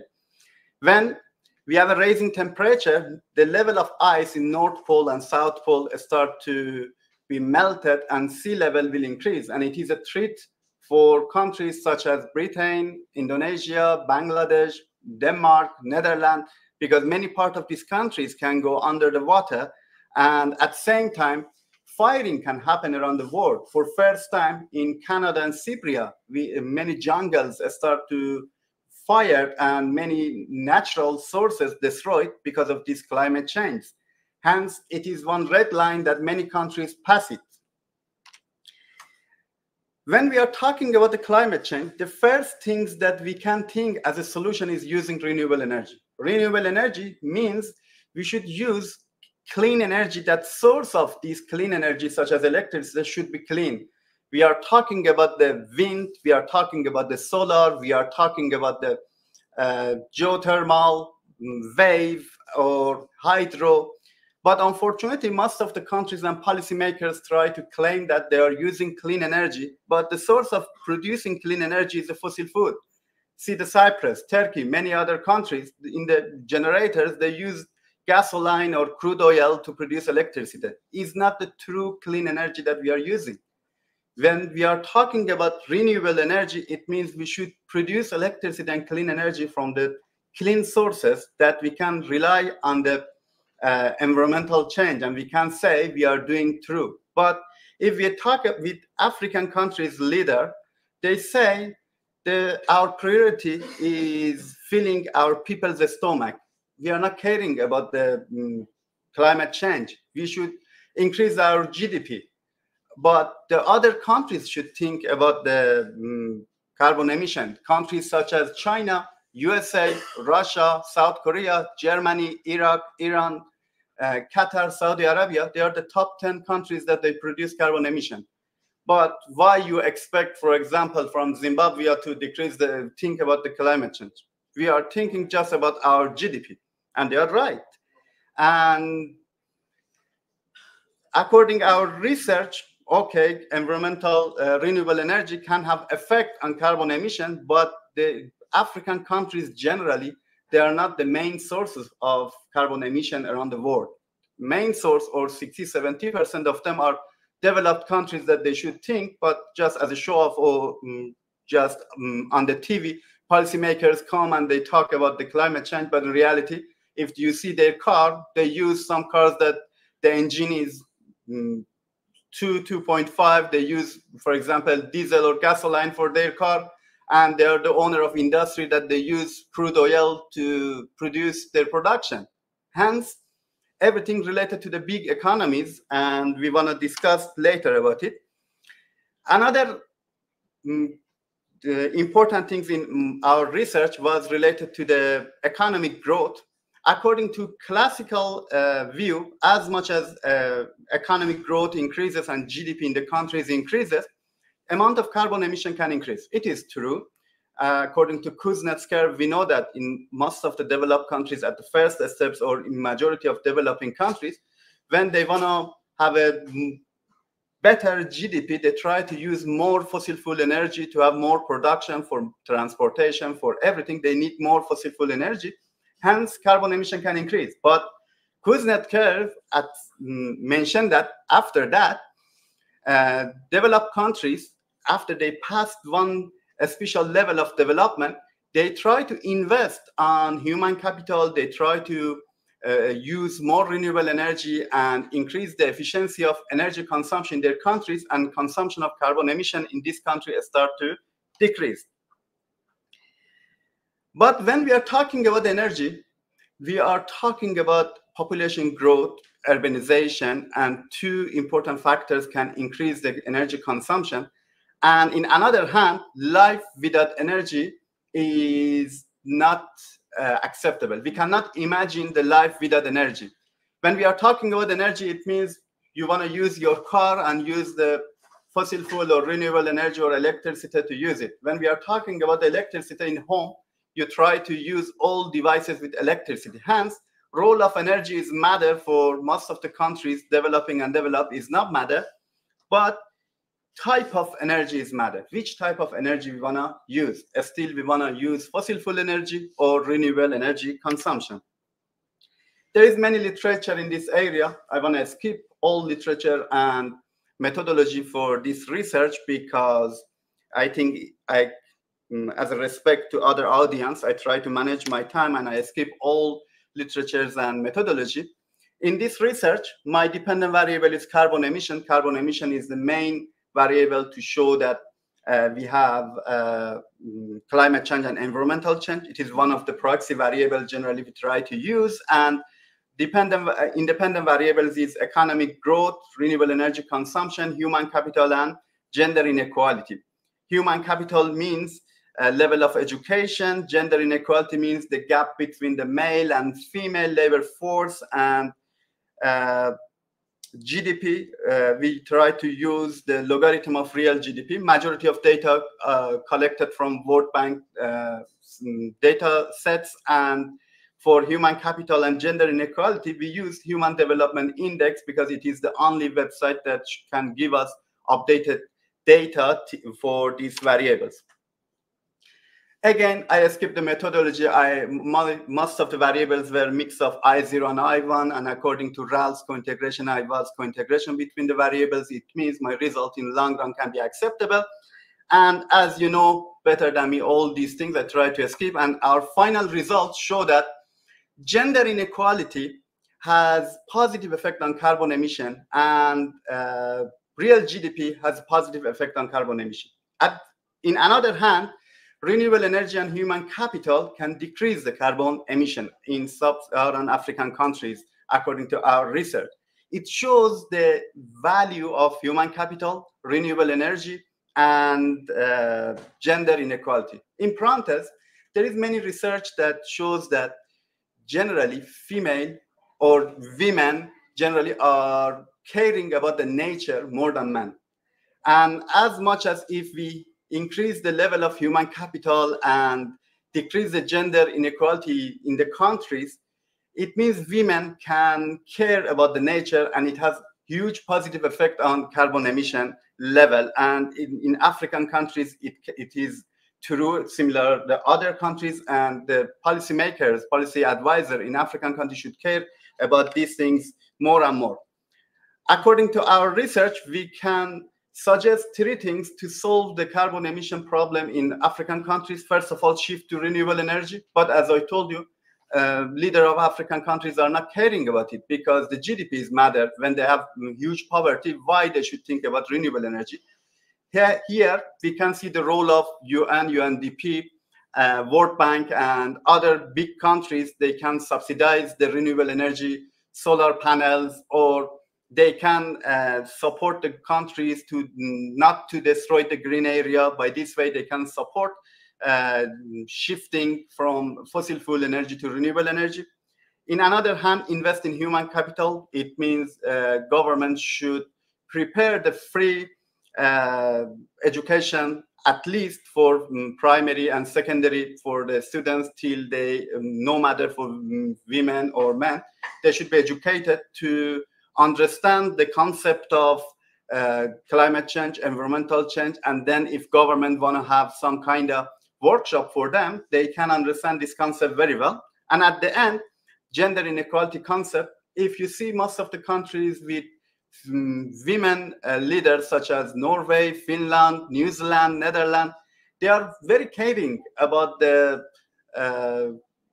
renewable energy consumption.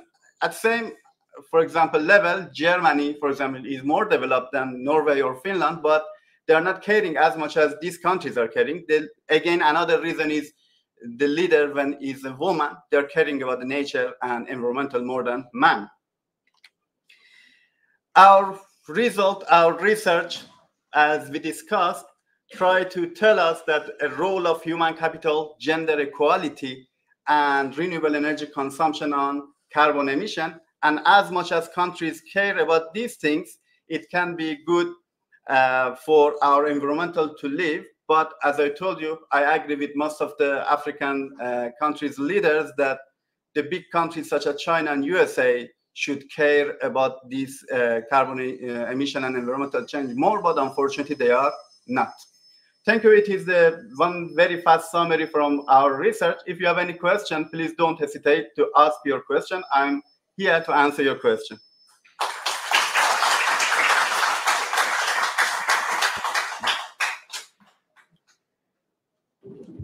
Thank you so much for your speech. You're welcome. Thanks. Okay, there is no further question, I guess. So the next paper presentation will be done by Oluwatoyin Abidemi Samoye, Toluwaye P. Seyi Akinwande, and Shibukem Dirbo Alfred. Excuse my spelling if your name's incorrectly spelled. And they will be delivering a paper presentation on exploring the interconnection between clean energy consumption, economic growth, and poverty alleviation. The floor is yours. All right, thank you. Good afternoon, everybody. My name is Dr. Abidemi, and with my PhD students, we'll be presenting the topic, exploring the interconnection between clean energy consumption, economic growth, and poverty alleviation, empirical evidence from Nigeria. Like you all know, clean energy, economic growth, and poverty alleviation are important concepts that have grabbed global attention. This is evident in Sustainable Development Goals of no poverty, decent work and economic growth, affordable and clean energy, and climate action. These concepts are important because clean energy benefits the environment through less pollution and improved air quality, creates jobs through clean energy sectors, and has positive health impact. Economic growth, on the other hand, measures a country's productive capacity. The more value-added goods and services a country produces, the more they will be available for immediate consumption and export, which helps the government increase its revenue. In contrast, poverty does not benefit a society. It leads to economic stagnation, increased government expenditure, social instability and crime, loss of human capital, environmental degradation, and undermines the achievement of the SDGs. Poverty, which is driven by low income, means when people cannot afford or do not have access to basic amenities such as shelter, clean water, food, and clothing. They also lack a good healthcare system, a quality education, and infrastructure. Therefore, the question is, has Nigeria been able to alleviate poverty through the channels of clean or renewable energy and by its economic growth from 1990 Q1 to 2022 Q4? Why did we use Nigeria as a case study? All right, according to World Bank 2024, 87 million Nigerians live below the poverty line, the world's second largest poor population after India. The Nigerian economy faces numerous challenges, including inflation, ineffective government policies, a rapidly growing population, and governance issues. This study contributes to existing studies by focusing on poverty as a whole, rather than just looking at energy poverty. There are also limited studies on Nigeria. So I'm just going to give a brief about the literature review. As regards the relationship between renewable energy and poverty alleviation, the relationship is negative, which simply means that renewable energy will reduce poverty alleviation. Also, GDP. What are the major findings that we have? The major findings is that GDP would also reduce poverty alleviation. As you know, GDP means when an economy keeps producing value-added goods and services, that measurement. Also, we use the control variable, which is financial development. There's no how an economy can progress without people having easy access to finances. And so we also found that in these findings, we found two major findings. First of all, if a country has a good financial system, then it means that poverty alleviation can reduce. At the same time, if a country does not have a strong financial development, what that means is that financial development and poverty alleviation might not have any relationship or correlation at all. Let's take a look at our data. All right, for poverty alleviation, we took the data for, which is our dependent variable, mortality rate. Renewable energy, we took renewable energy consumption as a percentage of total energy consumption. GDP, the data is gross domestic product. And financial development, the data is domestic credit to private sector by banks. All right, this is our model, dependent variable and independent variables. Okay, for the method that we used the robust least square method. And one of the reasons why we used that was because our dependent variable showed that the stationarity test is at level. And so we couldn't use ARDL, rather neither do we want to use ordinary least square. The robust least square accounts for outliers. It's able to carry out our estimation even if there are heterodiscosity issues, and also if there are serial correlation issues. That's why we use the robust least square method. In addition, we also added the Granger causality method to be able to determine the direction of causality. All right, a quick one. Under summary statistics, under the probability, we could see that all our variables are not normally distributed because the p-value is less than 0.05. All right, these graphs shows that I mentioned that the reason why we use robust least square is because it's able to account for outliers. So this graph shows that there are outliers, or we could say there are shocks in our variables, and so those are the graphs you can see there. And the outliers are identified at 2006 Q1. Now the unitary test, poverty alleviation or poverty, shows that a variable is stationary at level, while other variables are stationary at I1, the first difference. Okay, interesting result. We found that GDP has a significant relationship with poverty alleviation. It means that as a country continues to produce value-added goods and services, I keep using the word value-added goods and services because that means that other countries are demanding for your product. As Nigeria produces more goods and services, it means that poverty reduces at 0.39%. We can also find that renewable energy consumption and financial development also has a negative relationship with poverty alleviation. But guess what? It's not significant. Why? Because renewable energy industry in Nigeria is just at the beginning stages. All right, like Professor Mehdi mentioned, these countries are fossil fuel dominated, and so an ordinary person will be interested in the livelihood rather than looking for renewable energy to power up their activities. We also found that financial development has a negative relationship, but not significant.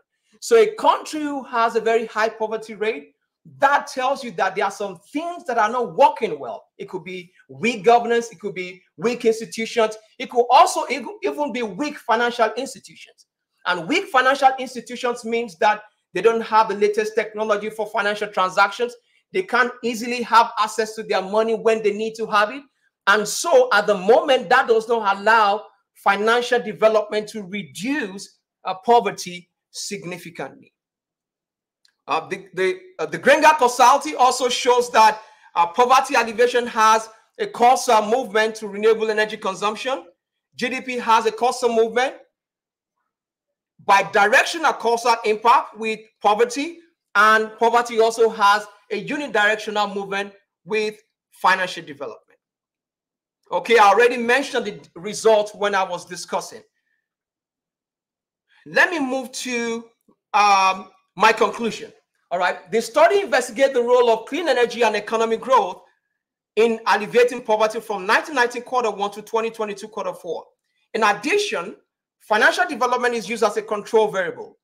This research found that renewable energy alleviates poverty insignificantly, GDP alleviates poverty significantly, and financial development reduces poverty insignificantly.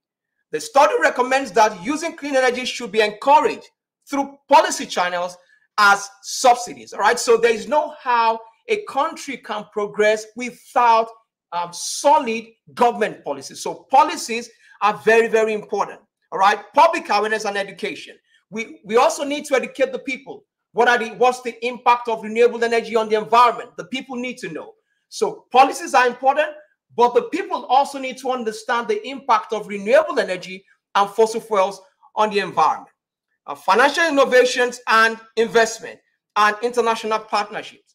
For financial development to reduce poverty significantly, some policy implementations are necessary, such as promoting financial inclusion, strengthening legal and institutional framework, and inclusive growth policies.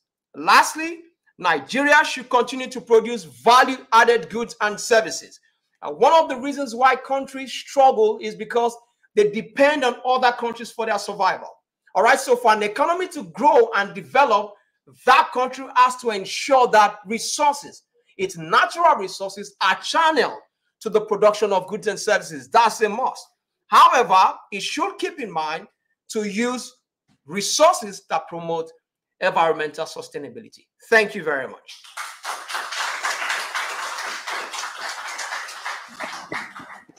If there are questions, I'd like to take the questions. If not, thank you for listening. Thank you for your enthusiastic paper presentation. So is there any question? Okay, I believe there is not here. Thank you very much. Thank you. So to move with, we have Biland Ibrahim Sabriöz and Havanur Korkmaz. They will be presenting a paper on unveiling the effects of digital transformation components on the Turkish defense sector.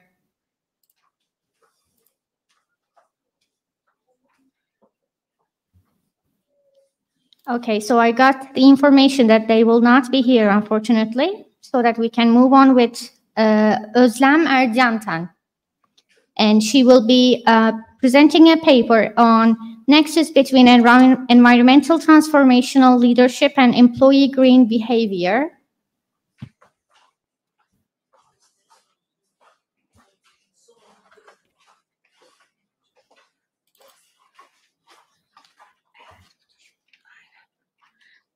Ms. Ercantan, can you hear us?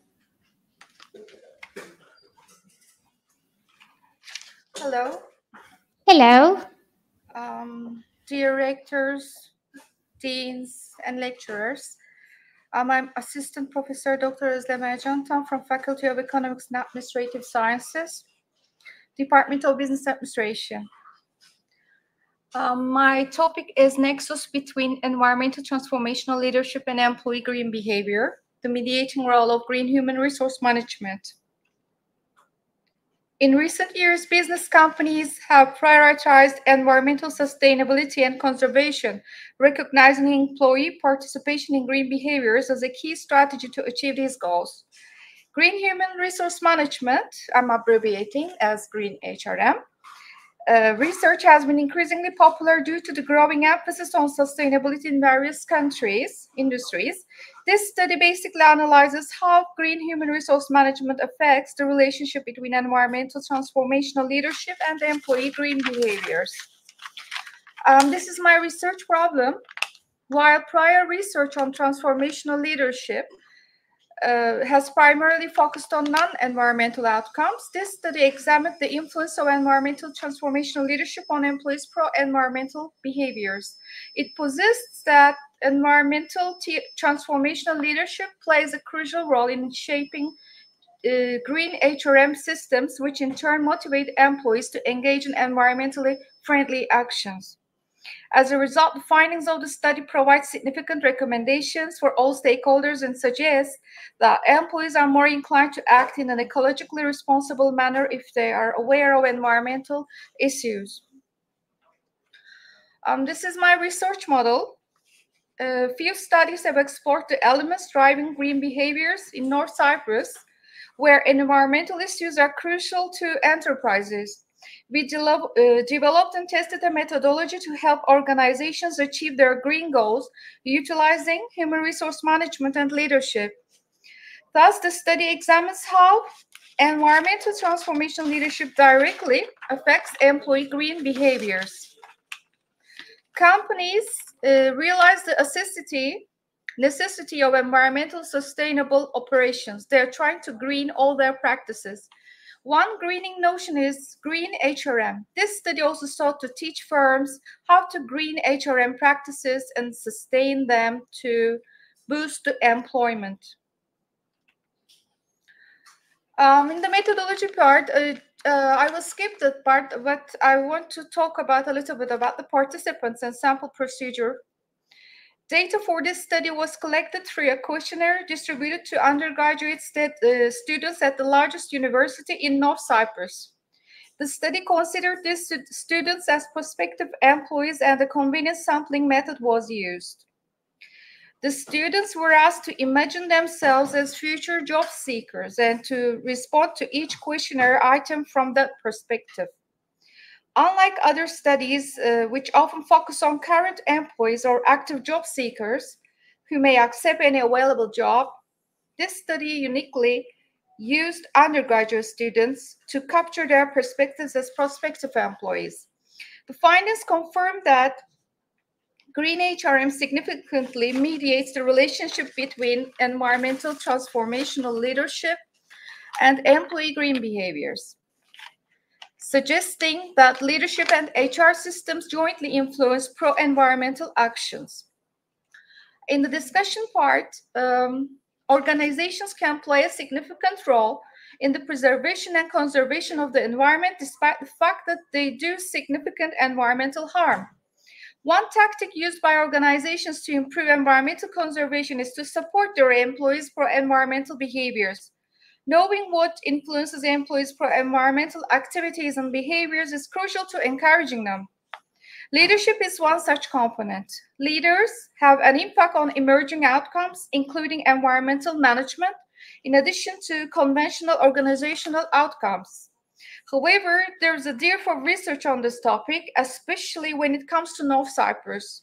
This study developed and assessed a model of pro-environmental behavior that looked at the influence of employee green behavior, green human resource management, and environmental transformational leadership in order to close this gap.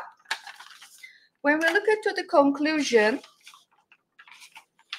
we might infer from the findings of people who are aware of environmental problems are more likely to show environmentally conscious conduct. People's consideration and knowledge of the necessity of playing a role in environmental protection are increased by their grasp of environmental issues, processes, and solutions. The most important factor in environmental management is individual environmental awareness. When we look at the practical implications, to conclude, this study offers valuable insights for stakeholders seeking to foster a culture of environmental responsibility. It underscores the importance of environmental education programs at all corporate levels to enhance employees' awareness and practices. Additionally, it recommends the implementation of effective disciplinary measures to prevent environmentally harmful behaviors in the workplace. The present study provides insightful information for leadership and organizational growth. Managers' transformational leadership qualities significantly impact employee participation in green behaviors. In order to ensure the organization's long-term existence and profitability, the leadership must ensure that strategic initiatives incorporate green HRM practices. This study suggests that leaders should not only discuss environmentally friendly procedures with employees and implement green HRM practices, but also set an example by modeling the desired behavior. Environmental transformational leaders are essential for firms to successfully implement green HRM strategies because they set an example of environmentally conscious behavior and encourage their followers to follow suit. Establishing clear environmental performance targets and encouraging a culture of open communication are important for organizations. This will facilitate the training of both supervisors and employees to meet the targets. When hiring new employees or promoting current employees to senior positions, managers should find out about their prior environmental performance. Selection and promotion panels should include an assessment of the candidate's environmental skills. This study's findings also have social implications. It draws attention from the general public to people and organizations that act in an environmentally and socially responsible manner. It demonstrates the significance of organizational leadership in fostering social behaviors that reduce waste, conserve water, and use less energy. Policymakers should organize training sessions and seminars to enhance employees' environmental awareness, considering the pivotal role of green HRM in promoting environmentally conscious behavior. This is based on the idea that employees who are more aware of environmental issues tend to care for and protect the environment better than those who are not.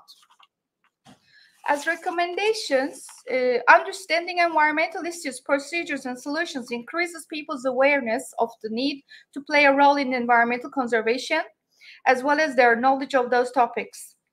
Environmental awareness on an individual basis is the most crucial component of environmental management.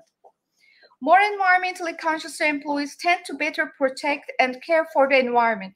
Employees who are more environmentally conscious may feel more accountable to the company and society, which could inspire them to fulfill their social responsibilities. More environmentally conscious workers may feel more responsible for the company and the community, which may motivate them to carry out their social responsibilities. Multiple environmental education initiatives are required to support excellent environmental practices at all levels of the corporation. To prevent environmental harm, disciplinary actions should also be sufficiently punitive. For the future research directions, I may say that this study focuses on investigating the impact of environmental transformational leadership, specifically in North Cyprus. Therefore, we recommend conducting cross-country analysis in future research endeavors. Furthermore, while the current study focused on investigating the role of green HRM as a mediator between environmental transformational leadership and employees' green behaviors, it is important to acknowledge the existence of other potential mediators. Thank you for listening.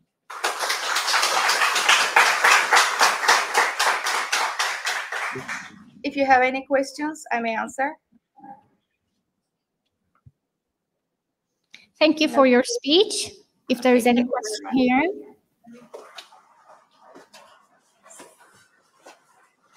Okay. So to proceed with, we have another paper presentation, and I would like to cede the floor to Rabiu Ababakar and Remy Jomham Oben to deliver their paper presentation on the impact of Nigeria's e-Naira digital currency on exchange rate dynamics.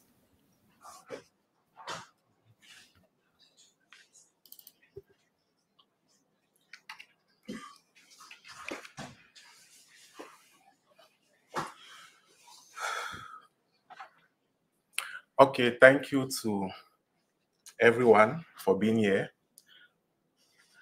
I am Remy Jomham Oben, PhD student at the Department of Business Administration, Near East University. My colleague Rabiu Abubakar and I carried out this research. We are trying to investigate the impact of the e-Naira on the exchange rate dynamics in Nigeria. Why is this research important? What is the research problem? First of all, we perused the literature and we discovered that there is no single study which has investigated the impact of e-Naira on exchange rate dynamics in Nigeria. Why is Nigeria an interesting case study? First of all, Nigeria is the first and only African country to officially launch a central bank digital currency. In October 2021, they launched the e-Naira.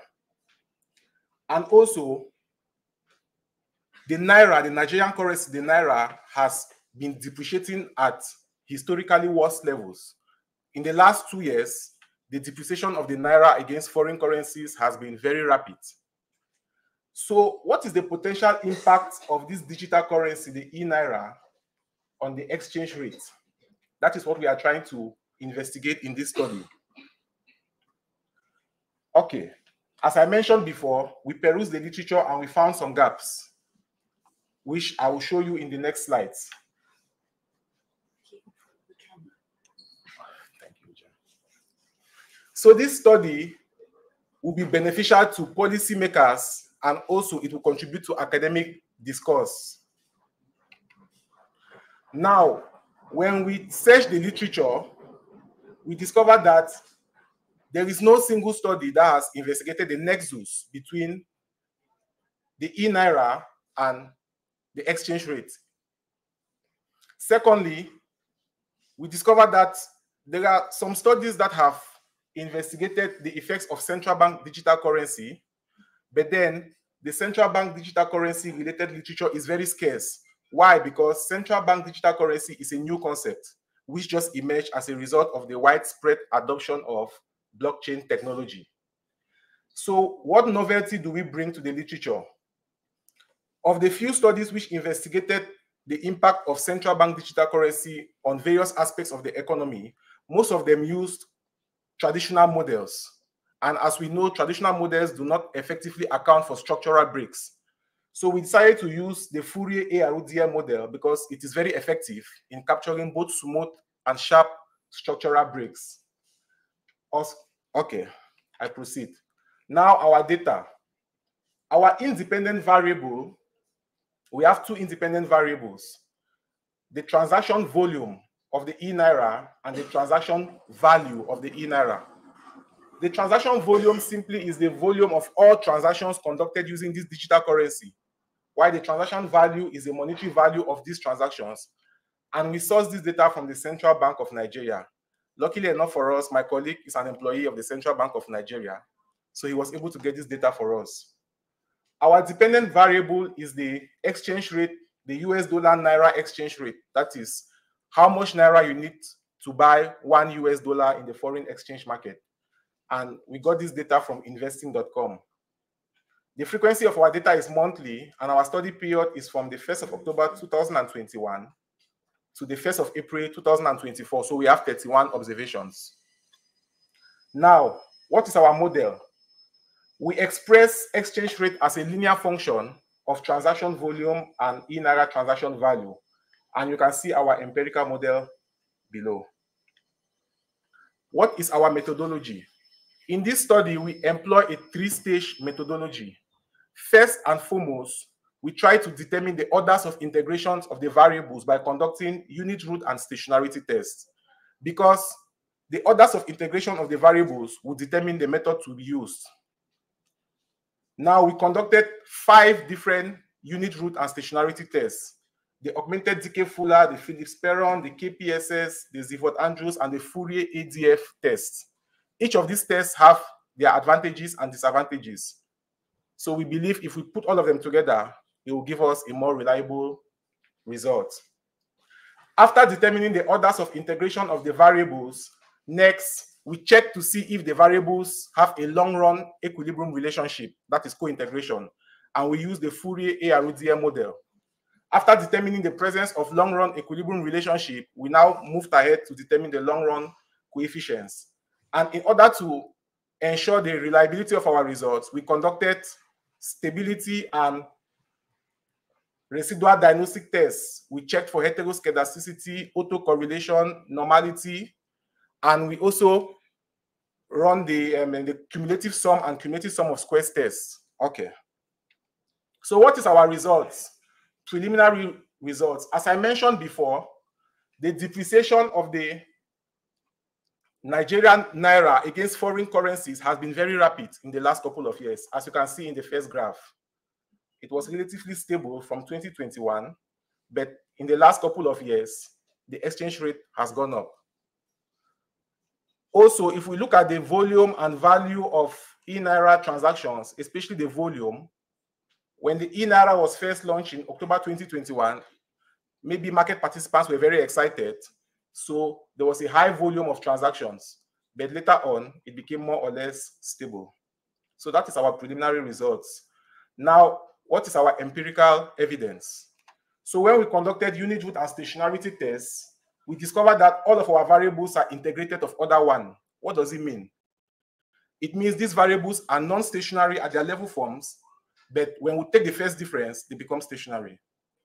Now, we checked for co-integration using both the bootstrap bounce tests and the F bounce tests of the Fourier ARUDM model.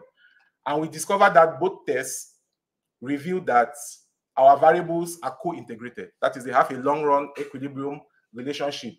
We proceeded to estimate the long-run coefficients. Now, these are our coefficients. As you can see here, the volume of e-naira transactions has a positive impact on exchange rate, the exchange rate of US dollar naira, but unfortunately, it is statistically insignificant because the T statistic is less than 2. Of course, 2 is the benchmark. With the value of e-naira transactions, it has a negative impact on the exchange rate, and it is statistically significant at 5% level. What does this mean?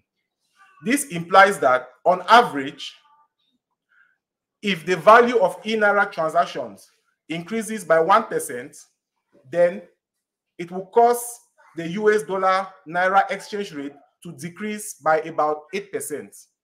So the naira will appreciate against the US dollar. And we believe in these results. We trust these results. Why? Because our error correction model worked well. How do we know that? The coefficient of the error correction term is negative and statistically significant. In order to ensure the reliability of our results, we conducted residual and stability diagnostic tests. We found that there is no heteroscedasticity or autocorrelation in our model. Our residuals are normally distributed, and the Ramsey reset test showed us that our functional form is appropriate. Also, for stability tests, our cumulative sum and cumulative sum of squares graphs were stable. Results not shown. So let's discuss our results a little bit.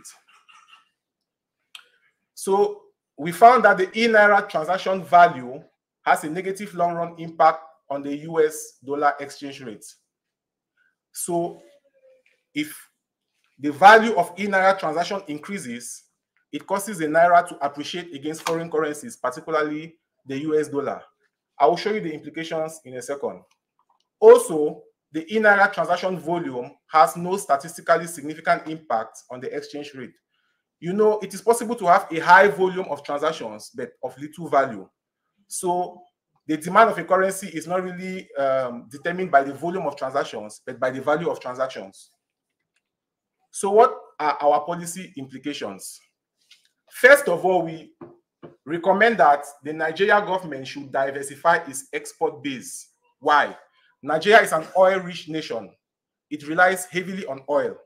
So whenever there is a shock in the price of oil, the economy of Nigeria suffers. And as we know, the higher your exports, the higher the demand for your domestic currency, and it will cause your domestic currency to appreciate against foreign currencies. So if Nigeria can diversify its export base by exporting other products, it will have a positive effect on its exchange rate. Secondly, the Nigerian government should attract foreign direct investment by reducing barriers of investments for foreigners. You know, when more income comes into the country, it will exert a negative pressure on the exchange rate. That is the rate at which the domestic currency is exchanged for foreign currencies. Next, we recommend that the Central Bank of Nigeria should adopt a restrictive monetary policy. What does this mean? By this, we mean that They should increase interest rates in order to discourage borrowing and encourage savings and investments.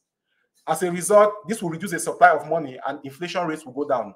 When inflation drops, for sure, your domestic currency will appreciate against foreign currency.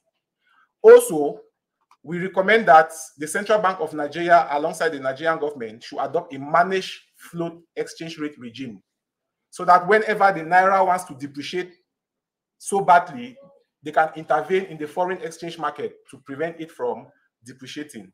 You know, a purely flexible exchange rate regime is not appropriate for less developed countries like Nigeria.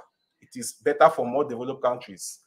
And also, in order to minimize the risks and challenges involved with digital currency like the e-Naira, the regulators should try to implement a robust regulatory framework.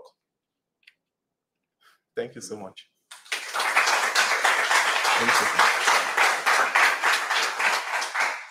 So I'm happy to take questions.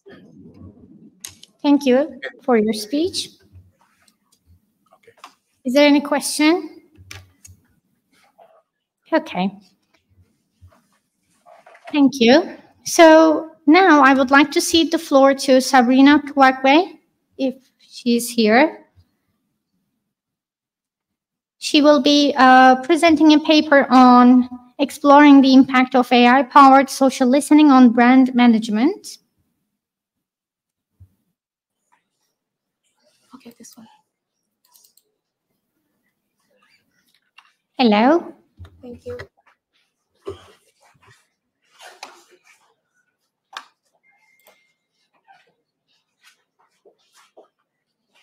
All right. Thank you so much for this opportunity.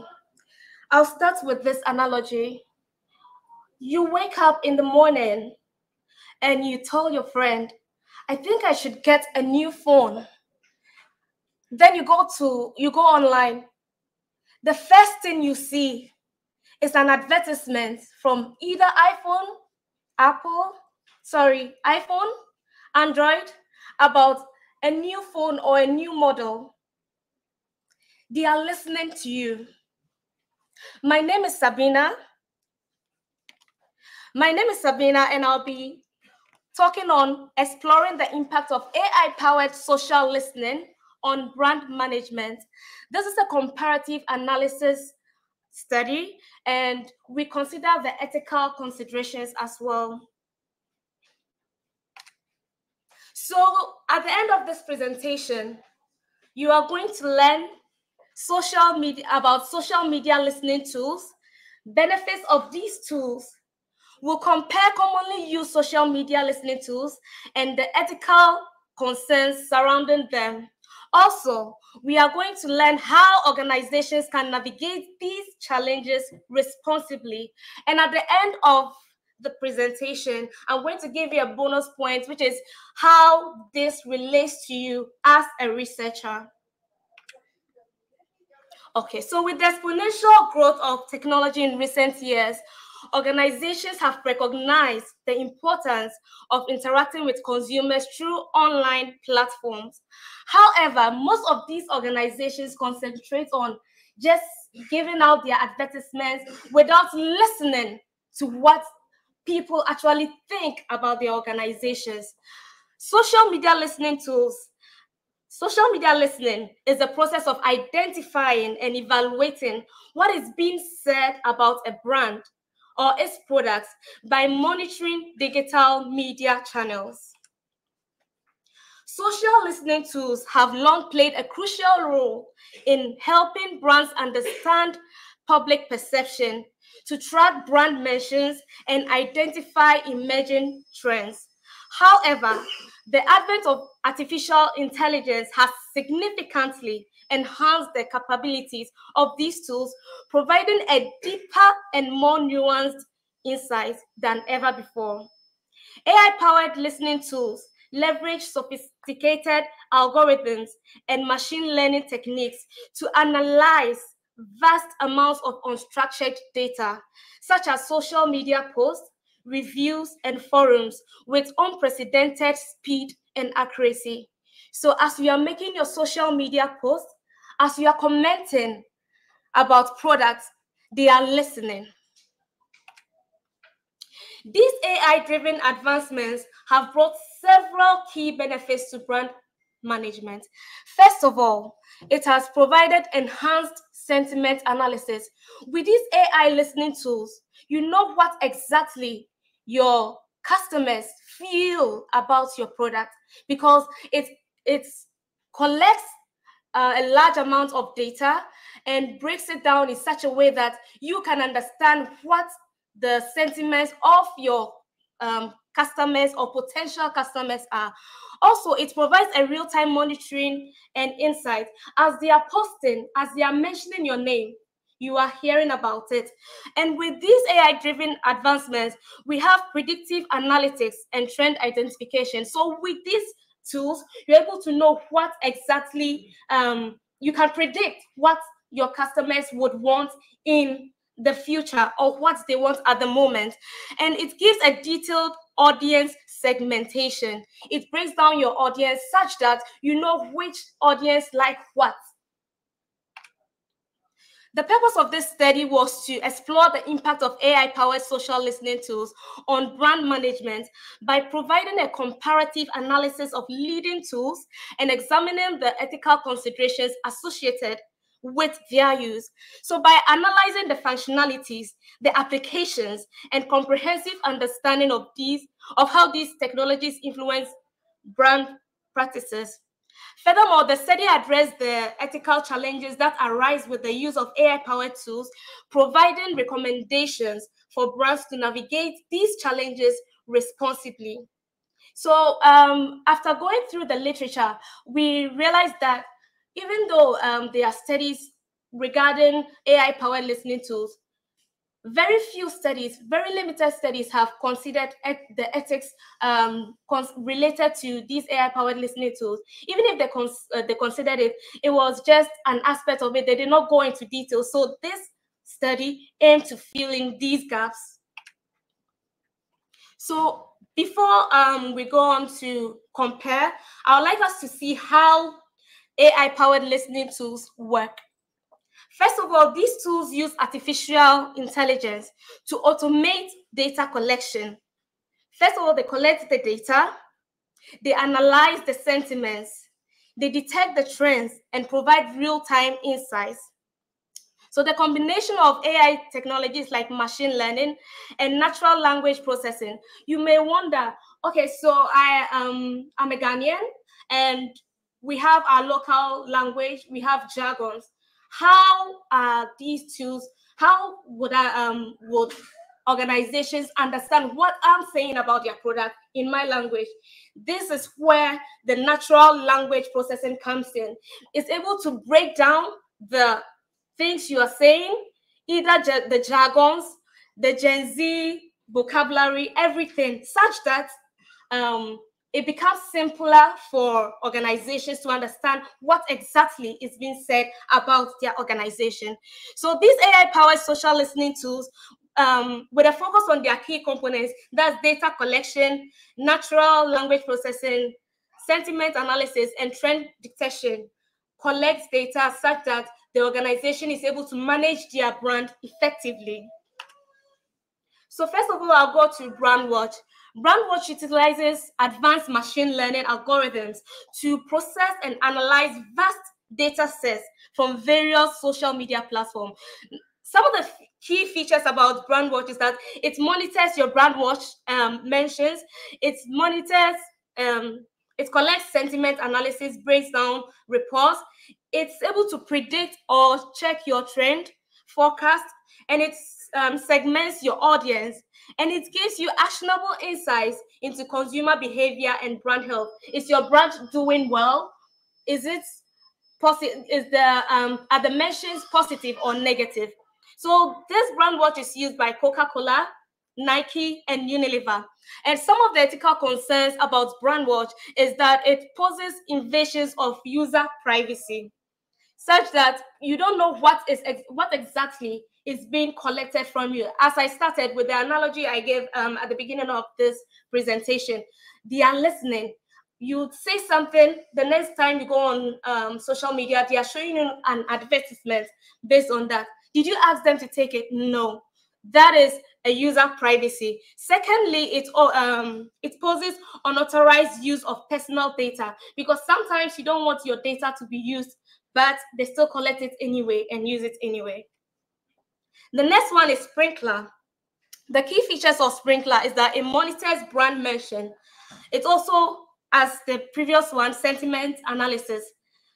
Next is the engagement tools. One thing that stands out about Sprinkler compared to the other BrandWatch is that with Sprinkler, you are able to directly engage your customers. So as they are saying something on the same interface in a unified spot, on the same interface, you are able to see what they are saying and respond to them immediately. Unlike BrandWatch, where you would have to log into another application to respond, with Sprinkler, you can respond immediately on the same application. And Sprinkler is used by Starbucks and Microsoft. And some of the ethical concerns with Sprinkler is that it uses user consent and data collection, such that when you are posting, when you are commenting, you put hashtags, you mention, they are listening. The next one is the lack of explicit consent from users, because you don't give them the permission before they collect this information. You don't tell them specifically that help me to find a phone to buy, but they still show you anyway. Help me to find a shoe to buy, but they still show you anyway. That's lack of explicit consent from users. Next is the data security and privacy protection. I'll go to TalkWalker.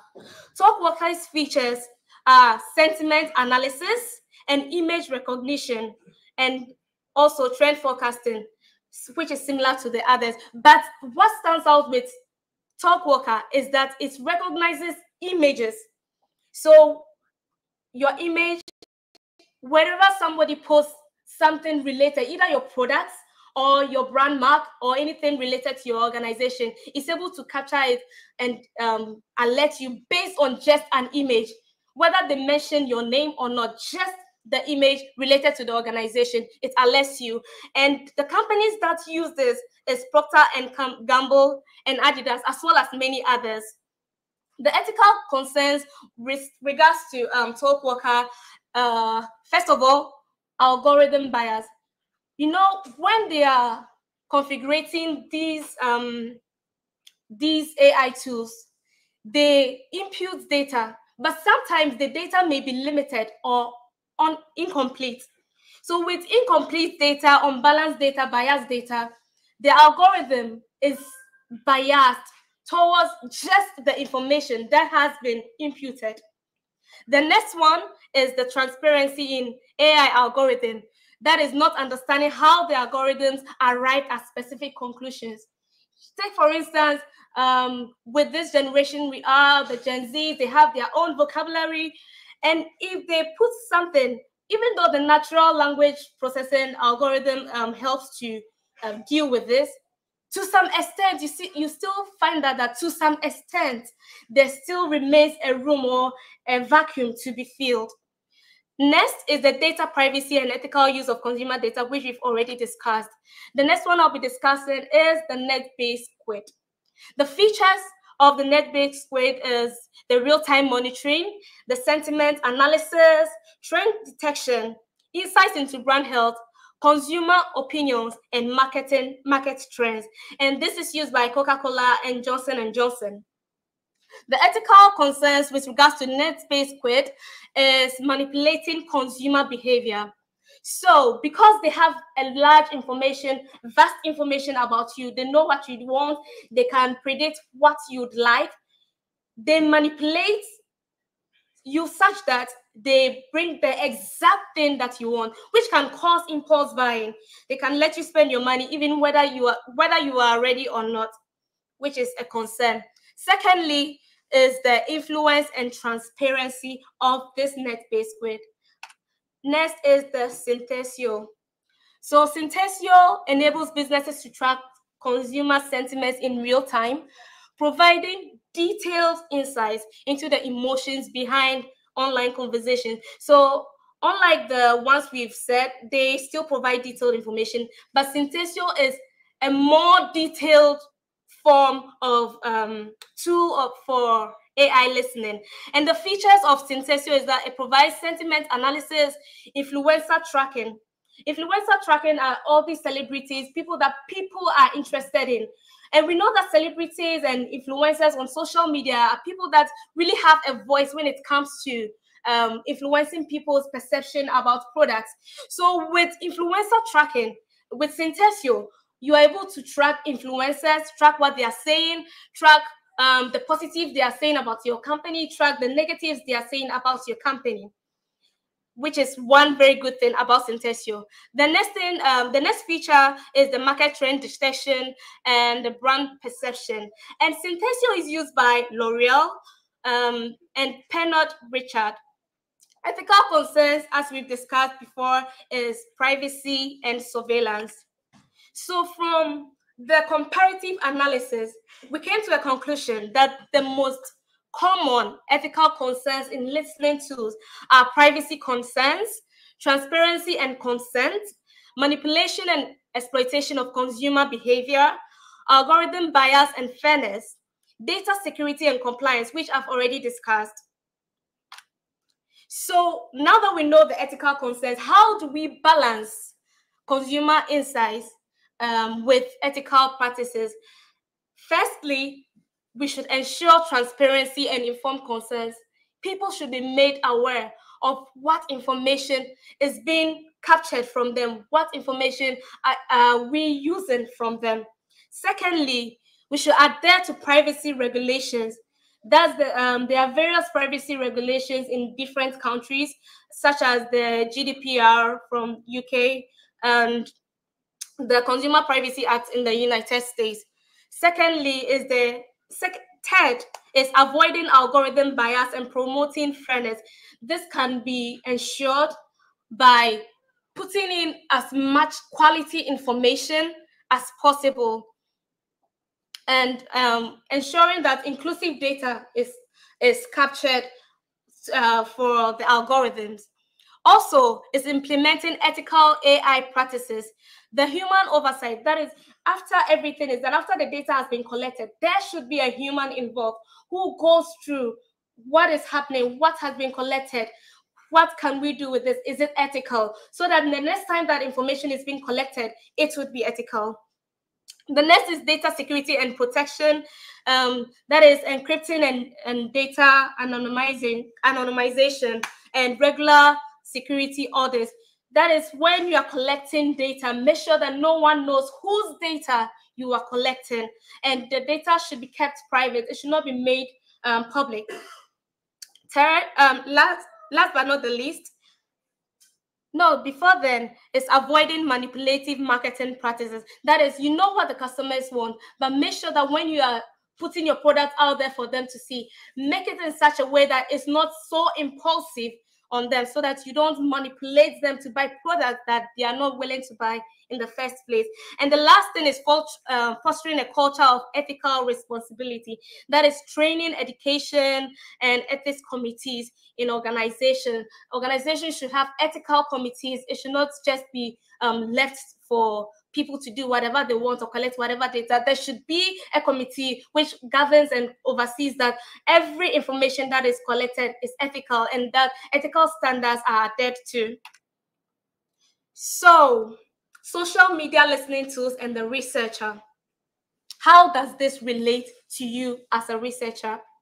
You conduct a research, you put it out there.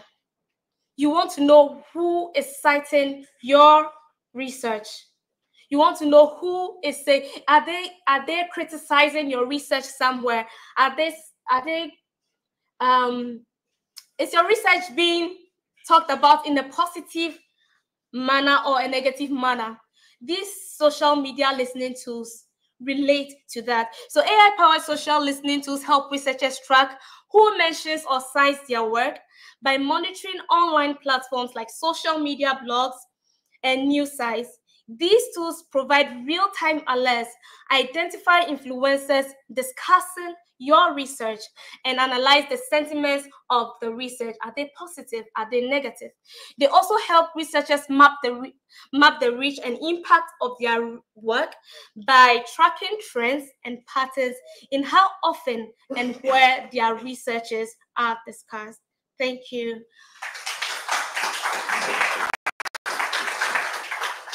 I'm open for questions now. Okay, thank you.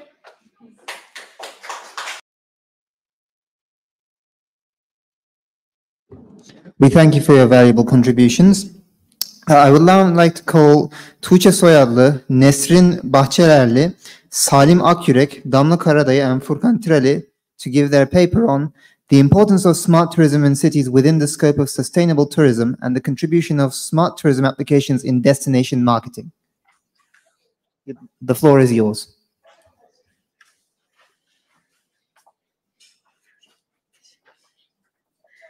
Good afternoon, ladies and gentlemen. My name is Furkan Tireli, and our study is the importance of smart tourism cities within the scope of sustainable tourism and the contribution of smart tourism applications in destination marketing.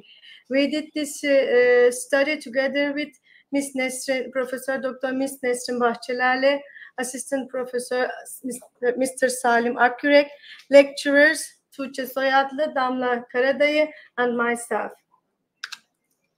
So today I'm going to explain you the importance of the smart cities, benefits of being smart cities, development of smart cities, and according to our study, we have some conclusions and recommendations about it. So the idea of the smart cities, of course, it is getting very important, especially in tourism industry, to manage the destinations properly. So it gives an added value for the destination and local people. So tourism services gives support for the sustainability in tourism services.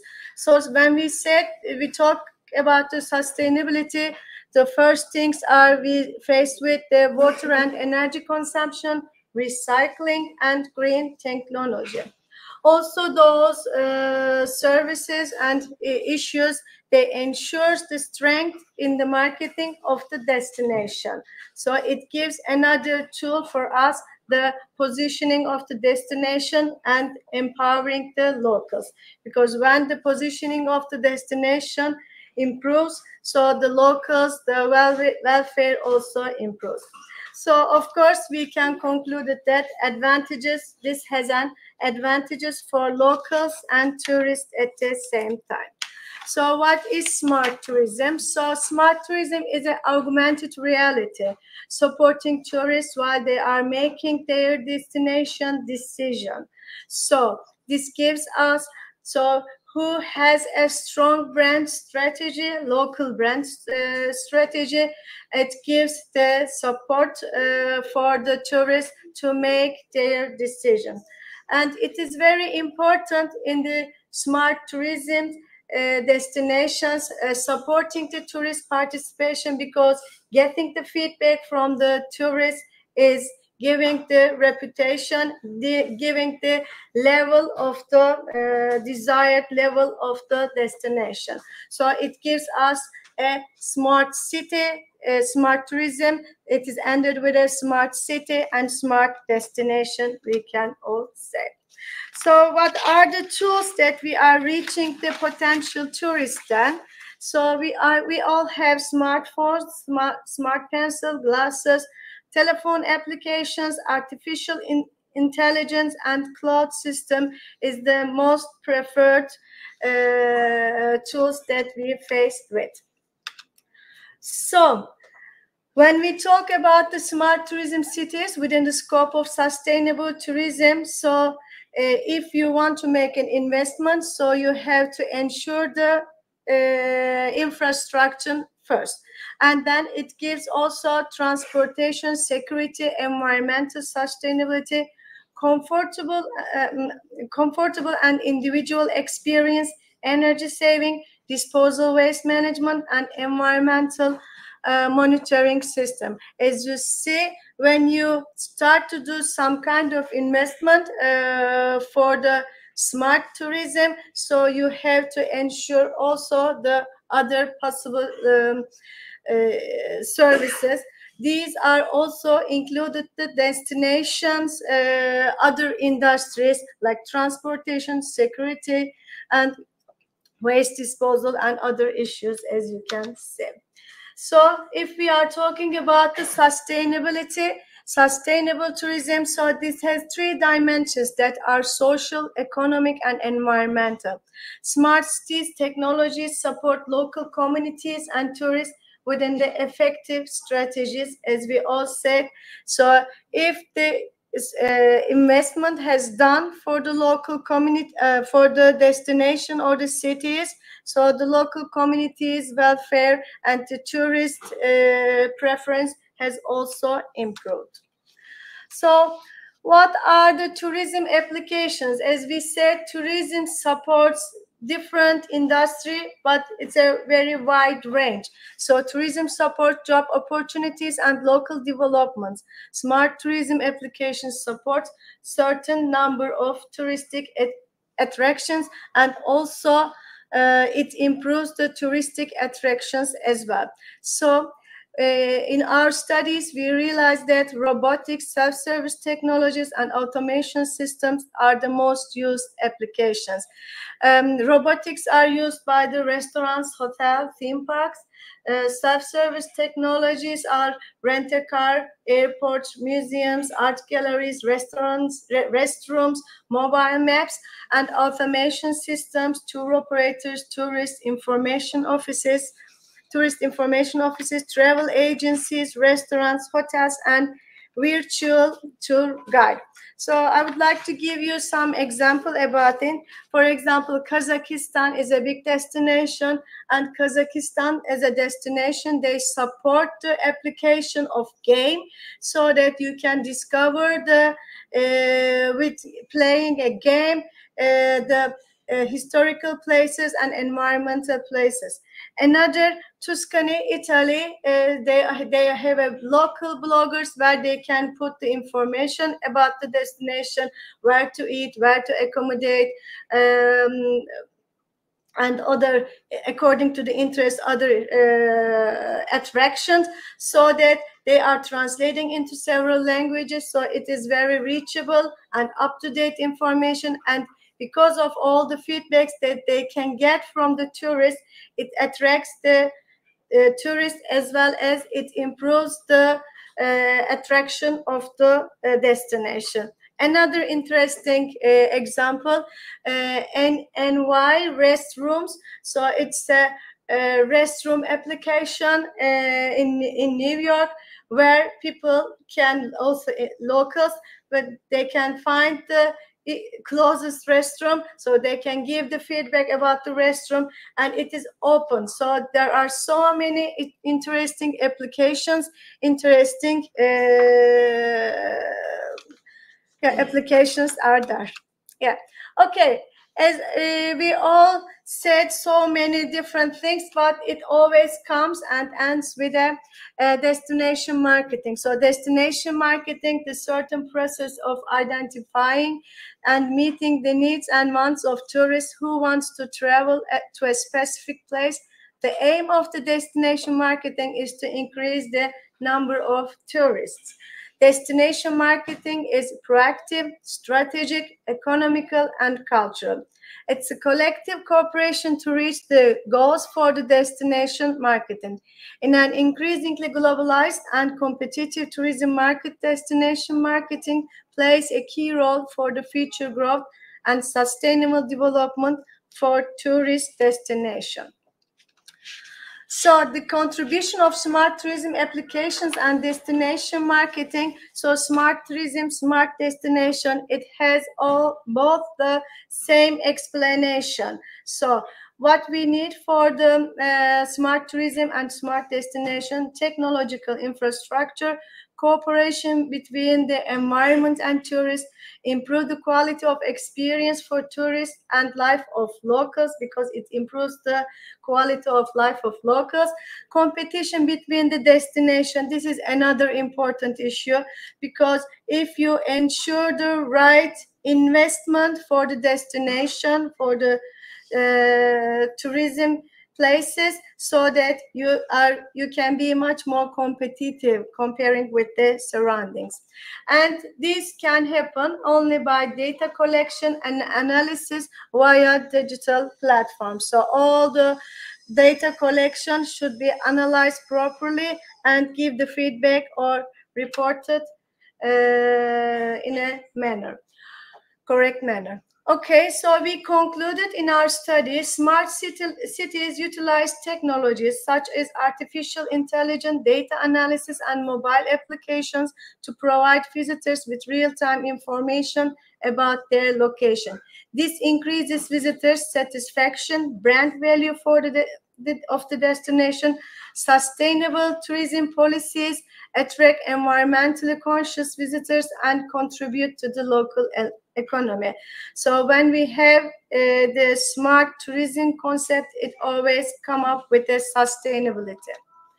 So our recommendations are more technological infrastructure investments, green tourism practices, sustainable oriented practices, monitoring and analyzing the tourist behaviors for destination, for the right marketing strategies. So thank you for listening us, and if you have any questions, thank you. Any questions? Thank you so much for your presentation. There is one question. If you're ready, I would like to read that. Which one of the sustainability dimension, economic, social, or environment, is more important for smart tourism applications? That's the question. Can I have it again? Yes, of course. Which one of the sustainability, like economical, social, or environmental, is more important for smart tourism applications? So the speed of the internet may be the best technological investment, because you have to get the feedback from the on economical side, the currency exchanges and the stability of the country in economical conditions. This is another thing. And social, so the most of the countries, they have different values. So those values should be adaptable for the potential target market. So as a short explanation, but we can make it longer, of course. Okay, thank you for your time and your presentation. Are there any questions? Questions?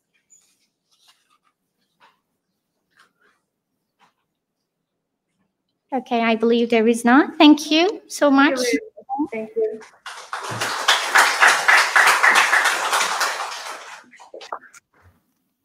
We will be proceeding with a paper presentation on the role of green finance and trade openness on environmental sustainability from Abraham Deka. The floor is yours, sir.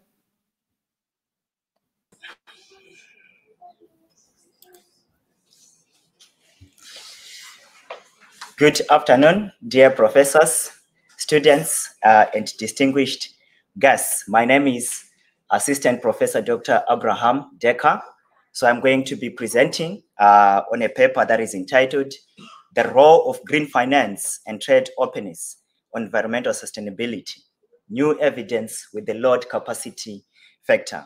So this in this study, I've actually focused on Turkey.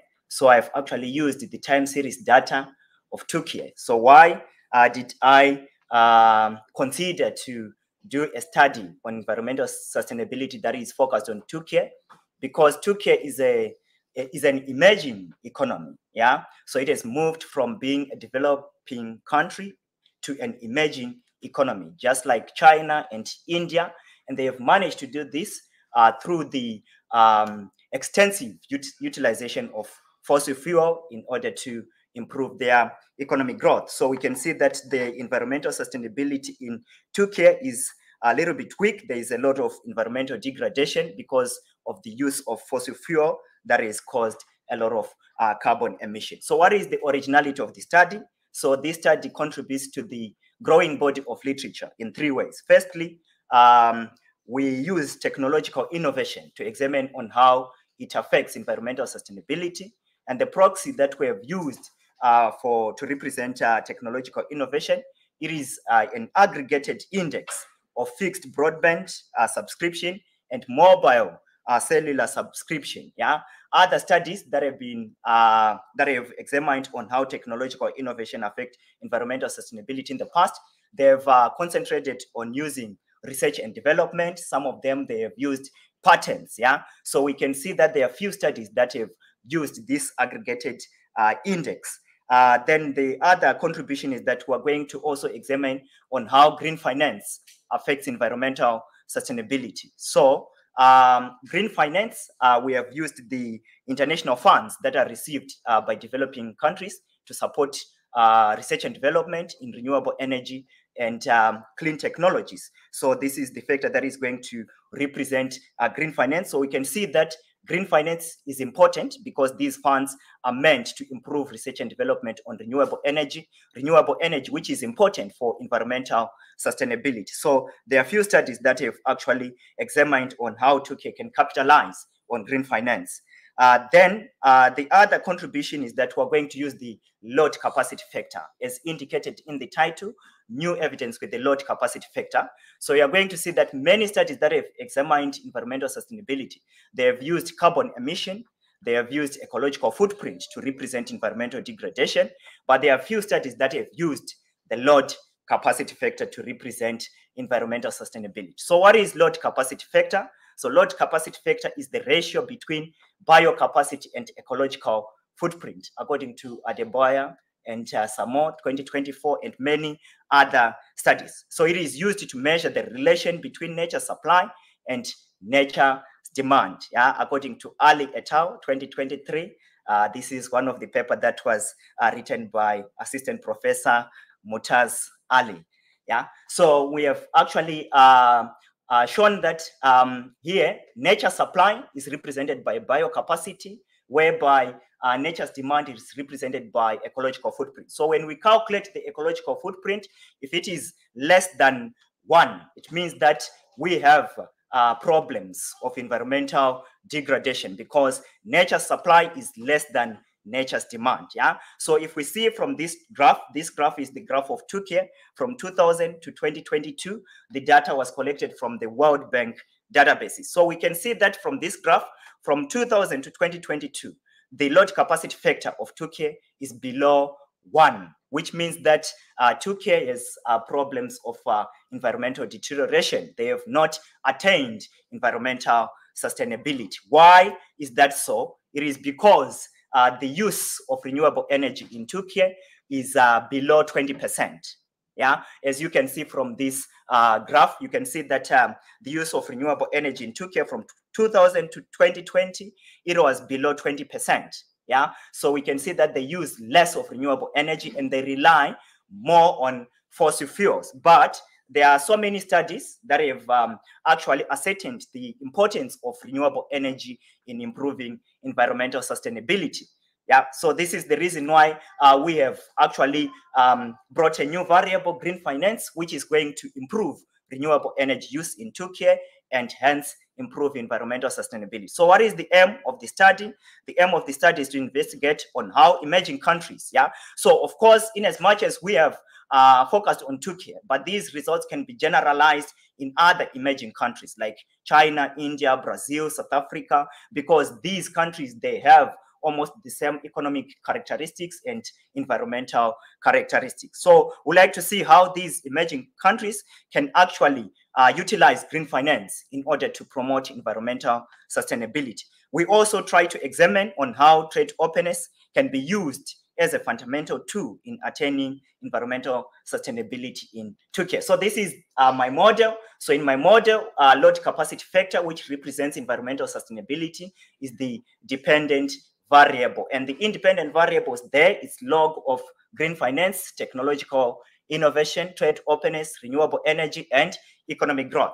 So because I used the autoregressive distributive lag model, so I've converted my model to the equation number 2. So that is the ARDL statistical representation. So the first part of the ARDL model, it shows the long run estimations, whereby the last part represents, the first part represents the short run, whereby the last part represents the short run estimations. Okay, so this is a summary of all the variables that I've used. I've put the name of the variable and the abbreviation that I'm going to be using, and the measurements, yeah, and the source, yeah, of the variable. So you can see that technological innovation, trade openness, renewable energy, economic growth, and yes, and economic growth. This data was obtained from the World Bank. WB represents World Bank. Financial development is obtained from the IMF. Then green finance is obtained from the Our World in Data databases. Then the load capacity factor, the 2 dimensions of biocapacity and ecological footprint, they are obtained from the global footprint networks. Yeah. So my method of analysis is divided into 4 stages. The first stage is the preliminary analysis of the variables, where I'm going to examine the descriptive statistics and the unit root test. Then after that, the stage 2 is going to be the preliminary analysis of the model, and I'm going to check the variance inflation factor to check multicollinearity in the model. Then I'm going to check co-integration in the model by using the ARDL bounds test model. Then the stage 3, in the stage 3, I'm going to analyze the model. Yeah, model analysis, and I'm going to use the ARDL model, whereby I'm going to use the long run and short run ARDL model. So then stage 4, I'm going to check the residual diagnostics of the findings in order to check out if the results are robust. So I'm going to do the normality test, serial correlation analysis, the heteroscedastic test, and the functional form and the stability test. Yeah. So these are the results of the unit root. Okay. I'm just going to show that economic growth is integrated of order 0 because it is stationary, but the other variables, they are stationary at first difference. So we can see that the variables that are used here, they are integrated of order 0 and order 1, mixed orders of integration. So because of that, this is the reason why I used the ARDL method. Then these are the results of the variance inflation factor. We can see that the VIF results are less than 10, so we don't have problems of multi-collinearity. Then these are the results of the bounds test to check co-integration in the model. So we can see that the F statistics value is greater than the upper bound, the upper and the lower bound at 10%, 5%, and 1%. Shows that there is significant long-run relationship in the model, and also the T statistics, ignoring the negative sign, it's greater than the lower bound and upper bound at 10%, 5%, and 1%, indicating that there is a significant co-integration. So because there is significant co-integration, this is the reason why we're going to present both the short-run results and the long-run results. So these are our major results. So from these results, we can see that the log of green finance has a positive and statistically significant effect on the load capacity factor in the short run as well as in the long run. Same applies to trade openness. Yeah, trade openness, it has a positive and statistically significant effect on the load capacity factor in the short run. Sorry. In the short run as well as in the long run, and renewable energy. So we can see that green finance, renewable energy, and trade openness, they increase the load capacity factor. So if they increase the load capacity factor, it means that they increase its environmental sustainability in what? In 2K. So 2K can actually capitalize on green finance, on renewable energy, and trade openness in promoting environmental sustainability.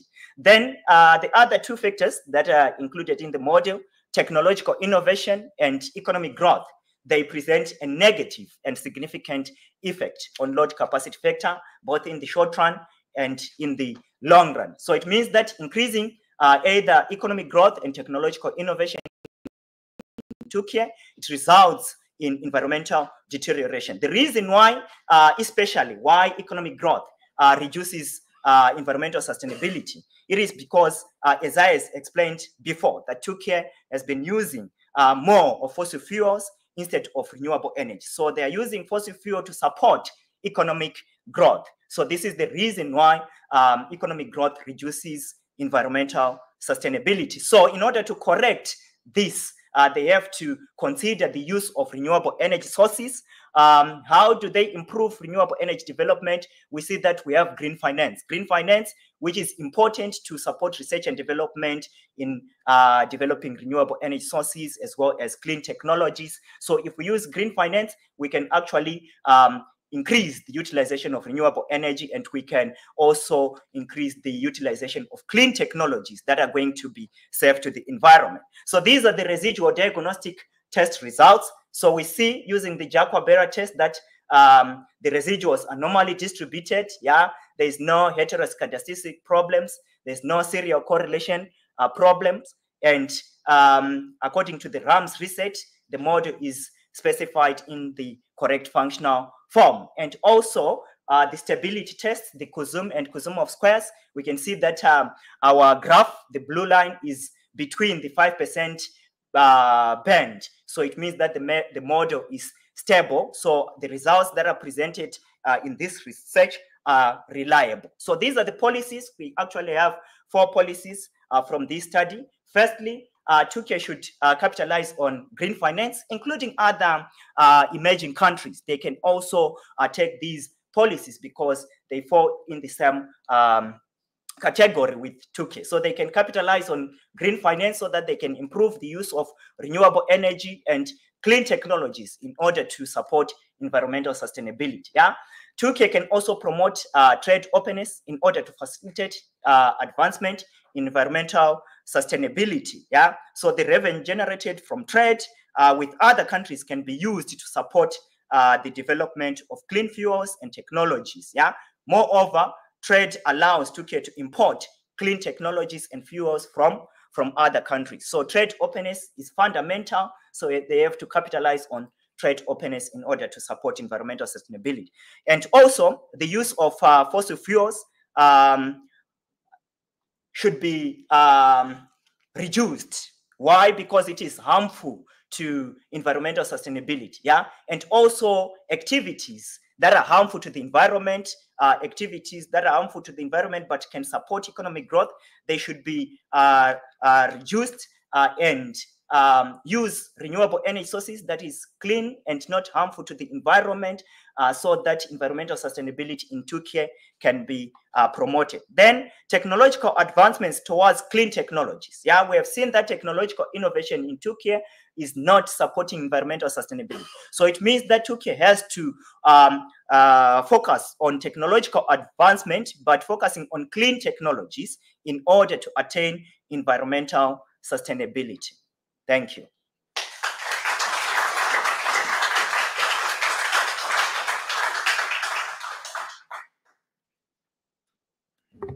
We thank Mr. Decker for his valuable contributions. Are there any questions?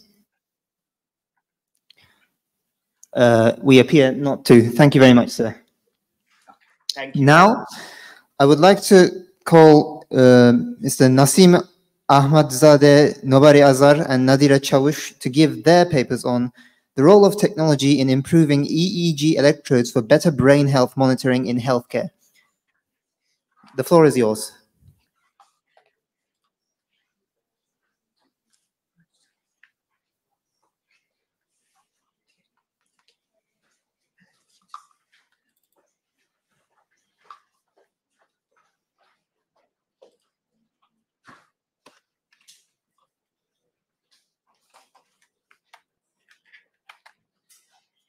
Hello everyone, my name is Nasim Ahmadzadeh, and today I'm here to talk about the role of the technology in improving EEG electrodes for better brain health monitoring in healthcare. Technological advancements have made daily life easier and more efficient. We use smartphones, computers, and the internet for communication, work, and entertainment. Smart devices help with household tasks like cleaning, cooking. Technology also improves healthcare, transportation, and education, making them more accessible and effective. Technology plays a crucial role in healthcare by improving diagnosis, treatment, and patient care. Advanced tools like MRI, CT scans, and robotic surgeries enhance accuracy and efficiency. Telemedicine allows remote consultation, making healthcare more accessible. Wearable devices help monitor health in real time, promoting preventive care. EEG is a technique used to measure electrical activity in the brain. It records brain waves through electrodes placed on the scalp, detecting signals generated by neurons. EEG is commonly used to diagnose neurological conditions and monitor brain activity in sleep studies and also emotion recognition. It's a non-invasive, safe method for studying brain function.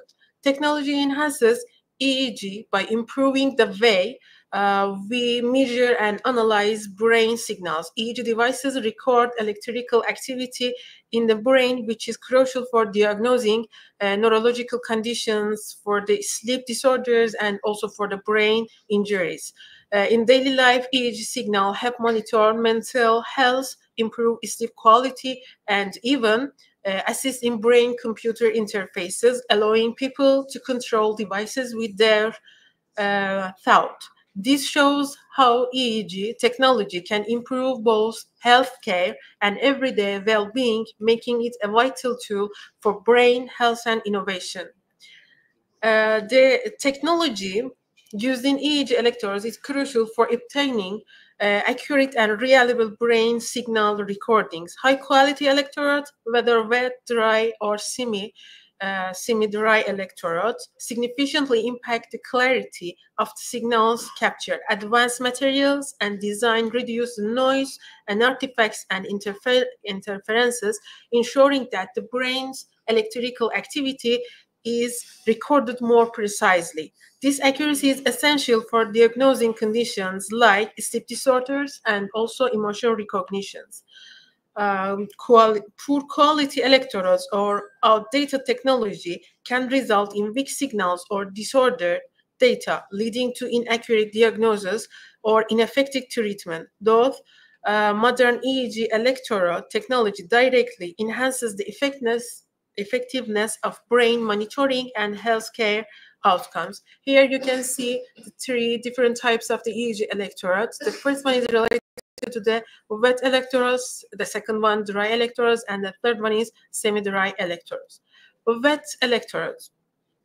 Wet electrodes are a type of electrode commonly used in EEG for measuring electrical activity in the brain. They are called wet because they are recover a conductive gel or paste to ensure a good electrical connection between the electrode and the scalp. This gel reduces the resistance between the electrode and the skin, which improves the quality of the electrode in signals. Advantages of the using wet electrodes: high signal quality, stable and reliable reading, reduced noise and artifacts, widely trusted in clinical environments, versatility and comfort for short-term use.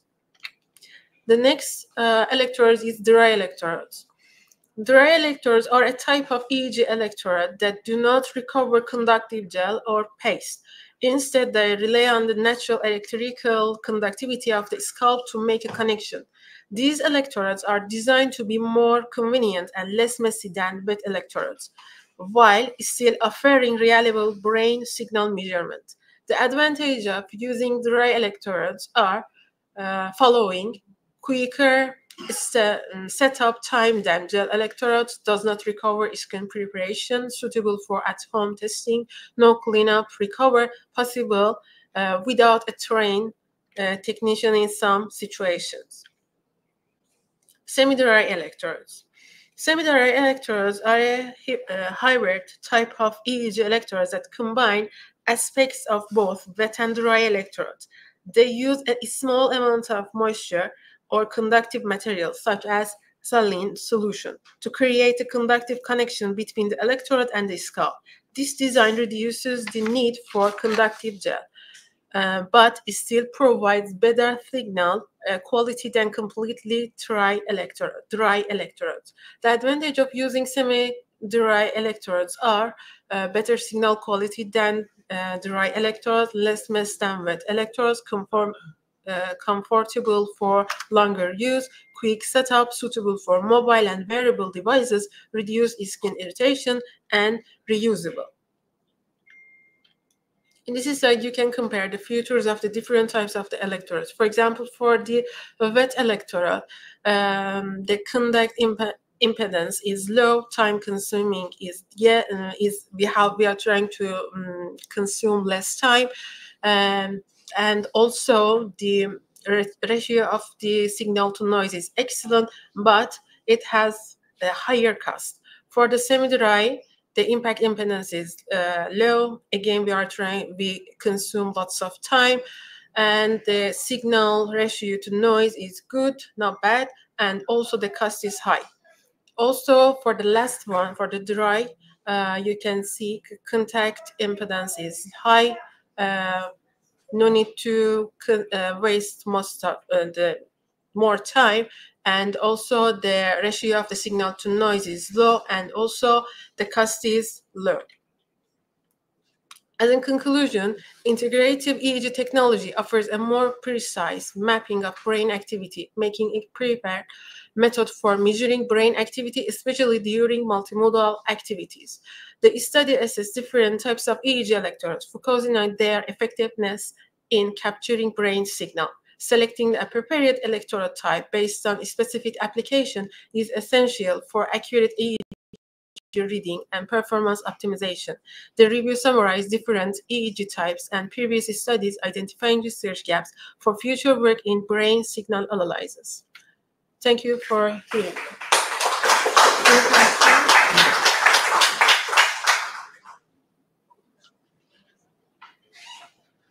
Any questions?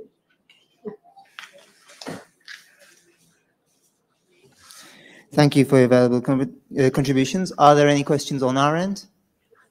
There are not. In that case, we bid you farewell. And now we would like to invite Mr. Kazim Syed and Zubaria Parvez to give their papers on exploring gender and socio-cultural barriers for female participants in youth technical and vocational training programs in Pakistan. The floor is yours, Miss.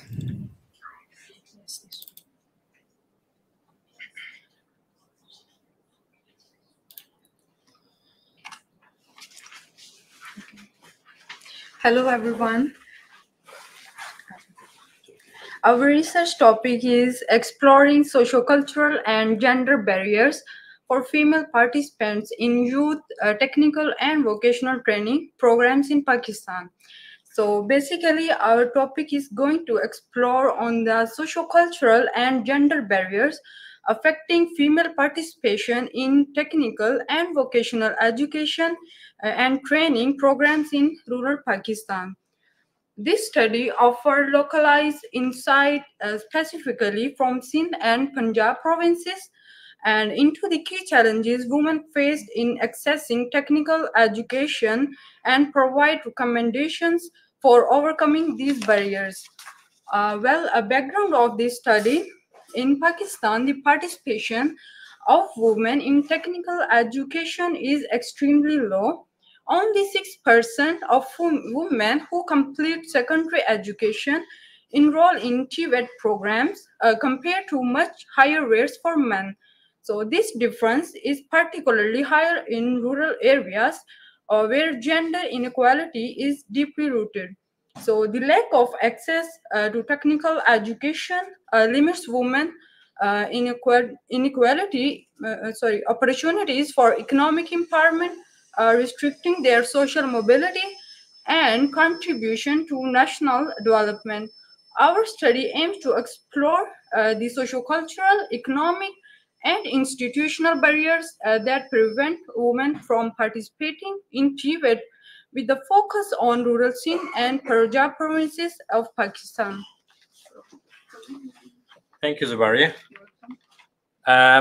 Due to time constraints, I won't go in detail about the literature, but the literature did significantly show that there are some sort of barriers for the women participants, especially in the rural areas. So that's why we focus the rural areas of two major provinces, that's Sindh and Pakistan, which constitute about the 75% of the population. We applied three theoretical frameworks, gender education theory, and two, and human capital development theory to lens our research through these theories. Methodologically, we choose qualitative research, which is a bit odd, considering the complexity of the topic, because the social cultural norms and the social situation, it was we thought it would be quite appropriate to dig much deeper into the hidden aspects. So we selected qualitative approach. We did 16 interviews from Sindh and Punjab provinces, again focused on the rural areas, especially girls who were in the deep rural areas. We went for a purposive sampling so that we can find out the more details about our topic. We carried out thematic analysis through Brown and Clark's model. That's one of the most recognized model for the thematic analysis and highly used in the qualitative research. So this is just a brief of our analysis. So there were the 6 main themes that came up from our data. And then again, there were sub-themes related to some of the themes. For example, challenging access. So it was further divided into 3 themes. That's economic barriers, geographical barriers, gender discrimination. Similarly, motivation, inspiration, support systems, barriers to retention. That was something new that our research brought. Gender-based challenges and institutional barriers. I'll quickly go through some of the key findings. Economic and geographical barriers. Financial difficulties and long distance distances to school are significant hurdles for the female students, worsened by the lack of safe and appropriate transportation. Gender discrimination and societal norms, cultural norms, prioritize boys' education over girls, discouraging girls from pursuing education beyond the basic level, especially in the technical education. Institutional barriers, the absence of female teachers, lack of specific trades for in women-only institutions. This was something new that we found, because a lot of institutions didn't have that many trade to select for the female students. And barrier to retention, that's again early marriage and household responsibility that were seen as the barriers to retention. Novelty of our research, it gave a localized exploration focusing on the rural areas of Punjab and Sindh province. Intersectional analysis, it highlights the intersection of gender, geography, socioeconomic barriers, creating compounded disadvantages for the female students. Focus on retention challenges, again, as I mentioned, that we focused on why female students drop out, and we found out that the early marriage and household chores and extra work that girls have to do in the house are also among the problems. Policy implications for gender responsive TVET education. Our study findings provide evidence for developing gender sensitive policies that address the specific needs for rural girls, particularly creating safe and supportive educational environment. Contribution of our study. So contribution to literature provides a unique concept, unique aspect looking into rural areas, because the other previous research were more focused on the national and urban sample. It highlights the socio-cultural, economic, institution, and psychological barriers.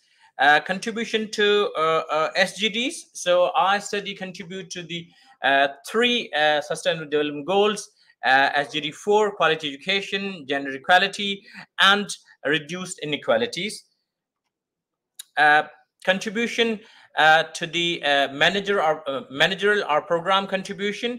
It gives more insights into more gender sensitive response program for the girls, which including creating gender-sensitive curricula, promoting female teachers and role models to create supportive learning environment. Similarly, social and policy contribution offers evidence-based policy implementation for neighborhood and national initiatives, promotes gender-sensitive education strategies to make schools more inclusive for girls and reduce gender-based inequalities. Recommendation, we recommend that more female institutions should be created, or there should be more facilities for them. Community engagement, we recommend a more enabling environment for the female participants so that their participation in the TVET programs become more easy.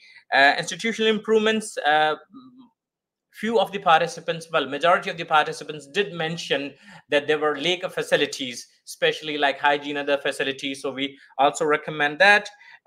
Similarly, curriculum development, design gender-sensitive curriculum that aligns with the labor market needs and equip women with the market-relevant skills.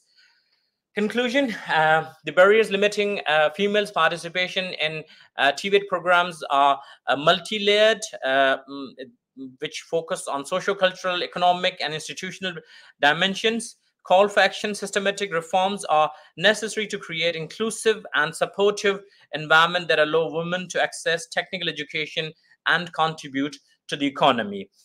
Future research, we recommend further study should focus on evaluating the long-term impacts of gender-sensitive TVET initiatives and explore how these programs can be scaled so that the more community can be more inclusive. Thank you very much. Is there any easy question? No? I would like to thank Sharifa Huja and Mehdi Huja for encouraging me to participate in this conference. And I would like to thank Fatima Huja for helping me reshape and look at the presentation. Thank you very much.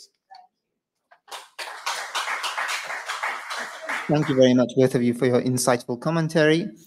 I would now like to call Akif Emrah Büyüksömer to give his paper on the transformative role of federated learning and edge computing in the digital economy, sustainable smart development models through industrial IoTs. The floor is yours, sir.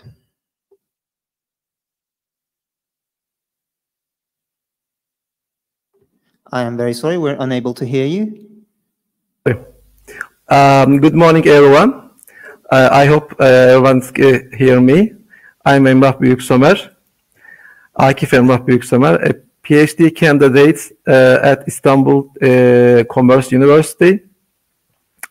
Today, I'm excited to share with you my research on a topic that's reshaping our digital landscape.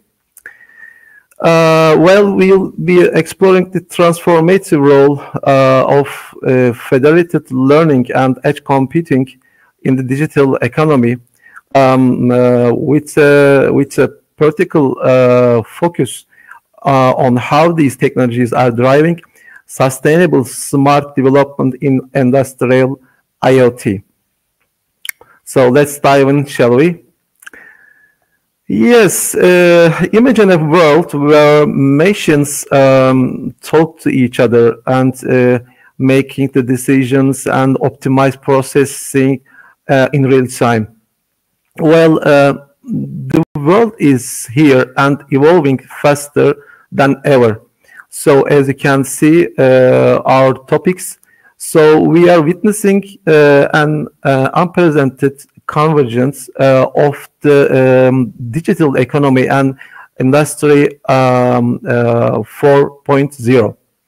At the heart of this revolution and the industrial Internet of Things, or industrial Internet of IoT. I'm sorry for interrupting. So we cannot see your presentation, unfortunately. Oh, really? Yeah. So sorry. So I'm sorry. That's so, okay. Fine. So share screen. Mm-hmm.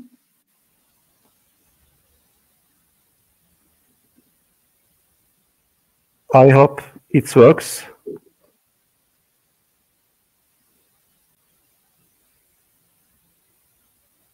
Okay, now we can see your presentation. Okay, thank you so much. Thank you so much. So,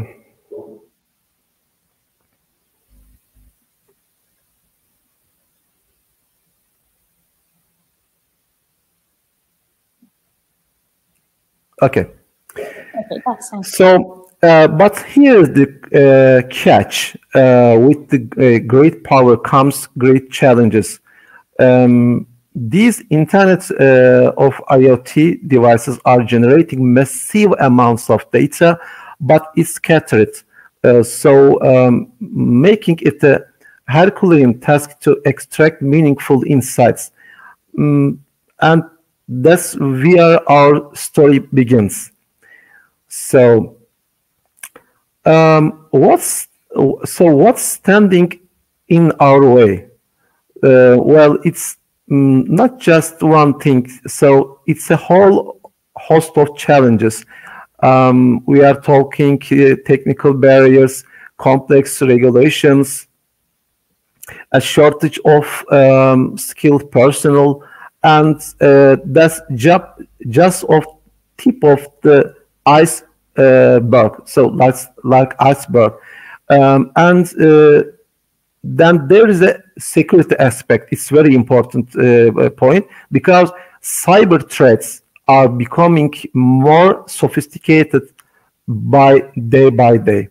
It's very important. And let's not forget about the data itself. Traditional central processing, it's very important thing. It's struggling to keep up. Latency issues, bandwidth constraints, and latency, other kind of things. It's a real bottleneck. But perhaps more critically, that's a growing concern about data privacy. In today, data and today's world, data is gold, and everyone wants to protect theirs. So how do we tackle these challenges? Well, that's bring us to our next point. And ladies and gentlemen, allow me to introduce our dynamic to federated learning and edge computing. First off, federated learning. Imagine a system where machine learning happens right where the data is born. So there is no need to distribute the data to different kind of the compute nodes. No need to ship sensitive information across networks. That's the federated learning for you. Then we have edge computing. Instead of sending data all the way to a centralized server, why not process it right at the edge of the network? So the important thing is that the processing at the outside of the data center, and where data is growing and born. So faster, more efficient, and the whole lot smarter. So together, these technologies, I mean federated learning and also edge computing, these technologies are changing the game. But how exactly? Well, let's break it down. Now, let's talk about the federated learning. And it's not just a fancy term, it's a game changer. First and foremost, data privacy. In a world where data branches make headlines, federated learning keeps sensitive data information local and secure. But it doesn't stop there. It's a compliance official's dream, ticking all the boxes for data protection regulations. So And also, here is where it gets really exciting. Federated learning is breaking down walls between companies and sector that could never share data before. They are now innovating together while keeping their secrets well secret, because there is no need to share all sensitive company data, just the data which need to training and also making the strongest training the models. And results, sharper predictive analytics, streamlined operations, and level of the efficiency were only dream of. But that's just half of the story. Now, let's shift gears and talk about the edge computing. If federated learning is the brain, edge computing is the lightning-fast nervous system. Imagine making complex decisions in the blink of an eye. That's what edge computing brings to the table. Real-time analysis right where it's needed. A sensor of a production line detects an anomaly. In the old world, data would be sent off to distant server, analyzed and sent back. Very, very slow, too slow. While with edge computing, it's analyzed instantly, right there on the factory floor. Decisions are made in milliseconds, not minutes, just in milliseconds. Downtime minimized, efficiency through the roof. But the real magic happens when we bring these two technologies together. And that's exactly what we are going to explore next. Now, here is where things get really interesting. When we combine both technologies, I mean federated learning and also edge computing, we are not just adding, they are multiplying their potential, because the both technologies have very important potentials and also cutting-edge technologies. And this synergy creates an agile potential framework for AI-driven solutions in industrial settings. But it's not just about the efficiency. It's not just about the efficiency. It's about the sustainability too. By processing data at the source and optimizing the resource allocation is very important, because all kind of the needs of the factories and also production companies need to processing data at the source. And optimizing the resource allocation, we are significantly reducing carbon footprints across the industries nowadays, because decreasing the carbon footprint is the important. Also decreasing this kind of technology barriers like high latencies, very huge cost of the internet connections, like that. If this isn't just good business, it's crucial for our planet. We are aligning the cutting-edge technology with global sustainable goals. It's innovation with a conscience, and it transforms industries as we speak.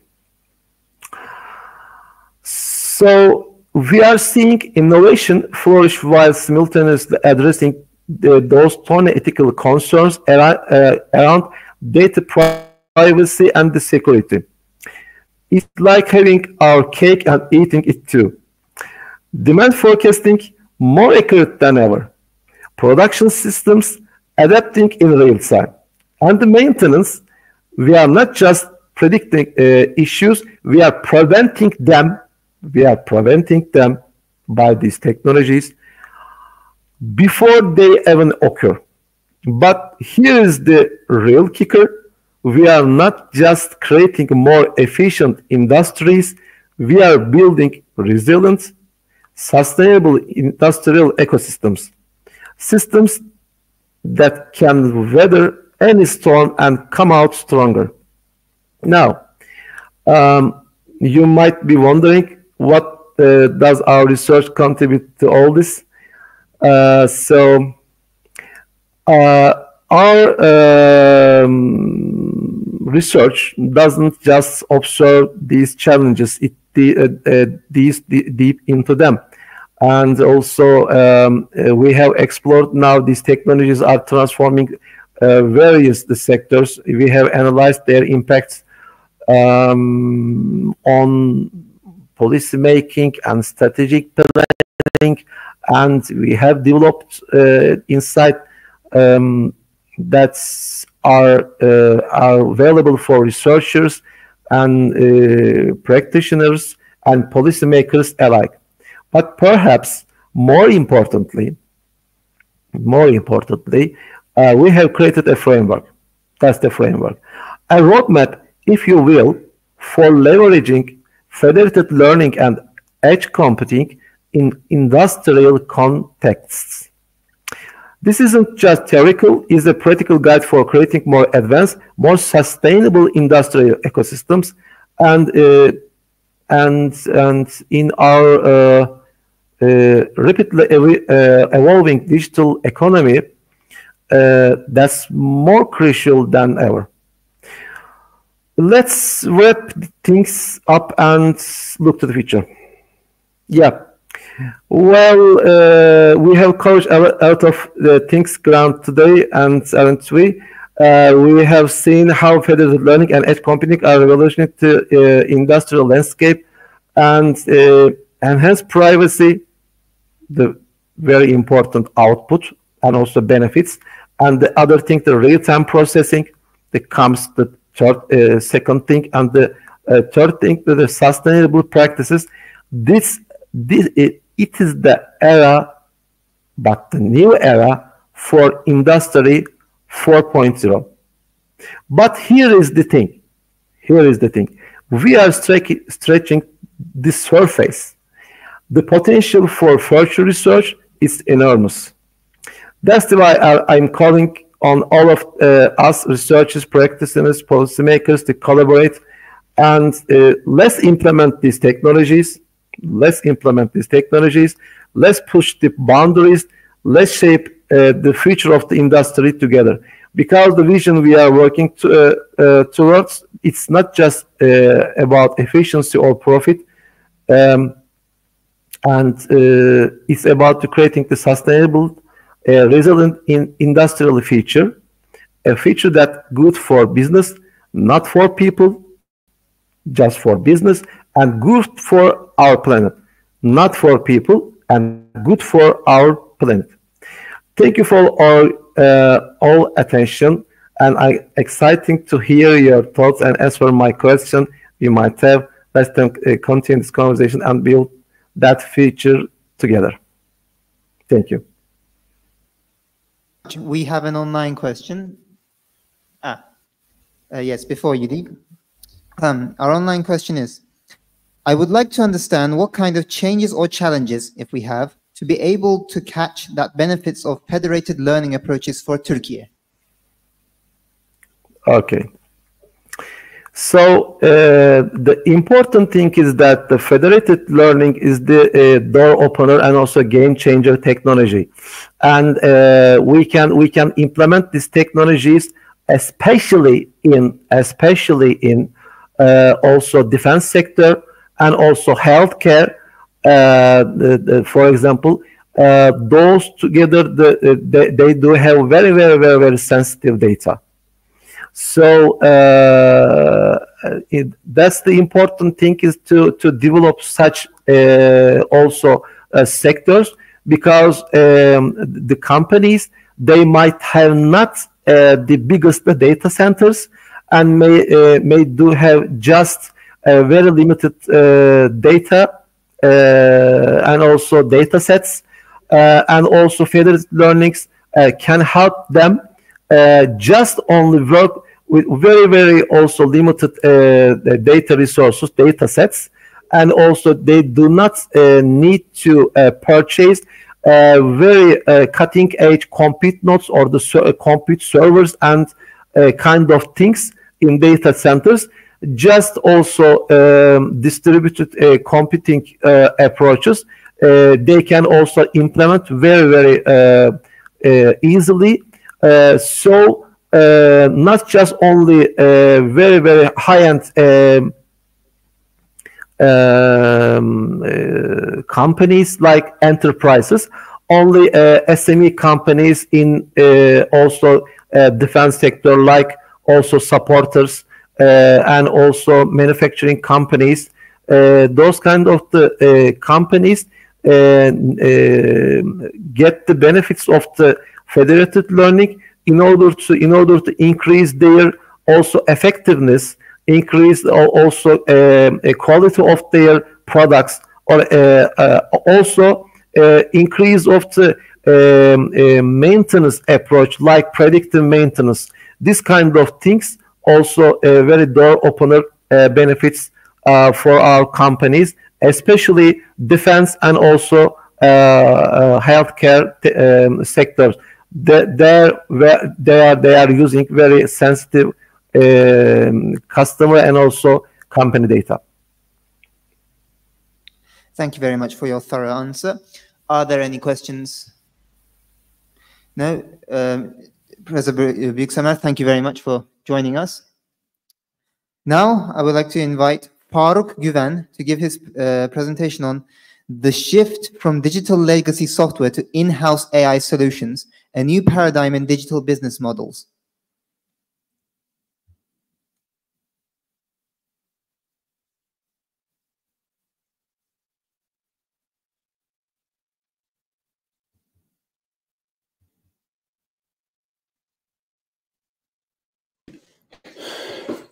Good evening. Do you hear me? Yes, we can hear you. Okay, I am new at this environment. Can you see my slides? We cannot. So,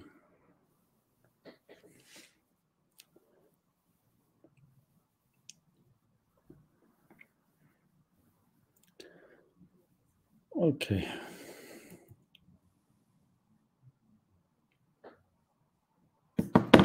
Share screen.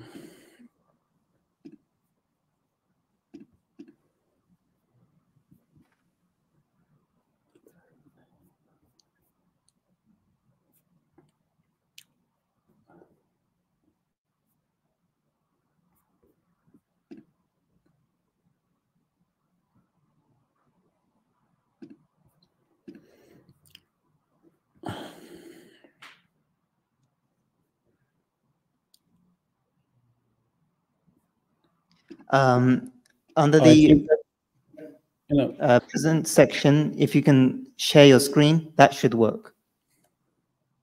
Ah, yes, we can see your screen. Okay, thanks. So it is a new tool for me. Yes, Okay. the floor is good, sir.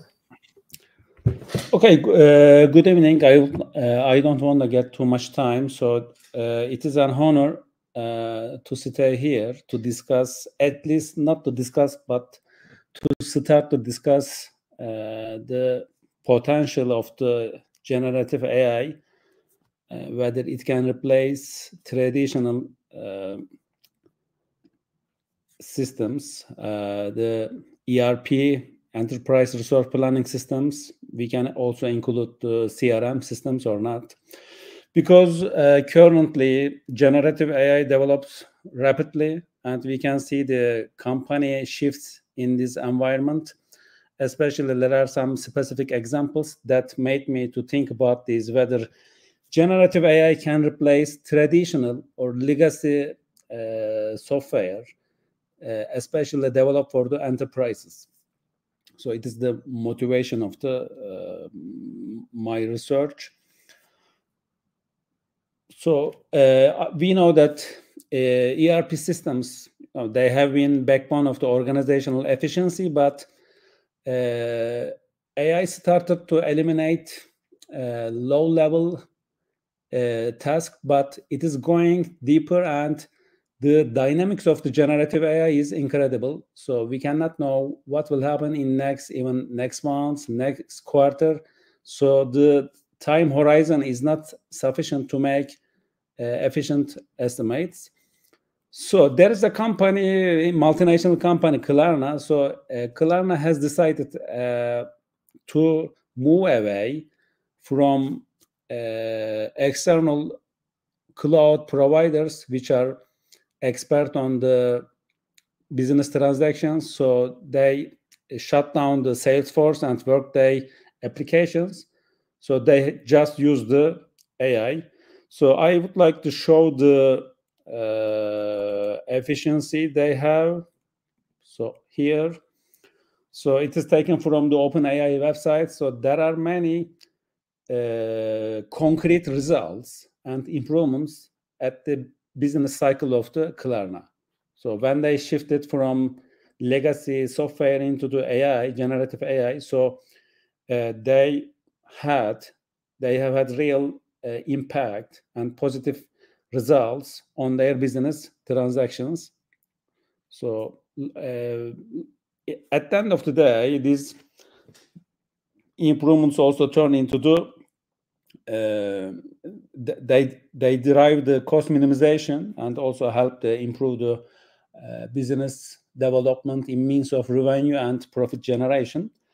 So currently, ERP or legacy ERP or the CRM software companies are trying to integrate AI into their businesses, but it is not so clear that whether generative AI will replace this legacy software, because those software are inflexible and difficult. They have difficult high implementation and maintenance costs. And the real problem is they have difficulty in adapting to rapid business, because generative AI creates content, text, image, code, understand this type of stuff, and also understand the data trends, patterns, and at the end of the day, it adapts itself. It has also a great feature as deep learning, so real-time data, power of the analytics skills.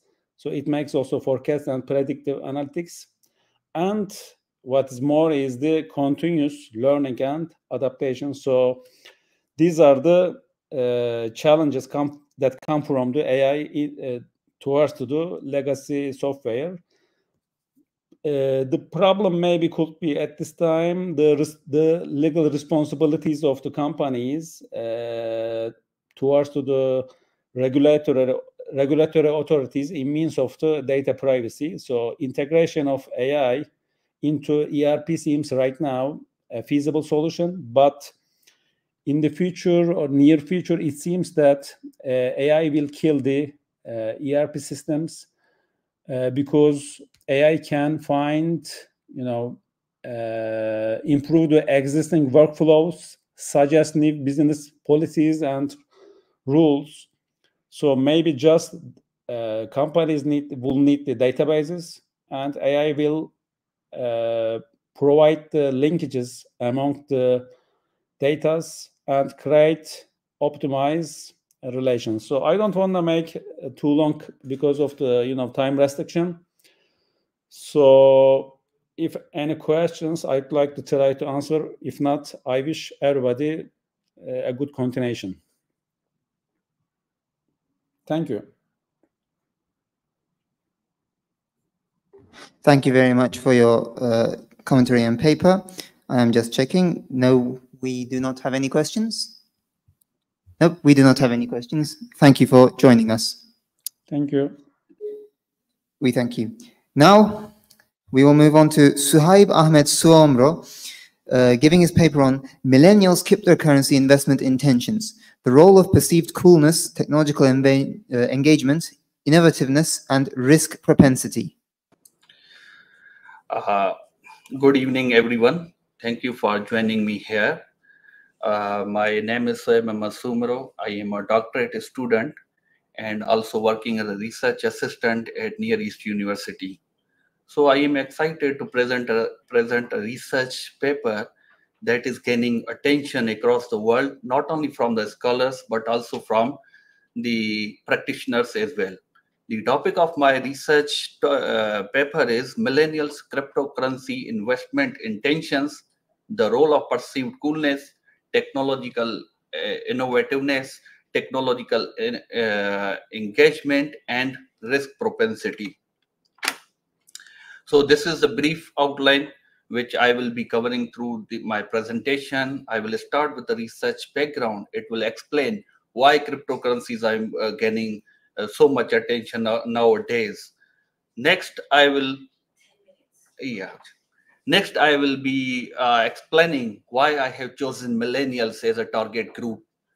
Afterwards, I will be explaining the purpose of the research and will share the conceptual model with you all. Then I have employed two theories. One is utility theory and another one is behavioral theory, so that we can understand how the relationships works between the technology and the intention to invest in cryptocurrencies. Then definitely I will be sharing the research findings. After that, I will be discussing with you about the theoretical and practical implications. So this is basically the research background of a brief research background of cryptocurrencies. It highlights how they are important in today's digital era. In our slide, we can see from the findings that the investment in cryptocurrencies have surpassed $1.2 trillion all over the world. This is why investment in cryptocurrencies is gaining attention all over the world. Next, why millennials? First of all, we must know what are the millennials. Millennials are those individuals who lie between the age of 27 to 41 year old. And why I have chosen this age group? Because of these three reasons. First one is millennials' interest in cryptocurrency. Second is the adoption rate of millennials in the cryptocurrency. And lastly, the investment growth. So the findings suggest that the millennials, 38% of millennials own cryptocurrencies compared to only 6% of baby boomers. This is why it is important to study the millennials in the research. Next is the adoption rate. The overall adoption rate all over the world is around 420 million users, and from those 420 million individuals, the 50% of the population is from the millennials. And lastly, 40% of millennials are think cryptocurrency as a long-term investment to hedge inflation in the recent trends. This is basically the conceptual framework of my study. There is an independent variable which is perceived technological coolness, and there is the dependent variable that is intention to invest in cryptocurrencies. There are two mediators, technological engagement and technological innovativeness, and two moderators. One is corporate digital responsibility and another one is risk propensity. So the purpose of basically the research is to explain how perceived coolness can impact the intention to invest in cryptocurrencies in the presence of technological innovativeness and technological engagement.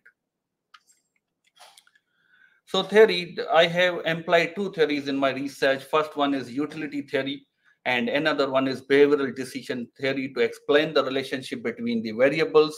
Utility theory posits that individuals make decisions to maximize their personal satisfaction or utility. So in this case, in my research, the individuals always try to maximize their utility, try to increase their return based on their investment in cryptocurrencies. Next is behavioral decision theory, because there are two moderating variables implied in my study.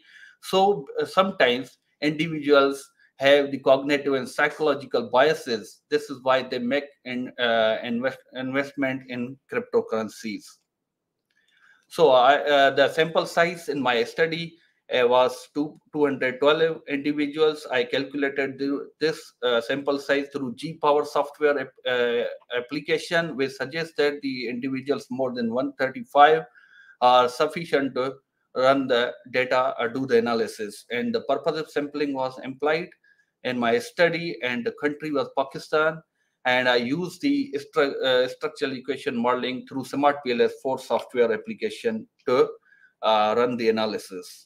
So these are the findings of my hypothesis. There were 11 hypotheses in total, and all of them were supported except two.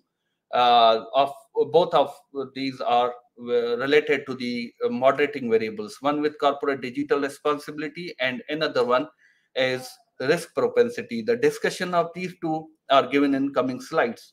This is a structural equation modeling which suggests that which relationships are supported and which are not. If we will see closely, the relationship of moderating variables are insignificant. So this is the discussion for unsupported hypothesis, corporate digital responsibility. The non-significant moderating effect suggests that millennials do not heavily consider ethical or responsibility factors when assessing the coolness of a technology. They are only concerned with the return. They don't see whether it is legitimate or not. Next is risk propensity.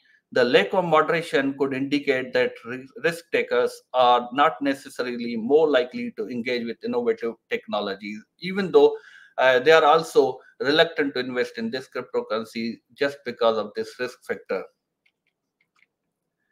These are the theoretical implications. If we see no study has tested this relationship between perceived coolness and intention to invest in cryptocurrencies in the past. So this brings the new addition to the scientific knowledge. Also, it has been conducted in a developing country like Pakistan. Next, it also contributes to the utility theory, which suggests that millennials may assign higher value to cryptocurrencies that they view as innovative or trendy, thus choosing them to maximize their perceived financial and psychological returns. These are the practical implications of my study. They suggest that it is the task of the practitioners to focus on engagement and innovativeness of technology rather than the corporate digital responsibility, so that they can attract investors more and more. So these are the limitations of my study. That the study was considers the cross-sectional data. It was collected at a single point of time. So in future research, we can do the longitudinal study. So because we know the human behavior can change with the passage of time, so longitudinal study is very important and pertinent to explore more insights of the investors. And the data was collected from two sources, one from the LinkedIn and social media sites, and the paper and pencil data or face-to-face data can be collected to increase the reliability of the results. These are the future directions. We should, the future researchers can also conduct analysis, cross-cultural analysis, so that they know how there is a difference between developing and developed nations. Next, longitudinal study, as I discussed it earlier. Lastly, the role of social media influencers in promoting coolness perception is very important.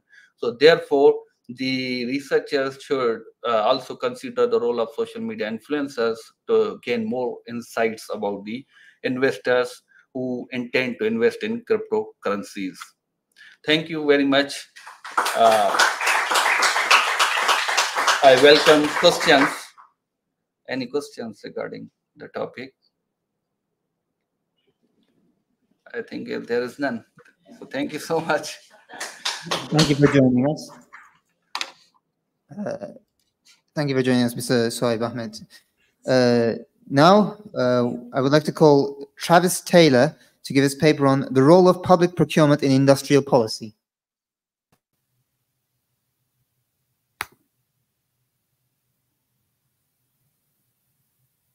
Good evening. I shared my slides. Can you see my slides? There we go. Ah, yes, we can. Wonderful. The floor is yours, sir. Thank you. Well, Good evening or good morning to some folks still.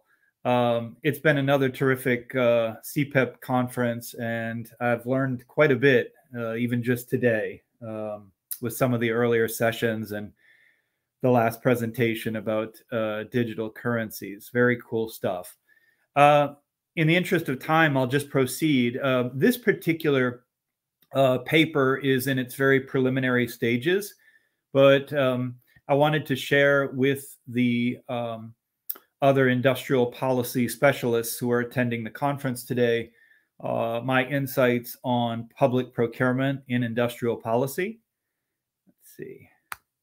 My interest is based off of prior years as an international economist. I worked with the government, and then my specializations within graduate school and thereafter were in development policy, the economics of contracting, and defense economics. And so an earlier book that I was very proud to work on with Dr. Ulick was this Designing Public Procurement Policy in Developing Countries. And then on the one on the right is something that I collaborated with some other experts in terms of contracting and defense economics. So what I wanted to talk about today was public procurement as a type of industrial policy. Perhaps if you're not familiar with the area, you might be wondering, you know, what, this doesn't sound particularly interesting. You know, what public procurement seems pretty mundane, right? But I want us to perhaps take a bigger view. I wanted to provide some stylized facts and data to back my contention that it's in countries' interest to pay very close attention to its public procurement and how public procurement can actually be useful as an economic development strategy, not merely to simply buy supplies. So what is it? What is public procurement? Via the World Bank, IMF definition, it's, quote, the total value of goods and services and works purchased by government and the public sector entities. Such expenditures would include things like government spending at all levels, central, regional, local, the standard stuff, acquisition of goods, services, infrastructure, you know, from the most, again, from the most simple and mundane of buying paper and pencils and pens and staplers and toilets to the most expensive aircraft or defense weaponry. Capital investments, this would include construction projects, infrastructure, operational purchases, and then also all the spending by departments, agencies, and ministries and other public entities involved in procurement. Oftentimes a question comes up, what about SOEs, state-owned enterprises? SOE would be included, but only if the procurement is explicitly controlled by government. So if it was technically if it was an SOE that was independent and had its own decision-making process and wasn't ultimately responsible for that decision by the government, then it wouldn't be counted. But I do note the challenge for empirical research in this area, because in cross-country analysis, countries and governments might, for example, record public procurement activities somewhat differently. So, for example, China, we know, is based off of a command economy system. So they ought to have a large government system, yet they're, according to a lot of the data, their public procurement as a percentage of their GDP numbers is relatively low because they're not counting some of those SOE purchases under that definition. The industries with the highest share of public procurement spending include things like transportation, infrastructure, healthcare, education, defense. Let's see.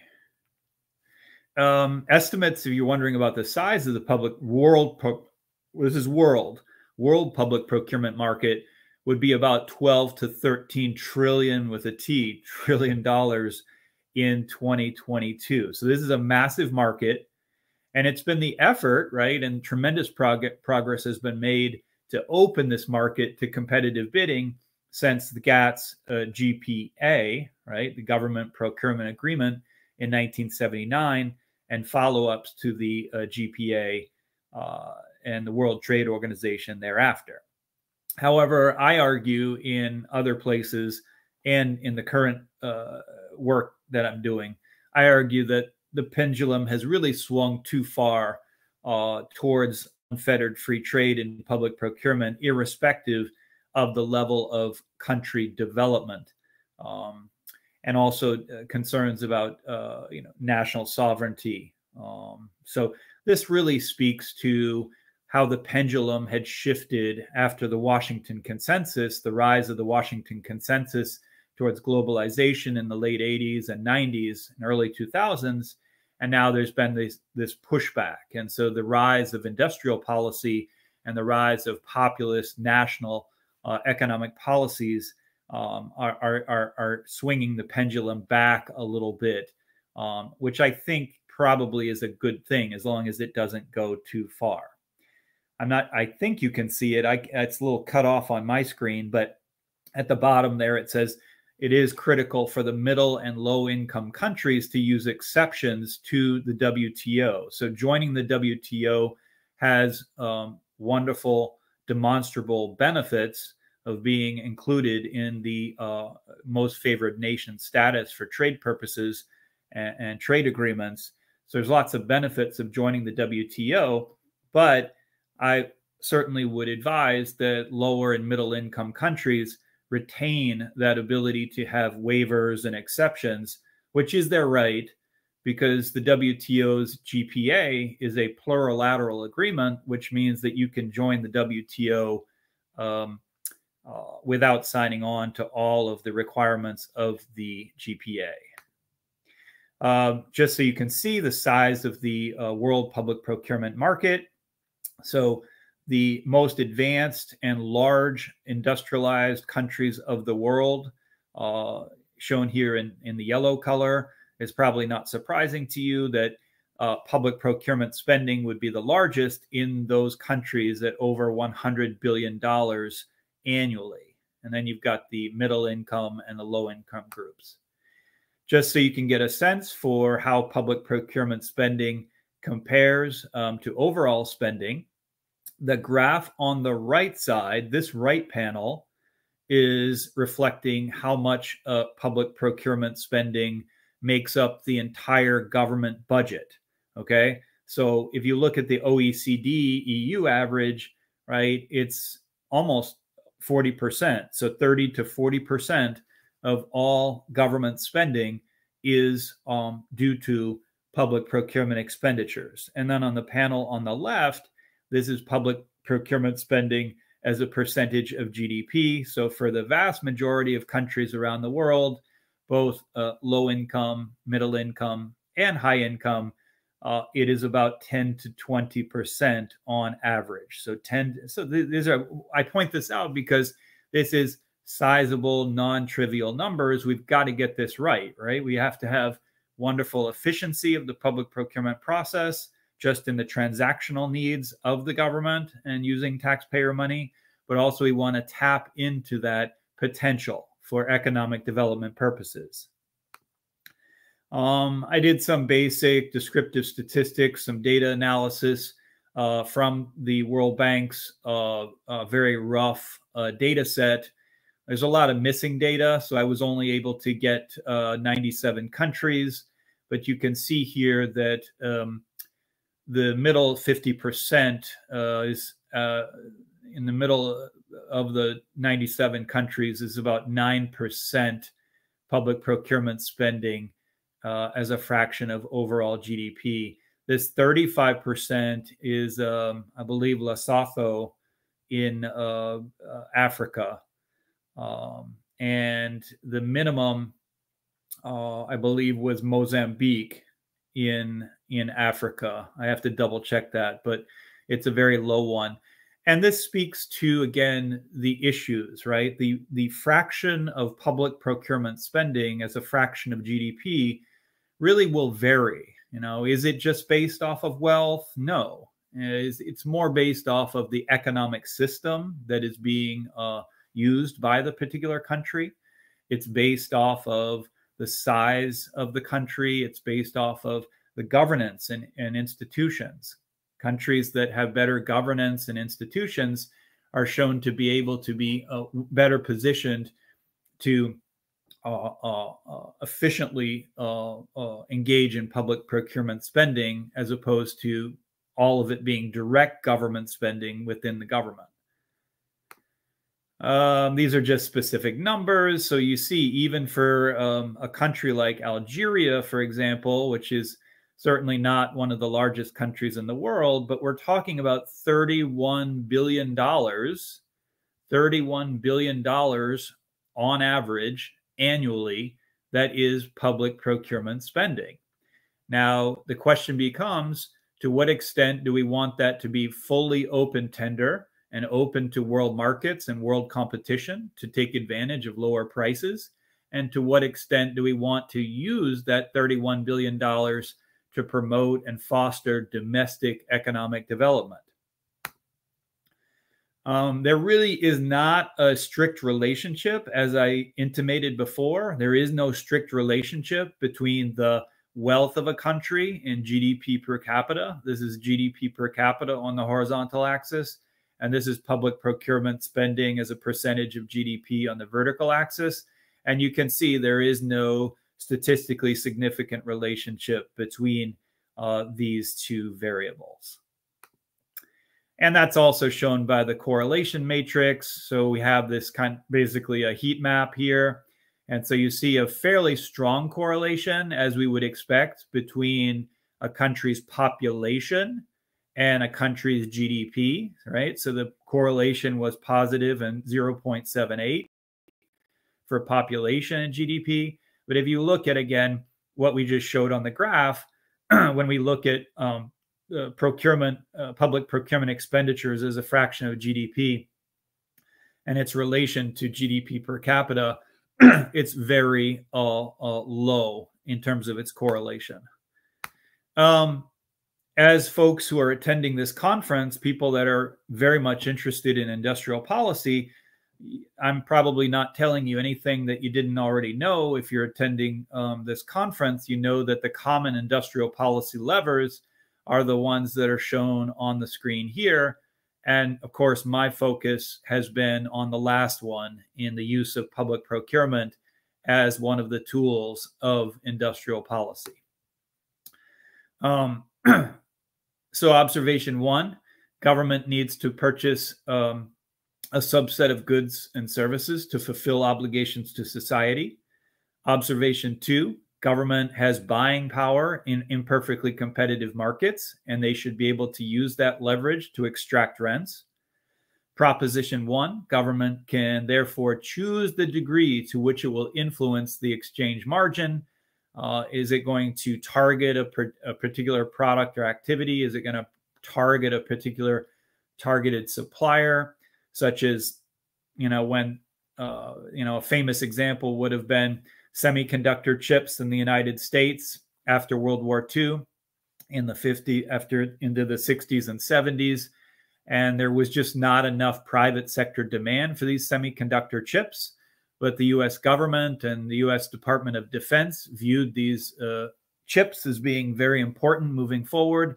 And so they provided a lifeline to the private sector firms to help those firms perfect their production processes, slide down their average cost curves, and it influenced that production activity.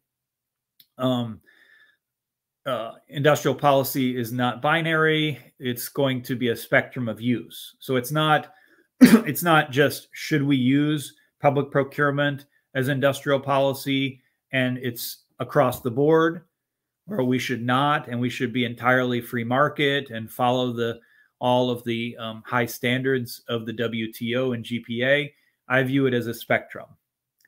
The justification from economic theory would be public procurement in imperfectly competitive industries, such as those with increasing returns, learning by doing, such as infant industry arguments, market failure, spillovers, and externalities. So that's the basis for how, even with standard economic theory, we might justify the use of using that leverage. I don't have much time, so I'm going to skip over this slide. Be happy to send this PowerPoint to folks later. You can just email me. But there's relevant case studies that focus on public procurement as an industrial policy tool, all the way from the most recent, something that just came out from Goldberg et al. 2024 on semiconductor industry and the World Bank, to some older now classics such as Mazzucato's Entrepreneurial State in 2013. You know, so I would just end today. I know I've run out of time, so thanks for your patience. But I would end to, oh, sorry, just let me go back one. So I would end today with the two primary levers that I am currently doing a lot of research on, and that will ultimately lead to more work and collaborative work if anyone is interested, is the use of local content protection, which is common in industries such as natural resource extraction, infrastructure, defense, energy, telecommunications, and automobile. But there's ways to do it and there's ways not to do it. So there's notable successes that I've listed there and notable failures that are also listed there. The caveat, the limitation is you have to tread carefully if you have signed on to the WTO and the General Procurement Agreement. And the other final tool, in addition to local content protection, would be called offsets. And so this is another area of my research, in particular found in the defense industry. Offsets are contractual agreements that require sellers to provide extra benefits to the purchasing government's economy as a condition for the sale of the base good, common in defense, aerospace, telecom, and IT industries. And the mechanisms are really how it works. The mechanisms are multiple depending on the offset that's chosen. Some are for export promotion. Some are reputational capital benefits and tech transfer from signing strategic alliances with international firms. So I personally like the offset lever because it's not closing the world off. Foreign competition, foreign sellers are allowed to sell into a market. It's just that the government is going to use its purchasing power and oligopsony power to leverage extra benefits that can be used to foster long-term economic development. So with that, I will end it for today. Yeah, that's it. Thank you so much.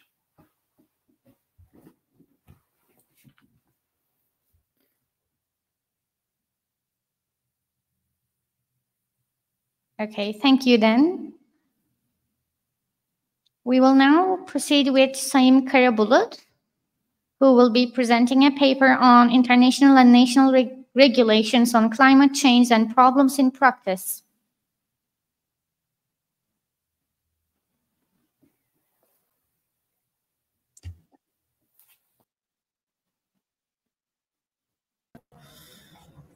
Hello. Hello. Okay, I am sharing the screen now. Can you see my screen now? Not yet. Okay, let me check once more.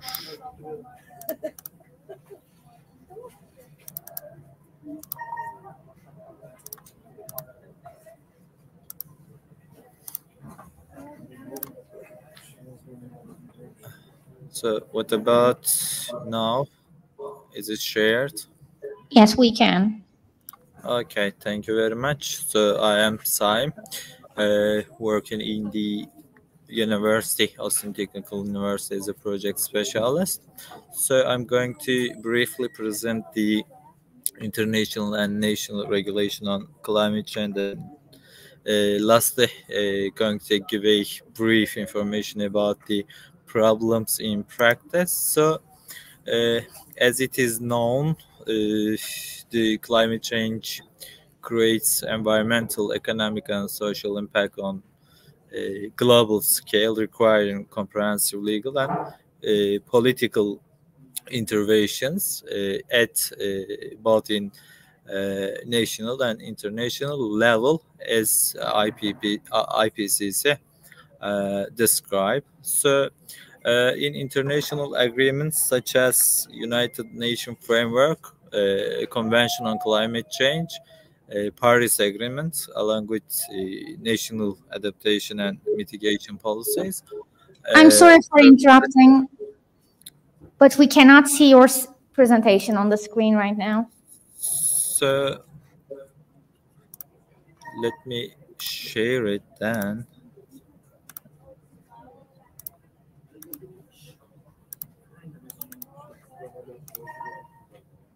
Can you see now? Or now?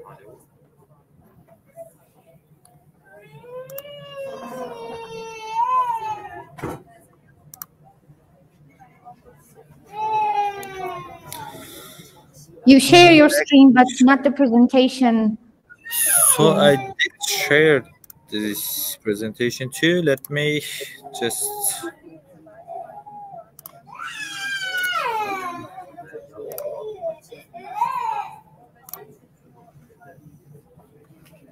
Okay.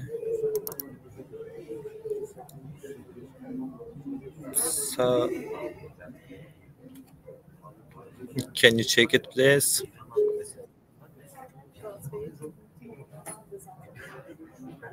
Have you shared your screen? Yes, I actually did.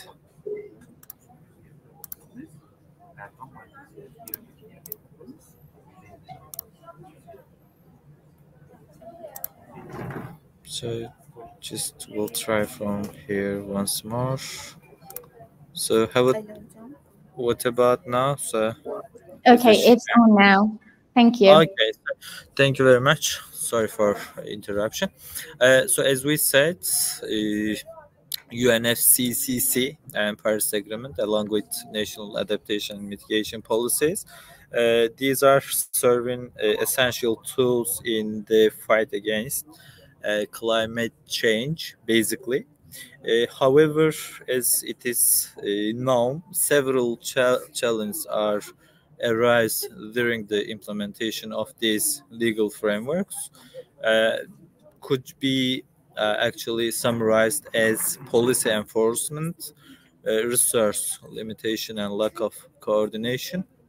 Lastly, we can say that overlooking local level implementation are these challenges, which we are going to actually design in deep. So the purpose and focus of the paper will focus on the practical challenge encountered in the implementation of both national and international climate change regulation and adaptation efforts. So additionally, we will identify the regulatory gaps and shortcomings in the adaptation policies. Let's have a briefly look at the international and regional regulations, which are mostly known. One is United Nations Framework Convention on Climate Change, as it is known, adopted in 1992 in Rio Summit. The main aim is to reduce greenhouse gas emission and to support adaptation to climate change. Secondly, and followly, Kyoto Protocol also signed in 1997 and came in force in 2005. So it is actually established legally binding emission reduction target for industrialized countries.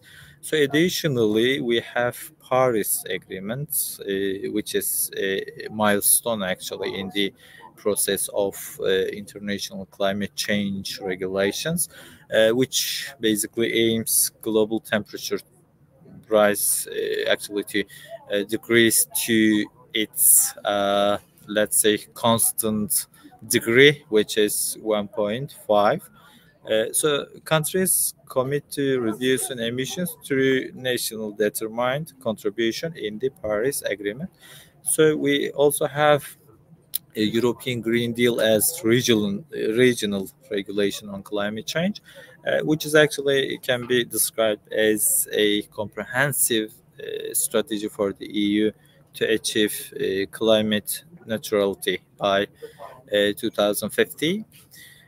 Which focuses on sustainable energy, circular economy, green investment, and carbon border regulation, could be shortly said, let's say CBAM. So we also have Sendai from framework for disaster risk reduction, additionally climate pacts, green climate funds, etc. We do have such main key international and regional regulations. So what we found out as key point on global climate adaptation law and policies, most nations have adopted laws and policies to address climate adaptation, which is a good, let's say, start to reduce gas emissions. While floods and droughts are widely addressed, ocean acidification and other long-term risks remain underrepresented. So adaptation frameworks typically include planning, information generation, regulations, and early warning systems. So there are insufficient investment in public infrastructure and lack of economic incentives to support adaptation efforts. Also, market-based mechanisms to encourage adaptation are not adequately integrated into, let's say, mentioned national frameworks. So governments actually need to allocate more resources to public goods like flood defenses and nature-based solutions to strengthen the resilience in terms of climate change. Some adaptation measures may not be reflected at the national level as they are handled through local policies or sector-specific regulations, indicating the need for further research and coordination. So we can actually do have two cases, Turkey and Singapore. So Turkey, it is in the process of drafting climate law in these days, aimed at supporting carbon neutrality, and they are trying to have a legal framework for greenhouse gas emissions reduction and adaptation policies. Implemented a monitoring, reporting, and verification MRV system for greenhouse gas emissions, and it is now preparing to launch a pilot application for further improvement from 2025. So domestic emission trading systems conducting pilot projects as part of transition of carbon market and continues to develop the legal infrastructure for a full ETS, a let's say domestic ETS. So also the country is ratified the Paris Agreement in 2021 and committed to achieve net zero emission by 2053. So the government is actually promoting wind, solar hydroelectric projects with a 2030 horizon and implementing energy efficiency programs to support sustainable energy goals. Actually, as we actually mentioned, briefly, climate law, pilot application of CBM, national and international funds, for instance, agreed by Horizon Europe with the with the support of TÜBİTAK in the digital twin or digital Europe. Such international fundings are actually promoting to SMEs to have their green transition. It's way to improve, could be said. Singapore is another good case, actually. So why I give this example? Because they are much more successful in terms of sustainable development process. They play a pioneering role in South Asia with the technology-focused solutions and green growth strategies to tackle climate change. So Singapore is the first country in Southeast Asia to introduce a carbon tax in 2019, which is a let's say voluntarily regulation process, and it increased the tax rate to further reduce carbon emission, both in obligation and voluntarily part. So the government is actually expanding solar energy capacity, promoting the use of hydrogen energy, while also implementing smart city projects to lower emissions. So as I actually saw that there are some reports, they say that 80% of these goals are even now achieved for the National Green Plan. So the functions in the framework, laws and policies of 100 countries actually examined. As we see, most of them are seeing this type of policies for the capacity building. I will briefly mention here. So I did review 658, let's say, plus national climate adaptation law and policies from climate change laws of the World Database are overviewed. These include laws passed by legislative bodies and policies or plans issued by executive authorities. International submissions, for instance, NDCs, NAPAs, are only included if adopted as formal policies.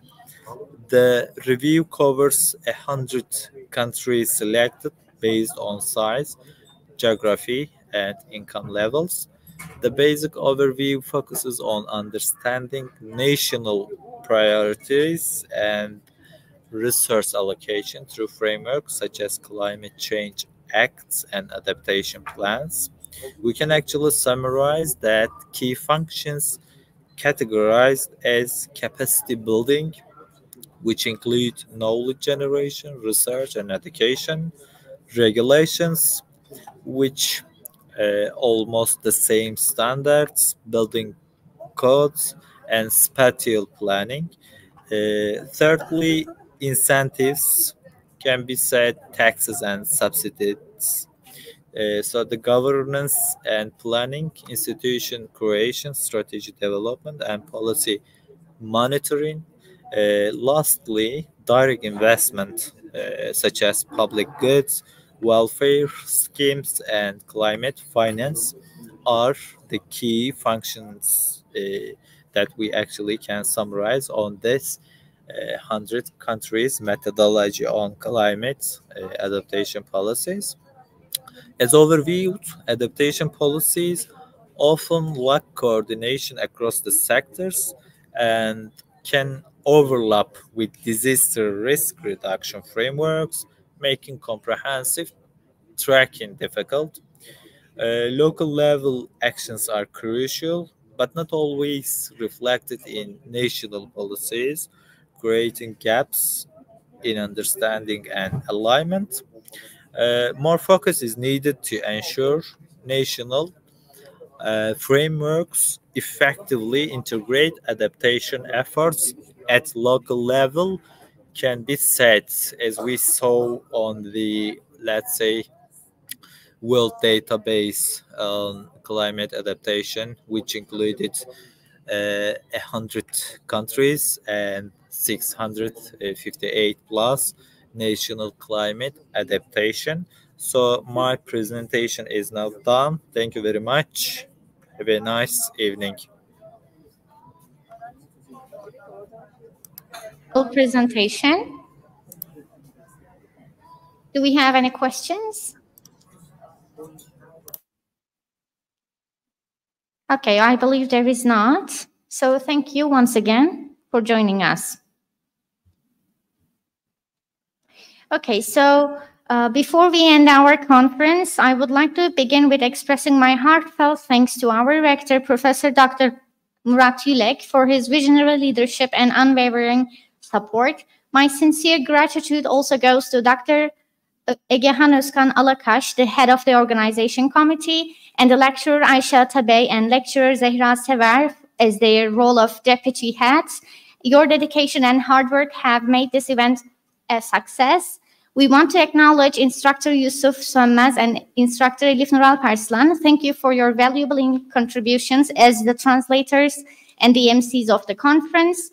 And a special thank to our IT experts, Burak Akıncıoğlu and Ata Kalay, for ensuring smooth technical operations. And finally, we would like to express our appreciation to Near East University for their invaluable support and collaboration, which has greatly contributed to the success of this event.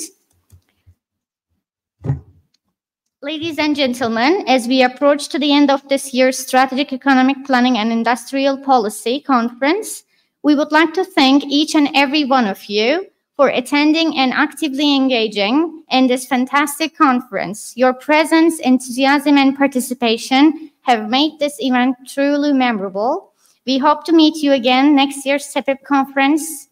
So see you.